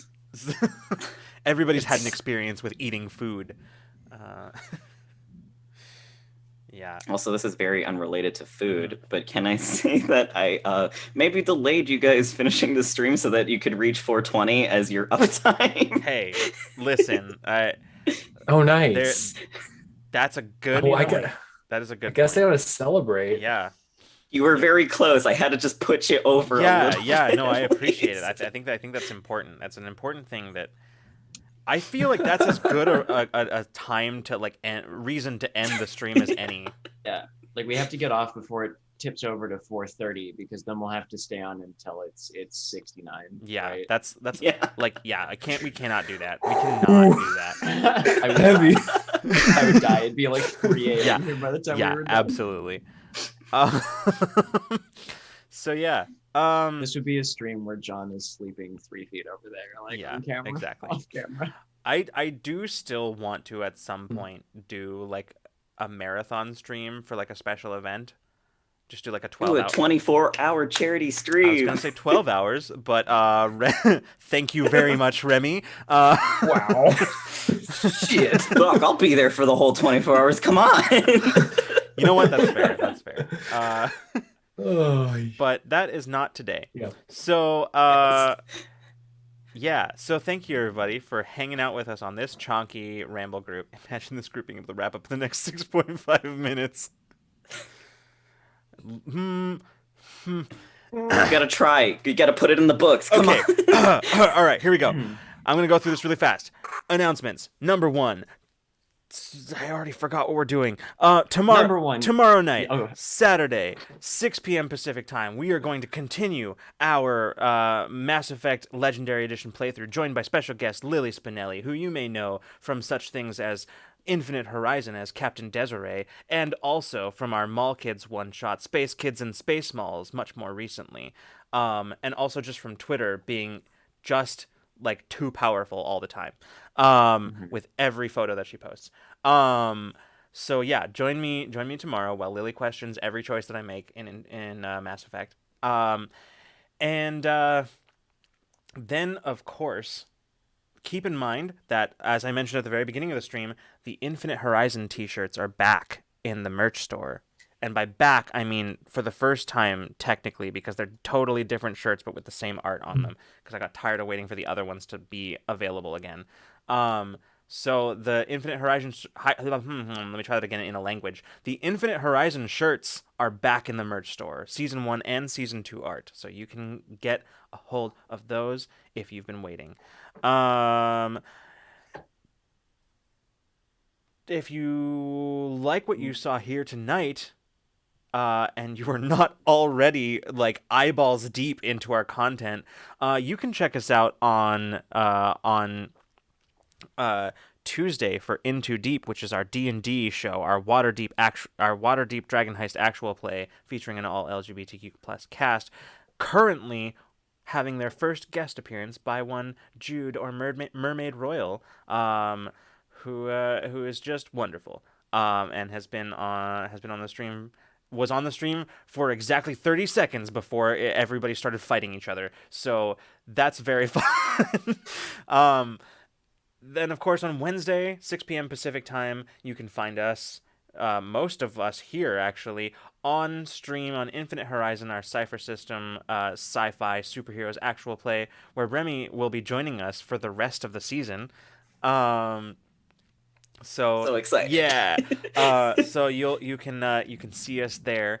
And next Friday, at this time slot, but not really because we won't be going this late next time.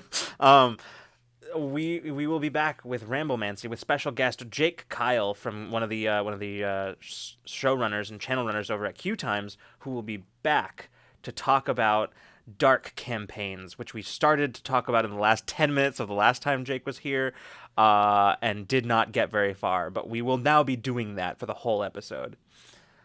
Also, yes, next Thursday, bonus content. That's right. Next Thursday, bonus content. Hold on. I don't know. I still don't think I have audio for this, but I'm gonna put it on anyway.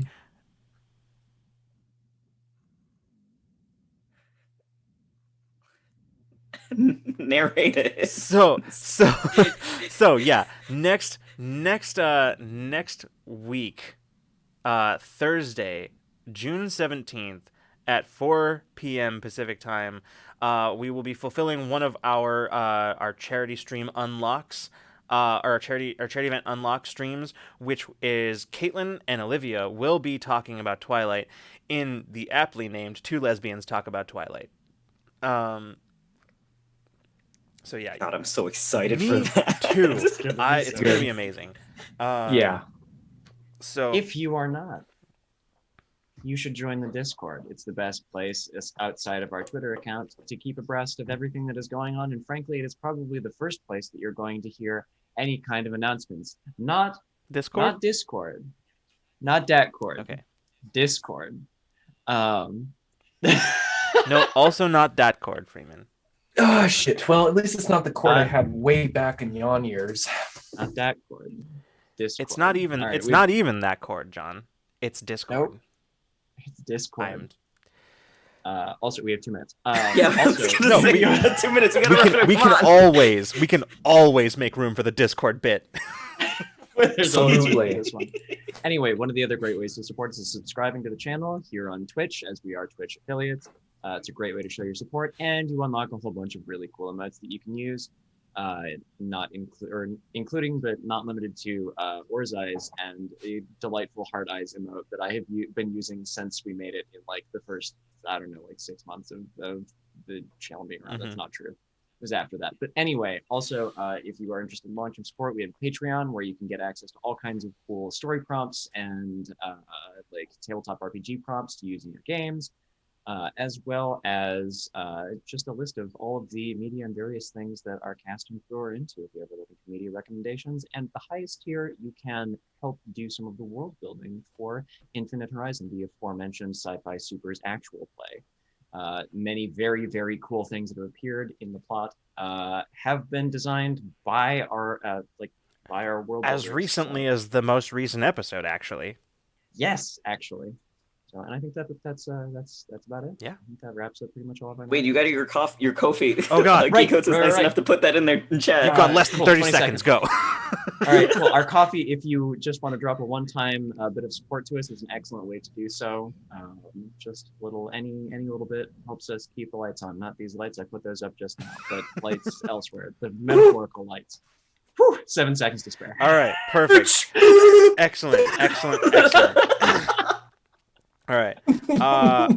We are going to go. I was going to think about raiding somebody, but we're not going to do that. So, we could raid Matt Colville, but we're not going to do that. That would be very funny. But we're not going to do that. So, have a good night, everybody. We'll see you hopefully tomorrow for our Mass Effect Legendary Edition playthrough. But if not, we'll see you the next time you decide to come roll with us. Good night and good zone, everybody. Yeah.